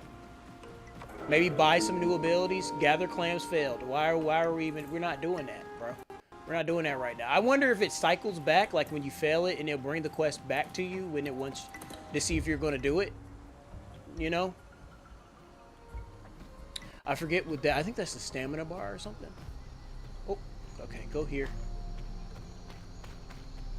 Let's enter this way. Let's head into the house. Let's try to upgrade some stuff.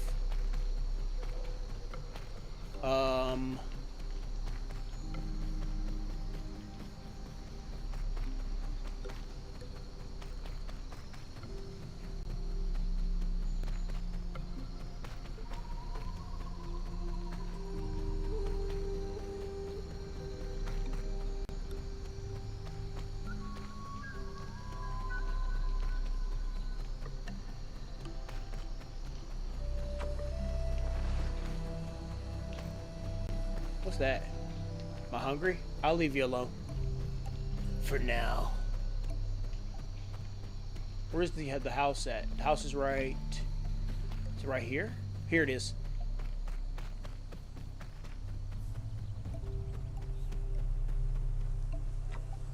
Let's enter here. Let's see, what's going on?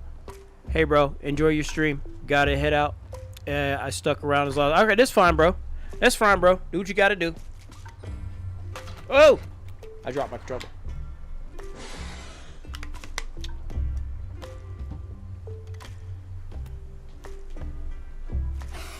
Let's upgrade our abilities. How about that? Ability. This one. Carcass tracker. Passively tracks dinosaur carcass within 250 meters. Let's confirm. Let's add this.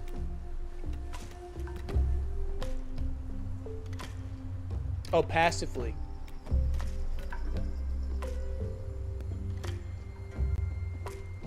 Charge up an attack and inflict fractured based on how long it's held.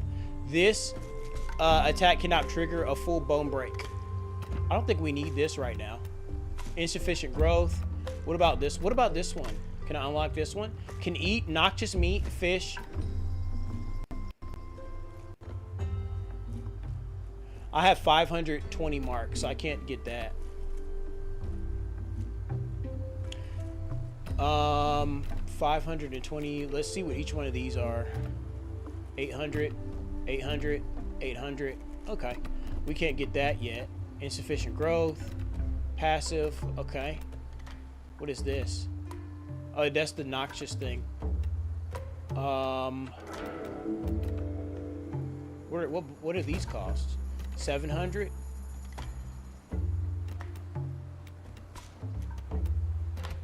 Okay. 520. How do I get new marks?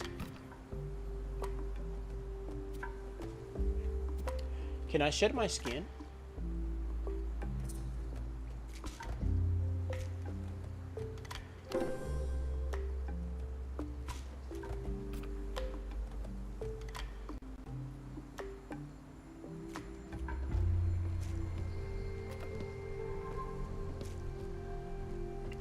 I thought I already had this unlocked.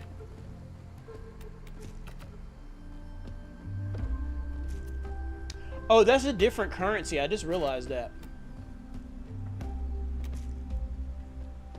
Should I like go to sleep or something?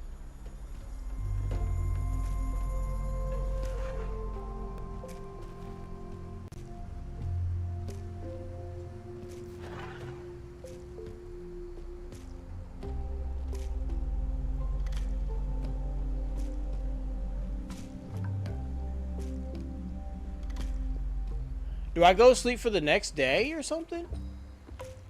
Like, what do I do here?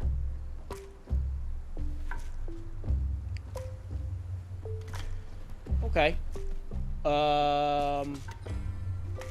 Let's exit then.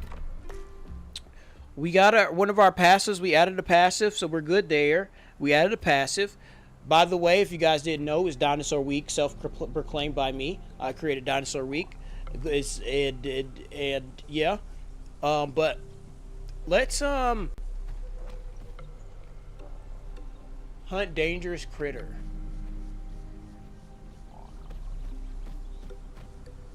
What dangerous critter? Hunt or be hunted. Is that this quest?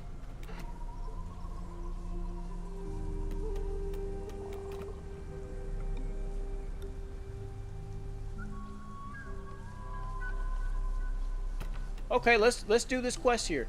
They're giving me too many quests at once. That's kind of very annoying to me. Oh, there's a red one? Oh, that's in that area. Okay. We'll do that in a second. Let's get this quest done. This critter here. It's saying to kill 3 of them though, which is like what?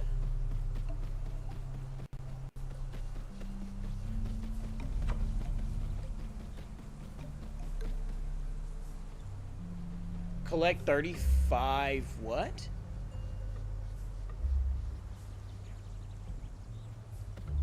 Succulents?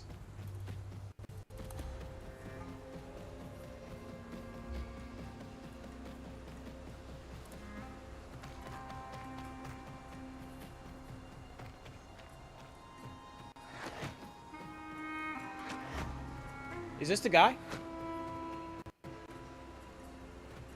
Oh, he's probably poisonous.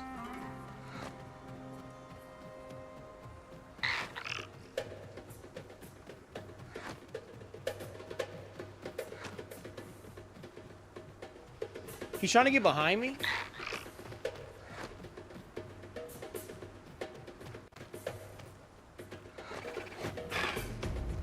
Oh, he's poisoned me. He poisoned me. He poisoned me.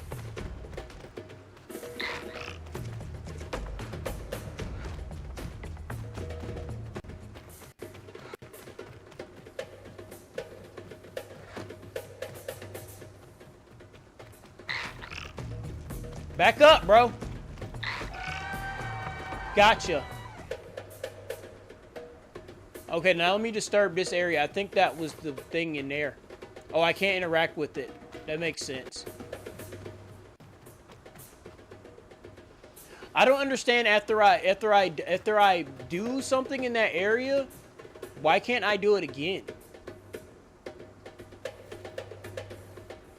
You know?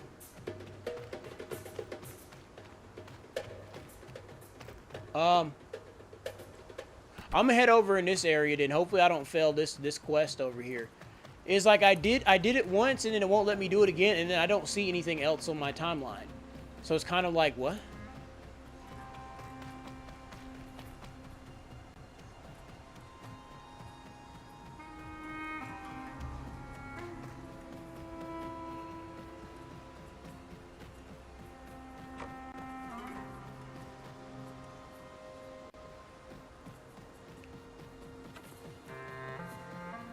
Okay, so I can't do this quest yet. I gotta do this quest first, since I started it.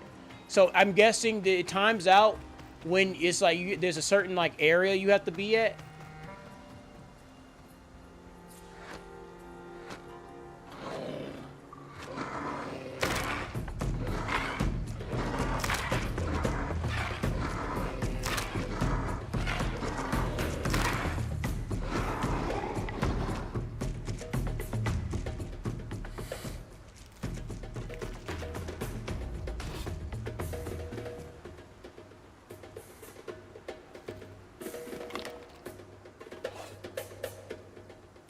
Wait, if I gotta be in this area, there's only one area. Well, maybe they're around. Maybe they're around it or something. Like around this little nest. Maybe that's how I find them. Cause I go here, and I didn't see anything else. I didn't see anything in the area when I disturbed it. He was outside of he was outside the base anyway. So maybe I can find more over here in this area. Maybe that's where they're hanging out at or something. Let's see. Let me explore that theory. Let's see. Y'all think they're over here somewhere?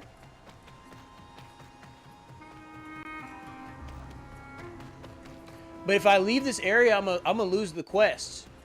So it's like, it's very annoying. Like I don't know where the rest of these guys are at.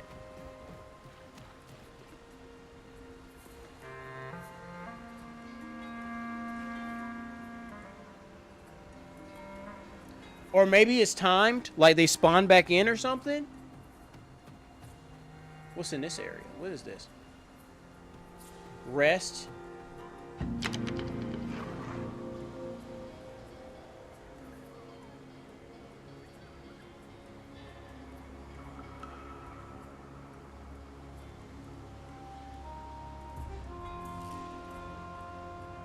Okay, I rested. What's next? What are these succulents are talking about? Did I get XP for that? I just did a quest.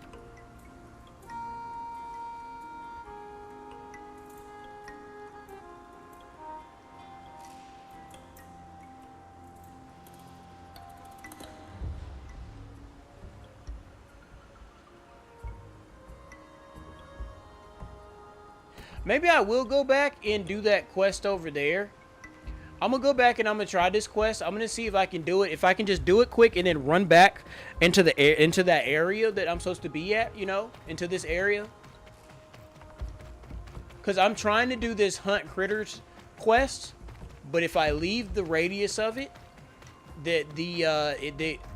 oh, I'm about to lose this other quest too. This collect 35 succulents. I don't even know how to do that quest. I don't even know where that stuff is at. They're just giving me so many quests. It's kind of ridiculous. You know?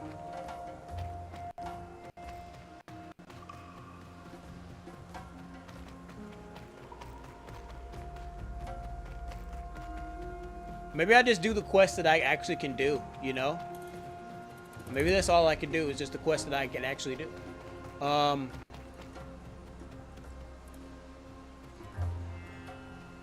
want to do this hunt or be hunted quest though. Who am I looking for?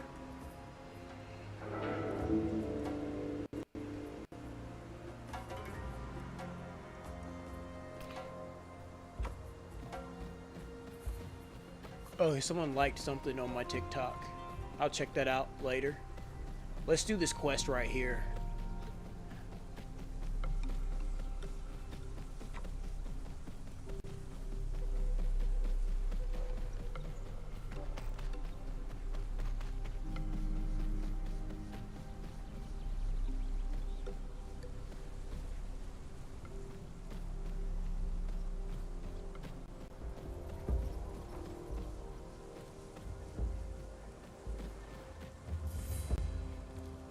Here it is. Whoa!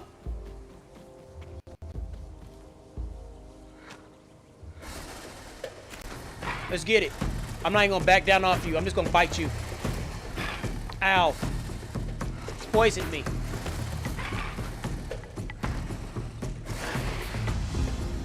Quest complete. Damn, now I'm thirsty.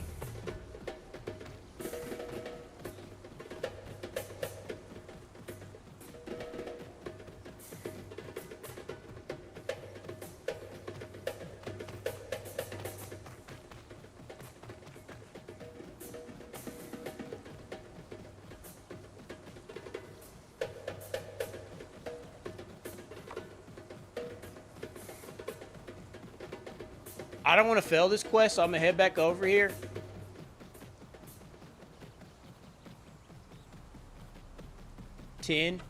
I'm in the area. Enter salt flats. That's okay. Let me go and get some water real quick. I think there's water. There should be water over here.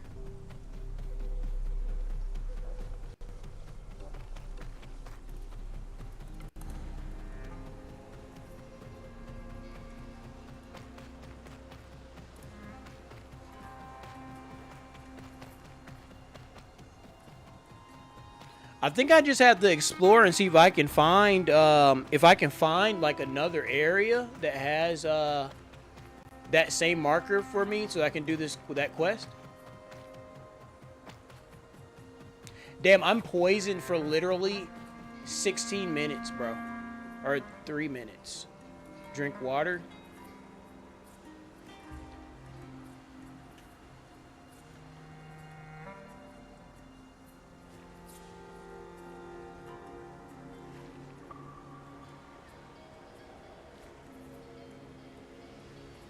Let me check TikTok real quick. What's good, YouTube? Hope y'all doing okay. It's Dinosaur Week, y'all. Nothing but dinosaur games. Oh, I guess me drinking water reduced my poison. What is that? Bro!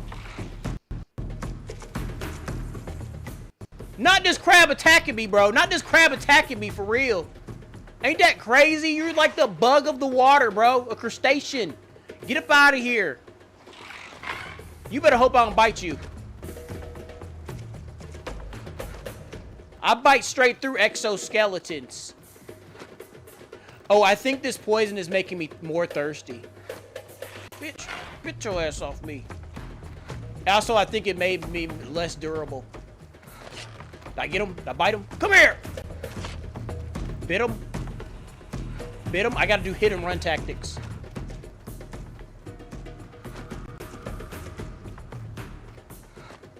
I get him. Got his ass. How dare you?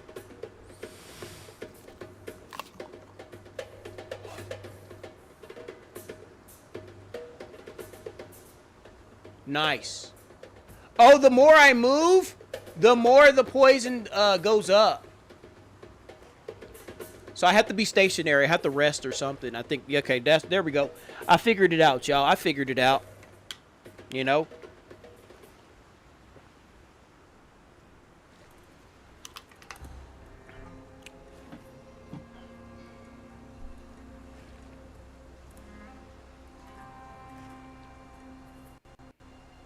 Okay, cool. I'm no longer poisoned. Okay, let's head back in this area. Let's see what we can find.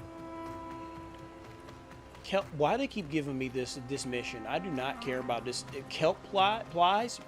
Oh, rest at target location. I can do that. That's super easy. That's super easy. I just did this quest, didn't I? Why do they keep recycling the quest? Rest. Did I get XP or something? No XP? Okay. Head to the next waypoint? What waypoint? See, you aren't even showing me that stuff. You're not showing me the next waypoint. It should pop up on the map, no? No, I'm not doing that. I'm still in the middle of a quest.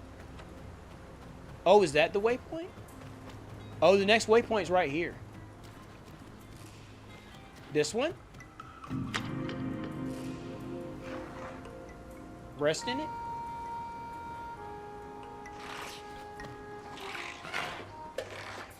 And then the next one? Why is this crab attacking me, bro? I ain't got time for y'all. Next waypoint. Next waypoint over here.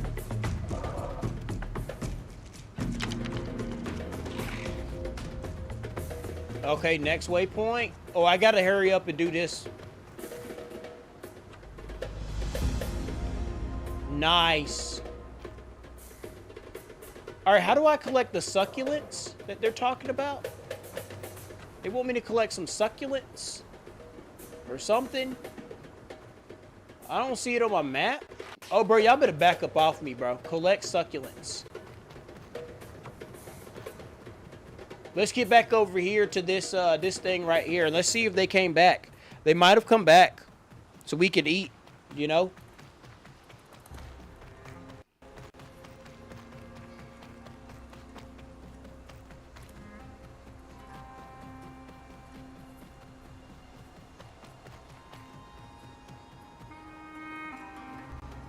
Oh, he's back. There's another one. I think it's timed. Son of a... Gotcha. You're not poisoning me. Come here. Uh-huh. Uh-huh. Uh-huh. Uh-huh. I'm getting faster. Yeah. That's two. I can't eat that.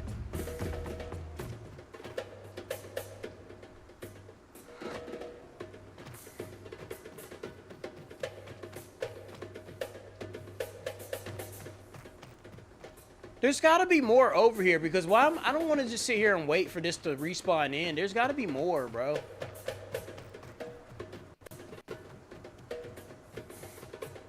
There's a turtle. Do I get XP for, like, beating enemies at all?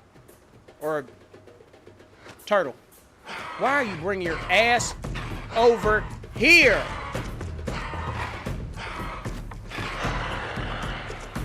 I didn't get any XP for that.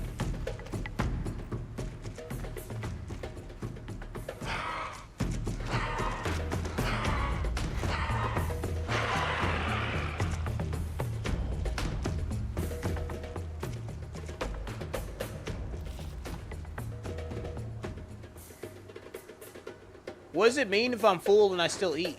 Oh! I'm thirsty now! I'm thirsty! Let me run back to the water.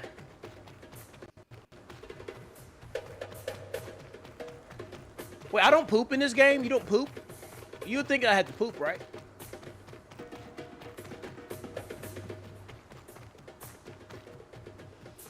Sharp instructions. I think I've seen those, actually. They need to show me on the map though. Maybe it's red on the map or something. I'll go ahead over to this next thing after I drink this water. Hold on. The collect 35 succulents. It looks like it's red on the map. So let's see if we can find it. Spiky cactus are everywhere. I need to clear the area. Why? Something about these mission setups are kind of confusing. I feel like they don't really explain some of this stuff very well. It's very not intuitive, if that makes sense.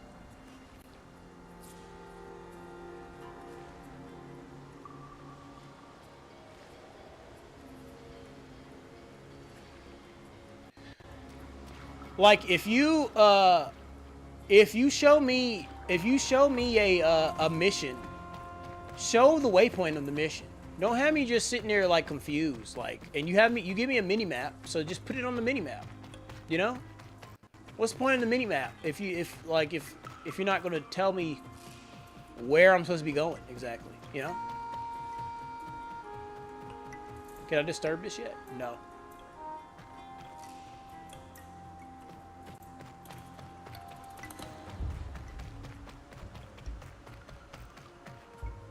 Yo, my dino's getting thirsty extremely quick. Maybe it's because I'm running around. I wonder.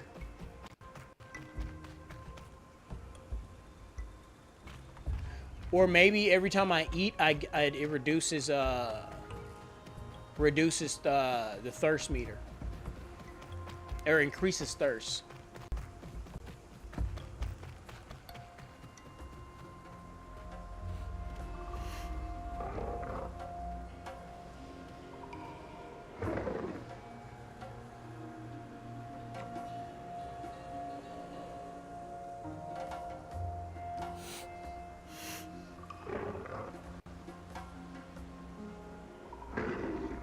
Collect eggs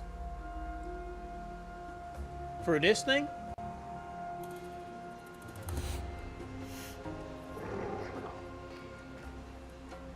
What do you mean? Already on quest. Collect egg. Collect eggshell? Collect eggshell? What? Where's the mission at? I don't even understand, bro. Hold on.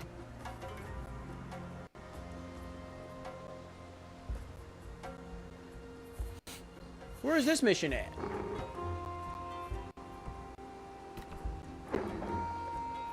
Oh, it's the red area? Like over there? I guess it's over here? But I don't want to go too far because I might fail my other mission. Oh, maybe I won't. Maybe this is the area I'm supposed to be at. Oh my god, I'm already thirsty. Okay, yeah, this is going to be an issue. Yo, what's good, TikTok? What's going on? Give me a second. I'll read the chat in a second. Let me head over here to this water because maybe I'm drinking salt water. Why am I constantly thirsty? Or I think it drains every time. As I sprint, it drains like the same level. Give me a second. Let me run over here. And then I'm going to do this mission. I think I want to jump into multiplayer soon. I think I'm close to ready for multiplayer. Oh, okay, chat. TikTok already left, I guess. Why you put a message in there in TikTok and then left like after I just said something to you? That's insane to me. But that's okay. If you want to leave, you shouldn't have said anything if you were going to leave within seconds. You're expecting me to just stare at chat the entire time or something as you talk, and if I don't answer immediately, you're like, you know what I mean? That's kind of weird. Weird to me. Weird activity. I kind of want to get to adulthood first before I Okay, what do you say? Hope you know you're awesome, and I hope you get the best in life. I'm gonna get you to one. I appreciate it. I appreciate it, friend. I appreciate it, friend. I appreciate it. Yo, that's a W, bro. I appreciate it. TikTok. And I hope you get the best of life as well. Hey, I already got the best in life, bro.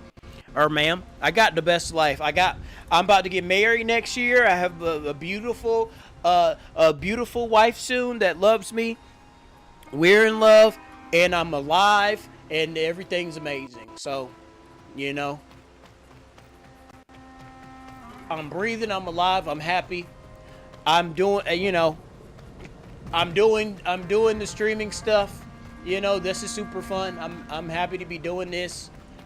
I've never thought that I'll be able to do this, be able to have the time to even sit here and do this. Oh, here he is! Come here! Come here! Hold on. Oh, you're done. You're done. I'm finishing this mission. Come here.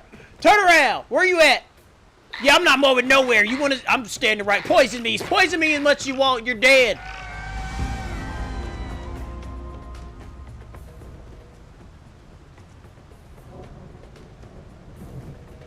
We finished the mission, guys. We finished the mission. We're good. And you deserve it all. Proud of you, man. I appreciate it. I appreciate it. Thank you so much. Let's bro. I feel like if I go too far, I'm gonna be dehydrated again. But I want to do this quest for this egg. These eggs here, eggshells. But every time I go, it's like my meter falls. But no, I greatly appreciate it. Well, I gotta go now. Check your likes. See, thank you for the likes. Thank you so much. Thank you so much. I appreciate it. Thank you. And you have an amazing day. Have a good day. Thank you. Let's see. I'm close to leveling, I guess. I want to see. Should I run over here and do this? I'm gonna run over here and do. Oh my god, I'm thirsty already. How? How am I thirsty already? I barely went anywhere. Like it chunked me as soon as I got in this area. Hi, doggy. What's up, doggy? What's up, doggy? I do want to go get some. You said what?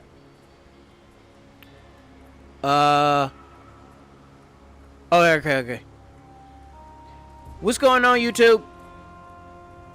What's going on, YouTube? How y'all doing? Are y'all enjoying this playthrough? Let me hurry up and go over here. I'm gonna go over here. I need to get this water. Is that the... Can I get that water? Is that like a thing there? Hold on. Because I want to do this quest. But also I'm scared because I'm like, this water thing is like... The water thing's draining there. Maybe I'm going into the desert. And oh, maybe there's a weather effect. The more I run... And the more I get into the desert area, the more like the more I dehydrate. Maybe that's what's going on. I think that's the meter right there. I failed a quest. What quest is this? What is this red area? Is this the egg stuff?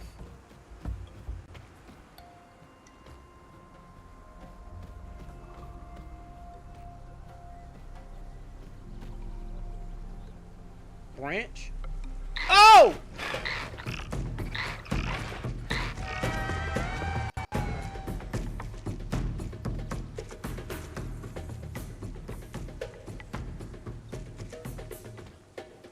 What quest is this?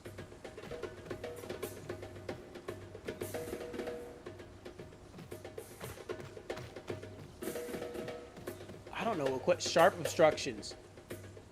Oh, is this the succulent thing? Collect succulents? Or something? Oh! Eggs! Eggs. Here's some eggs right here. How do I interact? Can I interact with these? I can't interact with them, though. But there are eggs here.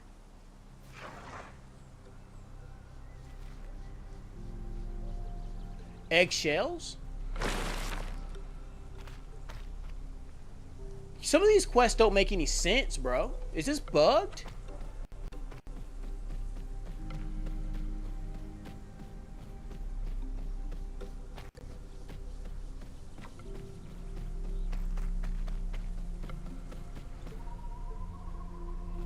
What?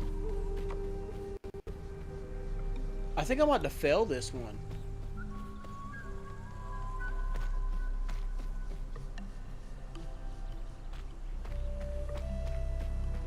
Eggs are right there. There's these flowers.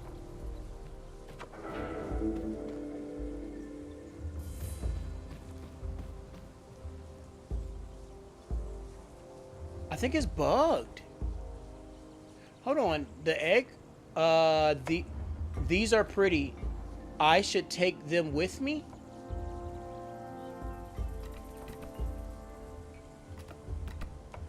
Destroy egg-filled nest and search the remains to find eggshells.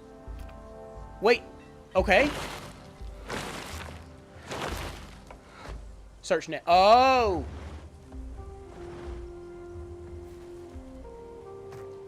Stop it.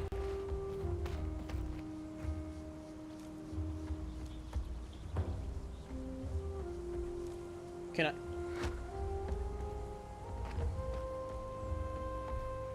Is this bugged? I can't do anything now. I can't do anything. It stopped working.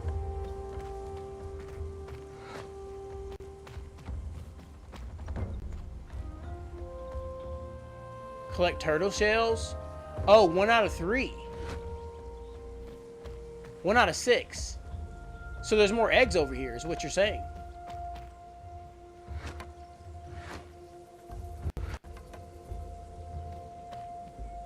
There's more eggs over here? Where's the rest of the nest?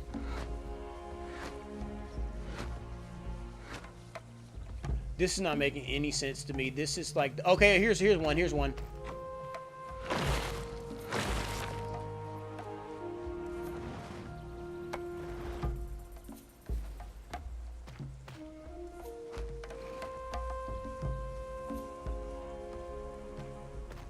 Can I get more? Are there more nests over here? There is.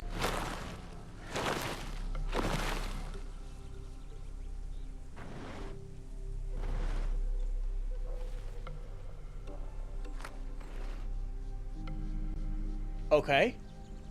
And so there has to be like 3 more nests, I guess. Once I hit adulthood, once I hit adulthood, I think what I'm gonna end up doing is I'm gonna go get some food and I'm gonna come back and I'm gonna go get food.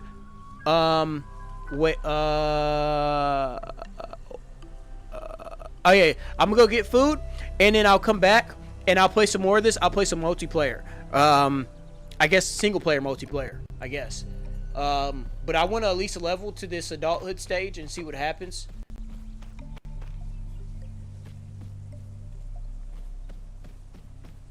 I really didn't want to end stream at all. I kind of want to do like an extremely long stream, but that's fine. I'll probably come back and I'll do like a Dinosaur Week Day 2. Just Day 2. I don't know why. It's the same day, but shit, I don't know. I'm just gonna say Day 2 and keep it moving. And I'm gonna stream like hella long for a very long time. Where's the rest of the net? Is this a nest here? Bro, why don't they put this on the map, bro? Put this on the map or something so that I know, bro. The hell? What's going on with this? They're not showing me the thing, bro. I keep thinking this is bugged. Oh, here's another one.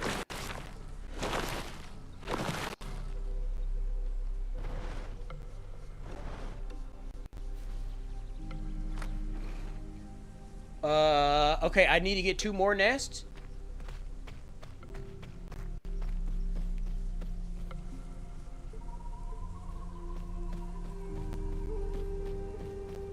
I wonder if the nest is respawning or something. Like, it has to be. I don't see no. Oh, pick up berries. Can't eat. Okay, that's fine. Drop berries. All right, bro, bring your ass over here. You want to fight me? That's fine by me. We can do the fight, bro. I'm always ready for that.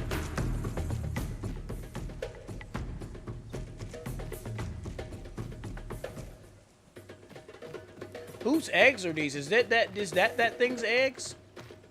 Is that why you're doing that? It can't be. You will put your eggs in your nest. You won't leave them out in the open. That's crazy.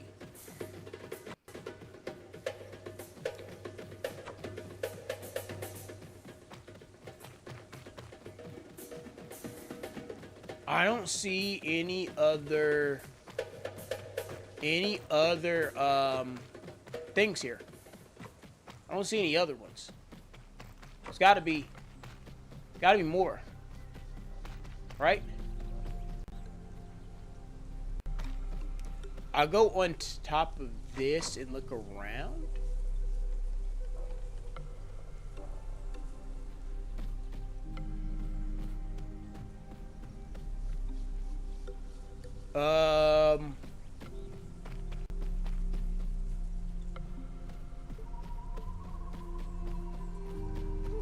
Why do I feel like these eggs are respawning and I have to wait for them to respawn? Because that's silly. Okay.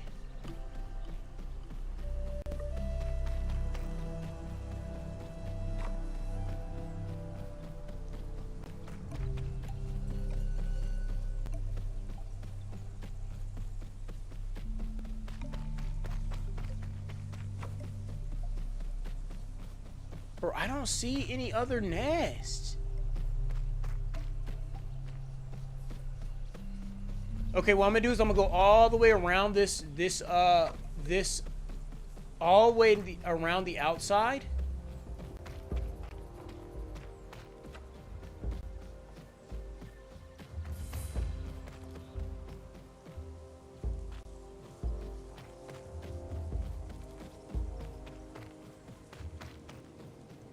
This quest is sneak kind of difficult. Not difficult, but kind of tedious, I want to say, because, like, why is it not working?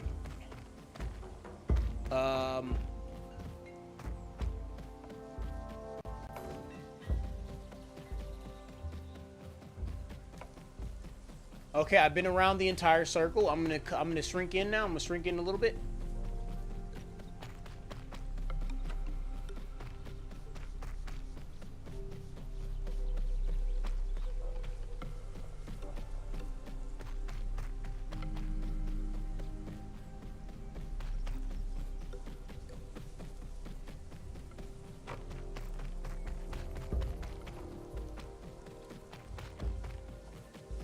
Oh, I'm thirsty. Oh no, I'm thirsty. I just realized that. I'm thirsty. Oh my god.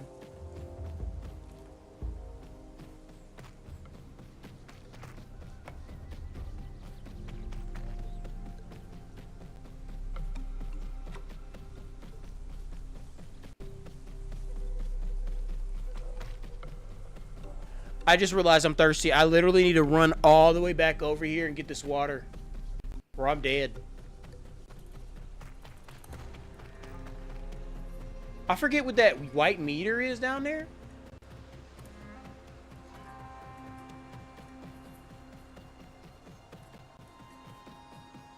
Is that my stamina?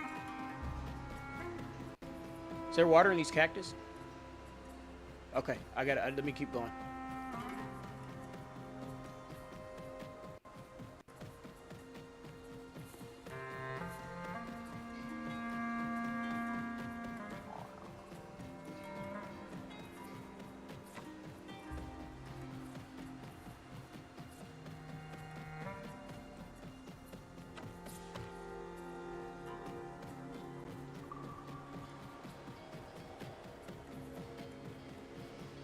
Okay, we found water. We need to drink this now.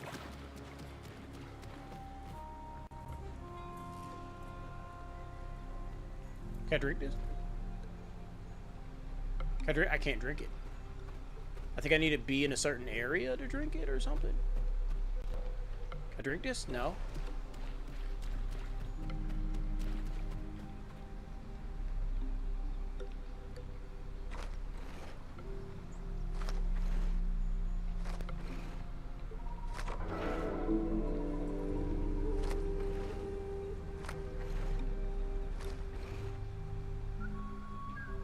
Can I drink this water now?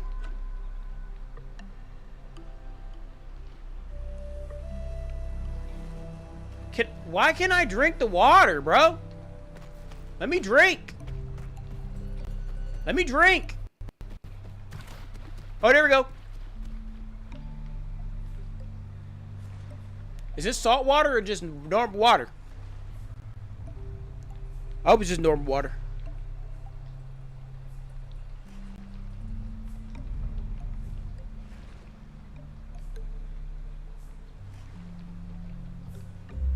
I think I should run around and collect these clams. It doesn't seem like it's too difficult to do. It actually seems kind of easy. They're just around the shore.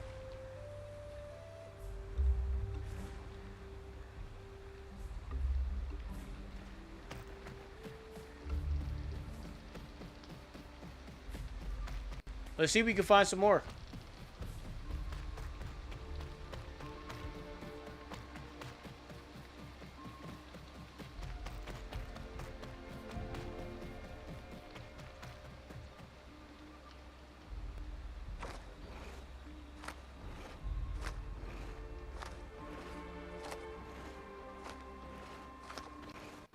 Okay.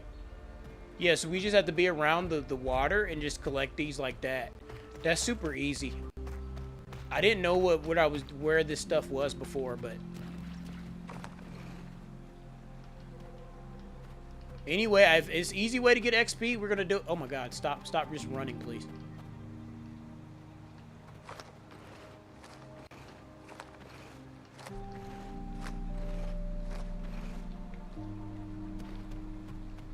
And then I can go and go back to get those eggshells because I think they probably spawn back in by then.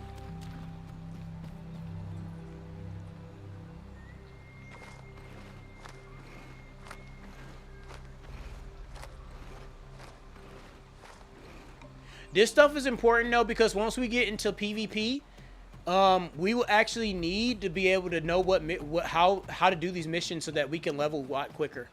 Right, we have to quickly level. And the slower we level, the more likely we get eaten or something, you know, by other players.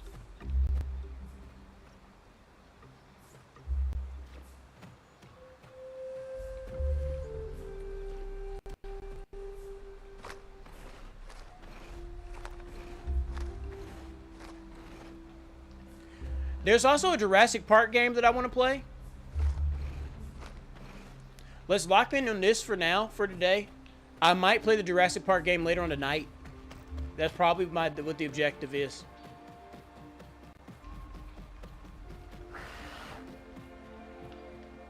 What?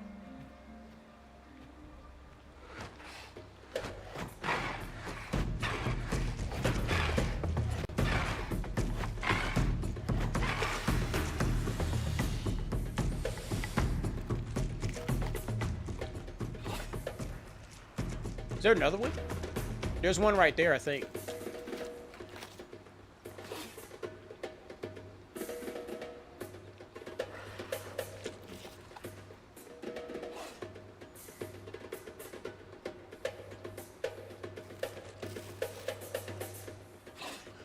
Oh, I can knock out a couple of missions at once.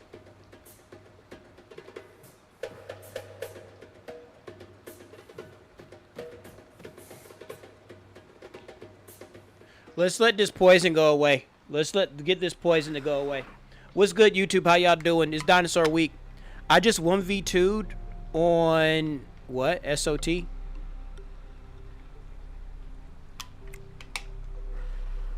Oh, Sea of Thieves? 1v2? Good job, bro. You enjoying Sea of Thieves?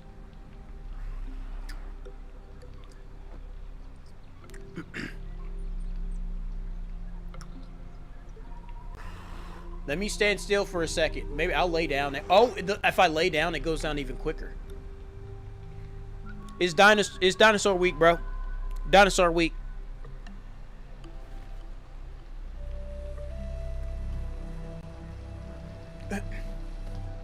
How did you 1v2, bro? Were you in a small boat? I still feel like you were they new players? What's that? Who that? Who that? Who that?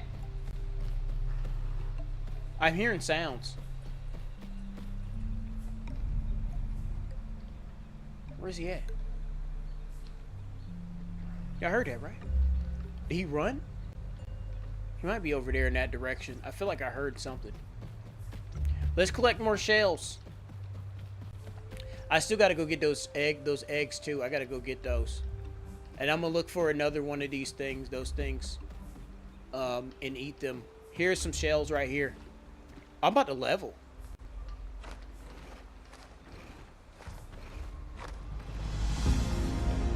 We did it. That didn't take much, though. That didn't give us much, is what I meant to say. Clear branches? Why? Collect 20 branches? From trees? 20 branches from where? I mean, these missions are actually pretty damn easy.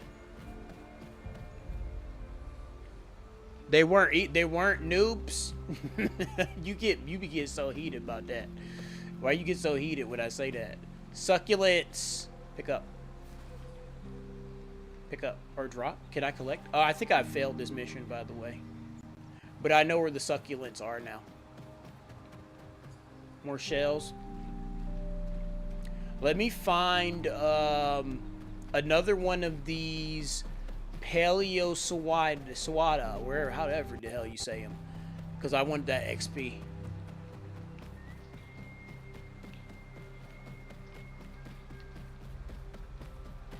Can I find another one?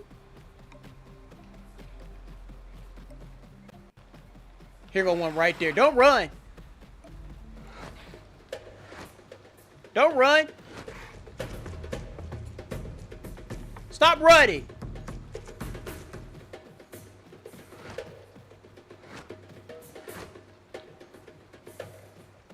Maybe there's like a baby one.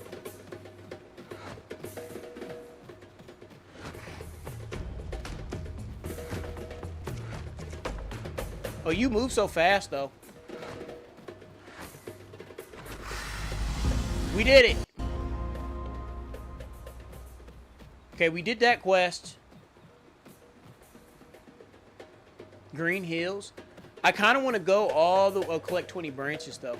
I kind of want to go all the way back to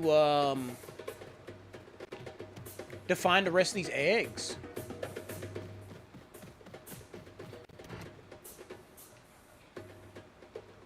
Yeah, let's run back over there. Let's find these. I think they respawned in for us. Branches, collect clear branches. You want me to do it over here? Like, I'm not understanding.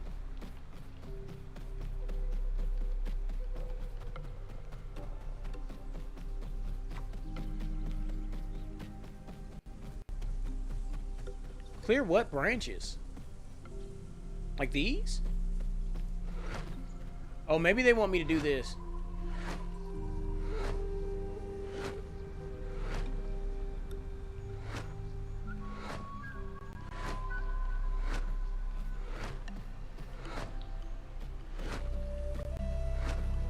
I don't know how to clear branches, bro. This is kind of silly.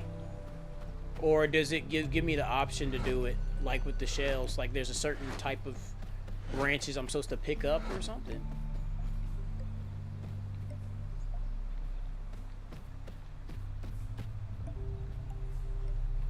I'll disturb this barrel real quick.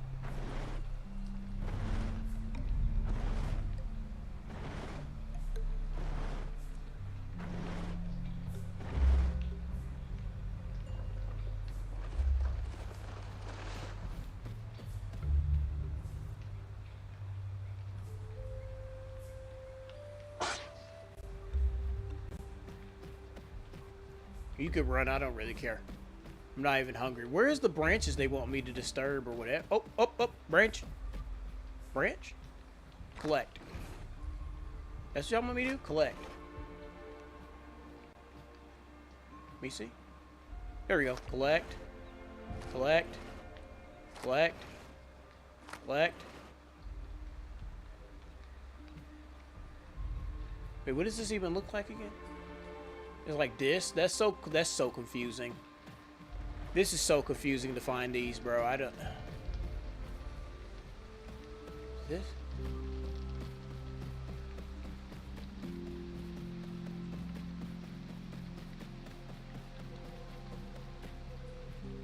I just gotta hope I run into the thing that starts the actionable thing.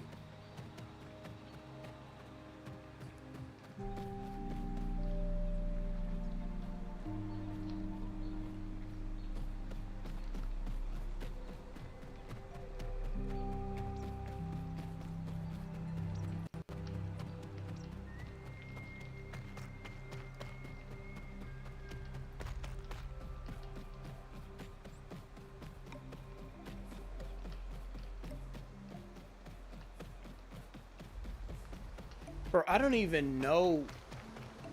All this vegetation looks exactly the same.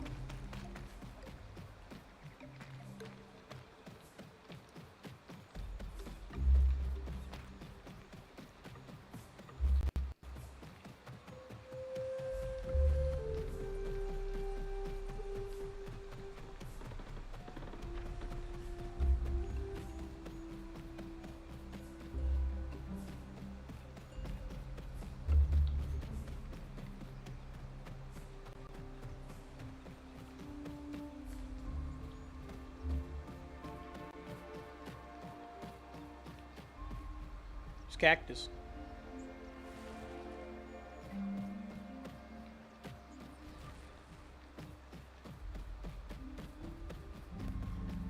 Oh, was that a thing there? Something? Was it this? Succulents. Well, I know where the succulents is now. But I need to bro, I need to do the other mission, bro. I need to do that egg mission. Let me run back over here. I'm gonna lose this mission, the current missions that I'm on right now, but I really need to get this XP.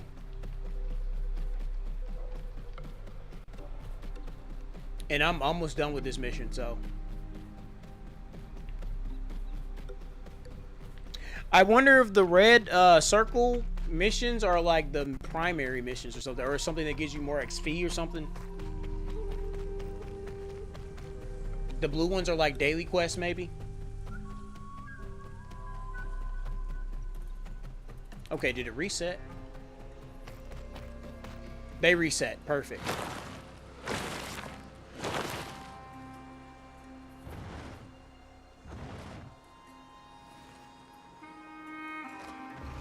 5. Okay, one more.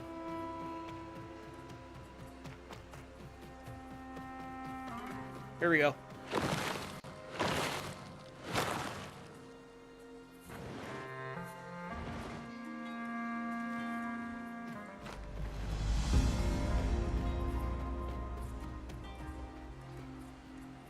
Okay, 20 branches, hunt down critters.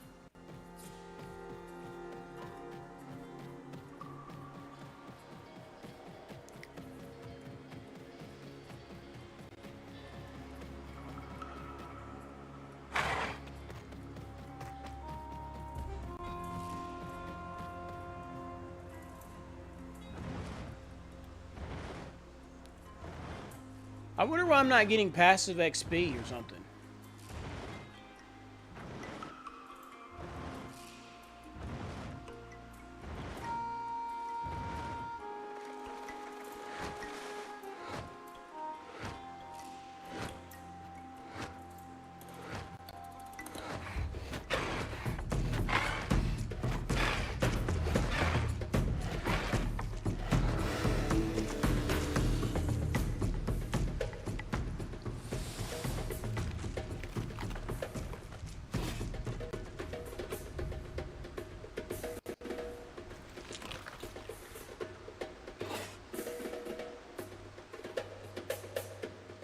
Okay, let me get this poison off of me, and then I'm gonna head over, find some more places.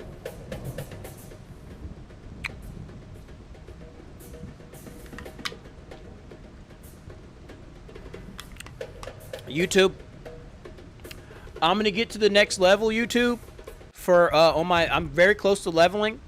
Then I'm going to go get some food, so I'm gonna end stream, and then when I come back, I think I'm gonna play this again. I'm gonna play multiplayer, and then I don't know how long I'm gonna play that. But yeah, I have other dinosaur games as well, but I'm gonna jump back into this one after I get done getting food. You see that yellow meter right there, that yellow bar? That's my leveling meter. So I'm extremely close to getting my next level.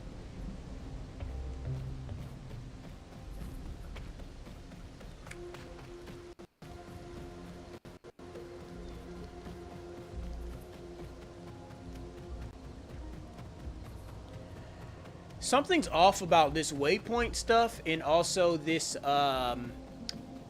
the missions and stuff. Like, there's something off about it that's not intuitive, and it's kind of annoying. I feel like you have to just know the maps and know the game for any of this stuff to make sense. Quest failed. I just failed a quest. Whatever. I don't know why. Oh, I timed out, of course. I guess hunt critters is very general.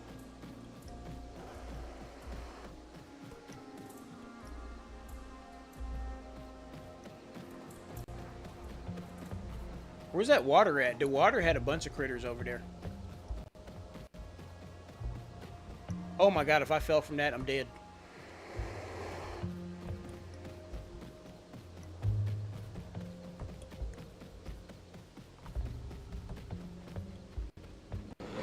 Back your ass up. Why are you even over here?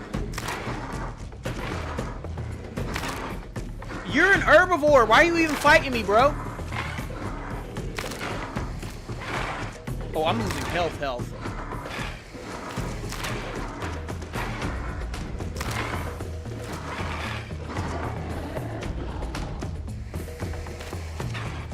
Ow!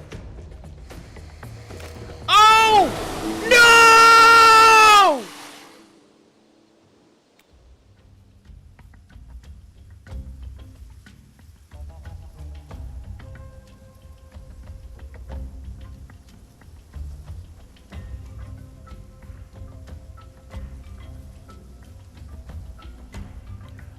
Bro!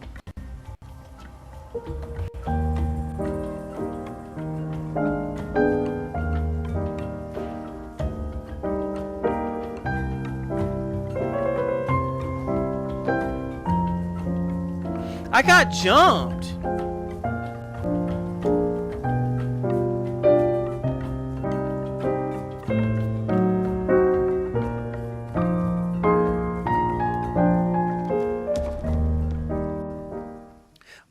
Do I have to start over? I was almost got to the level I needed to be at. Oh. Okay.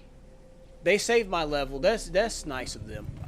That could have been really bad. That would have sucked. Collect what? Collect what? Forest forager. Collect pine cone. Okay. What's the pine cone look like?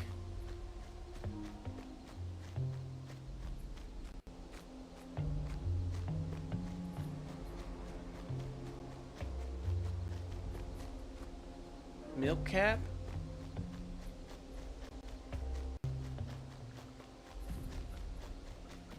Let's collect some pine cone. Wherever the pine cone's at. I don't know where the pine cone is.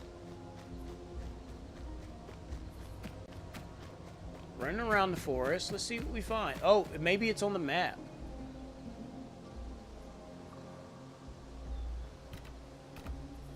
Oh, that's what it looks like?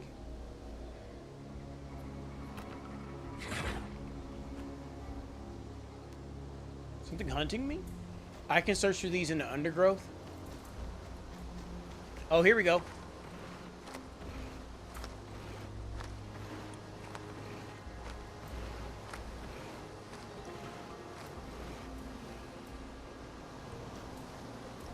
Let's find some more, shall we? What is this? Milk cap? More? More of that? Okay.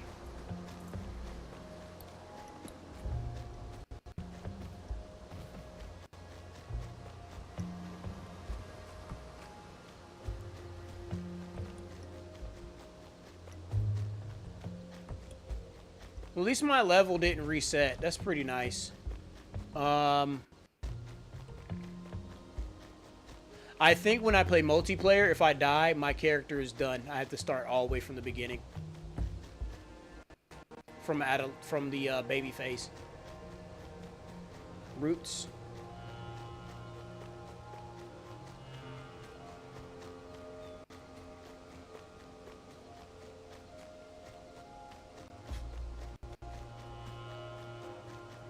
What's up, doggy?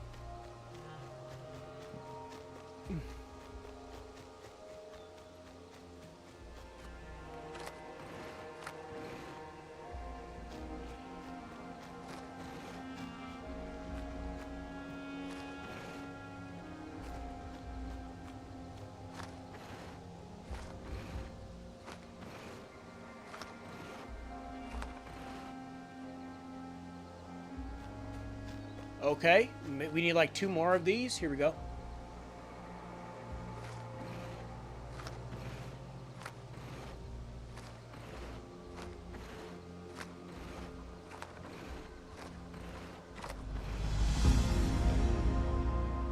Gathering mushrooms. I saw those over there somewhere. Let me see what those look like real quick. Oh, it's these mushrooms.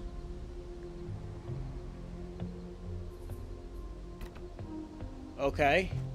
I saw there were mushrooms over here, but I don't know if they want specific type of mushrooms, which is there's a lot of different types of mushrooms. But let's see if we can find go back this way and find those that were over here. Here's some mushrooms, I think. No. Roots.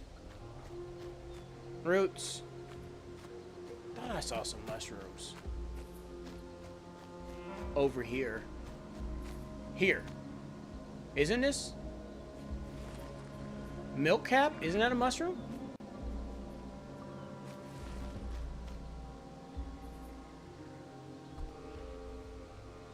What, dog? What? What? What? Oh my God, what do you want from me? Are you hungry? Thirsty? My dog wants something. Give me a second. My dog wants something. He might want to go outside, but let me see if he has food and water over there. Give me a sec. I'll be right back.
The distraction has been deployed.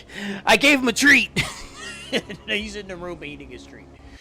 Let me see. I'm almost about to level, y'all. That's all I want to do. I just want to level real quick. I want to see what this next stage is, and then I'm good after that. I probably need to find another mission because I don't know where none of these mushrooms are at. I'm running across a lot of these milk caps, and I'm pretty sure that's mushrooms, but it doesn't count. So I want to get out of this forest and just... And they're not showing me on the map where this stuff is. So it's like, okay, F this mission. I don't care anymore. If y'all aren't going to show me on the map, then what are we doing? You're not going to show me an area? Just give me an area or something. You know? Give me something. Give me something. Like, come on. I just have to know where where the place is. And this is a huge map. I just have to know exactly what I'm looking for. It would suck if I couldn't do another mission unless I do this mission first. That will be terrible. That will be so evil of this game. Oh, what is this? Oh, rest here. Moss bed. That's easy.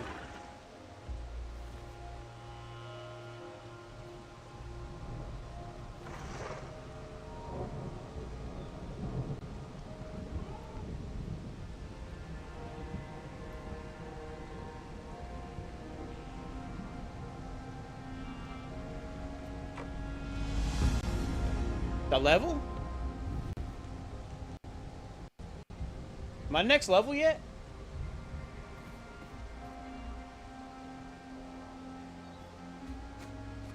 Okay, I kind of like this, I guess. I guess the more I explore, the more I come across missions. It feels like being an actual animal or something. Like but I know animals do things on instinct and stuff, right? So I'm guessing this kind of simulates instinct, I guess. Random missions pop up and you just do it, like, you know what I mean? Or they seem like they're random. Oh my god! Let me get away from here. Can I just jump down? Ah! Ooh, that took a lot of health. I'm okay though.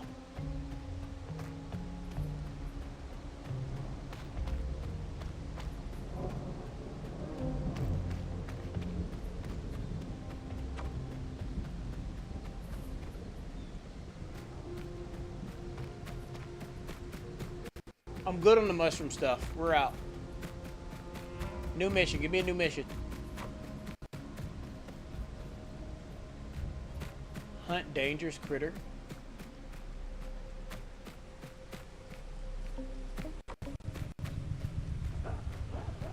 New growth stage reached. Congratulations. How do I do that?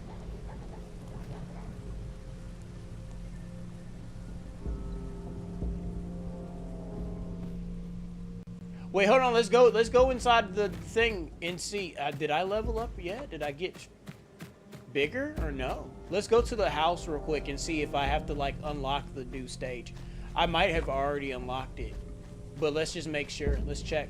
Let's go inside of a house real quick and see if I have to rest in a house for that for my level to go through. You know.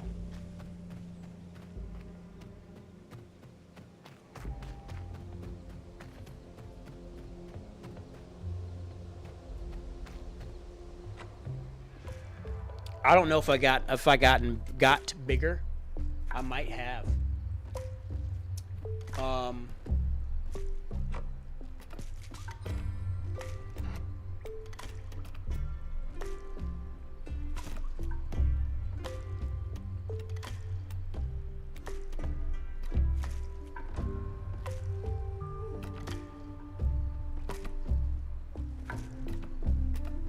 How many points do I even have?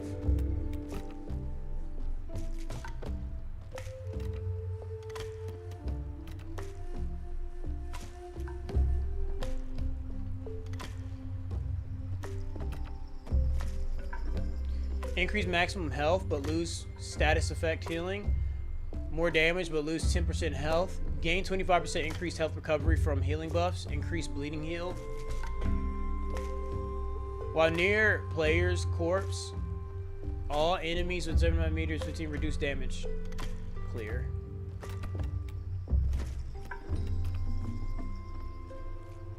While near player's corpse, enemies with 75 meters have reduced armor.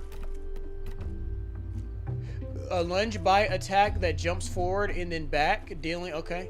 Lunge forward attack, knocking back enemies. Activate to begin channeling a taunt. While taunt is active, it reduces your incoming damage by 40% and slows enemies by within 50 meters by 10%.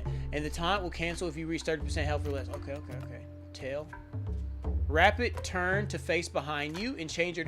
This actually is very useful. Rapidly turn to face behind you and change your direction.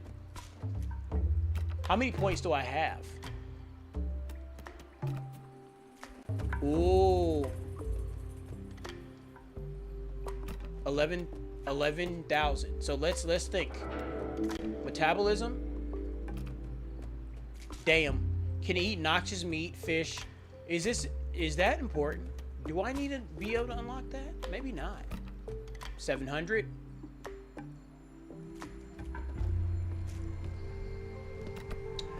Honestly, I really want this tail swing. Unlock. Yes, I need this. Confirm.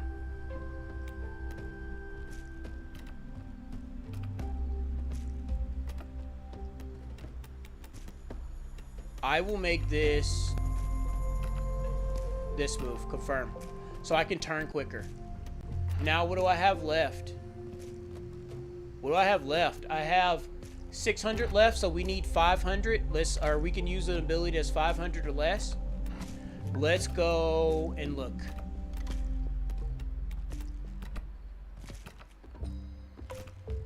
Hold on. Bite.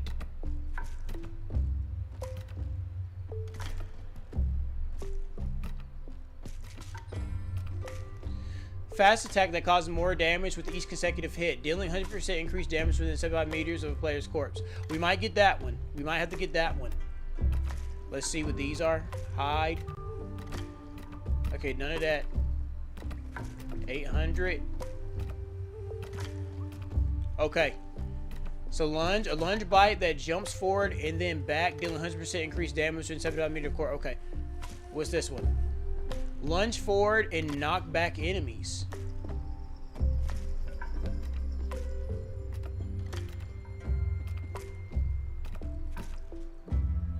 Which one is best? Okay, so we got that one. I mean, wait, hold on. That's 900. Can eat noxious stuff. Okay. Which one should I get? 500. We got lunge attack. This one and lunge attack. Back limb. I mean, knocking down enemies will be decent. Fast attack that causes more damage with each consecutive hit.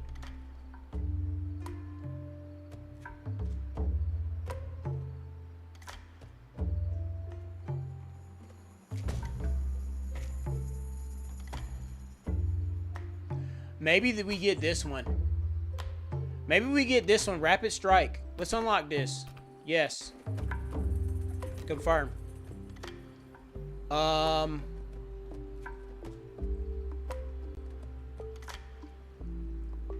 Okay. What about left trigger? Left trigger and square. This.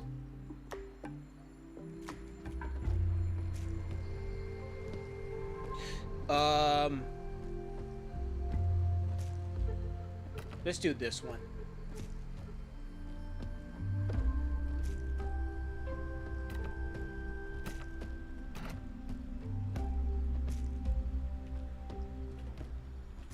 Oh, I can't use any abilities. Let's exit. I want to see what this stuff does. Let's see what this stuff does.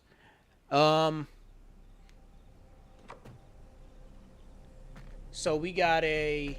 Oh, let me get out of this area. Oh my god.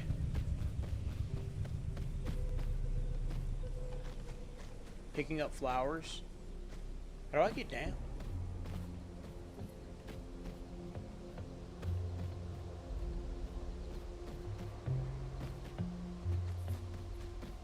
I think it's gotta be 20, 30 seconds where I can use any of my abilities, I guess.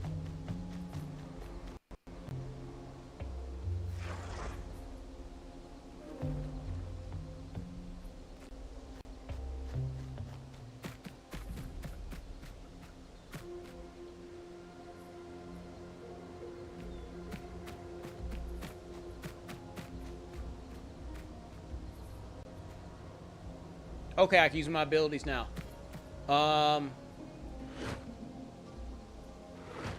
So that's that move. That's that move. Oh, that's that move. Oh, that's the turn move.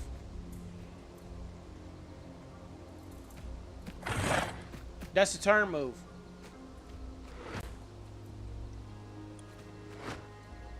That does more damage.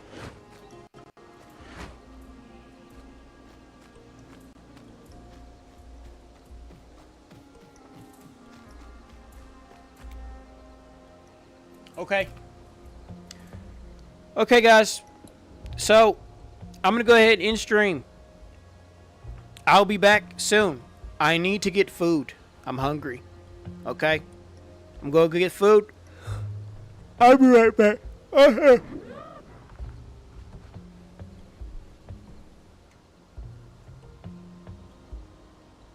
also need to take my dog out. So, I greatly appreciate everybody. Y'all have a good one. I'll be right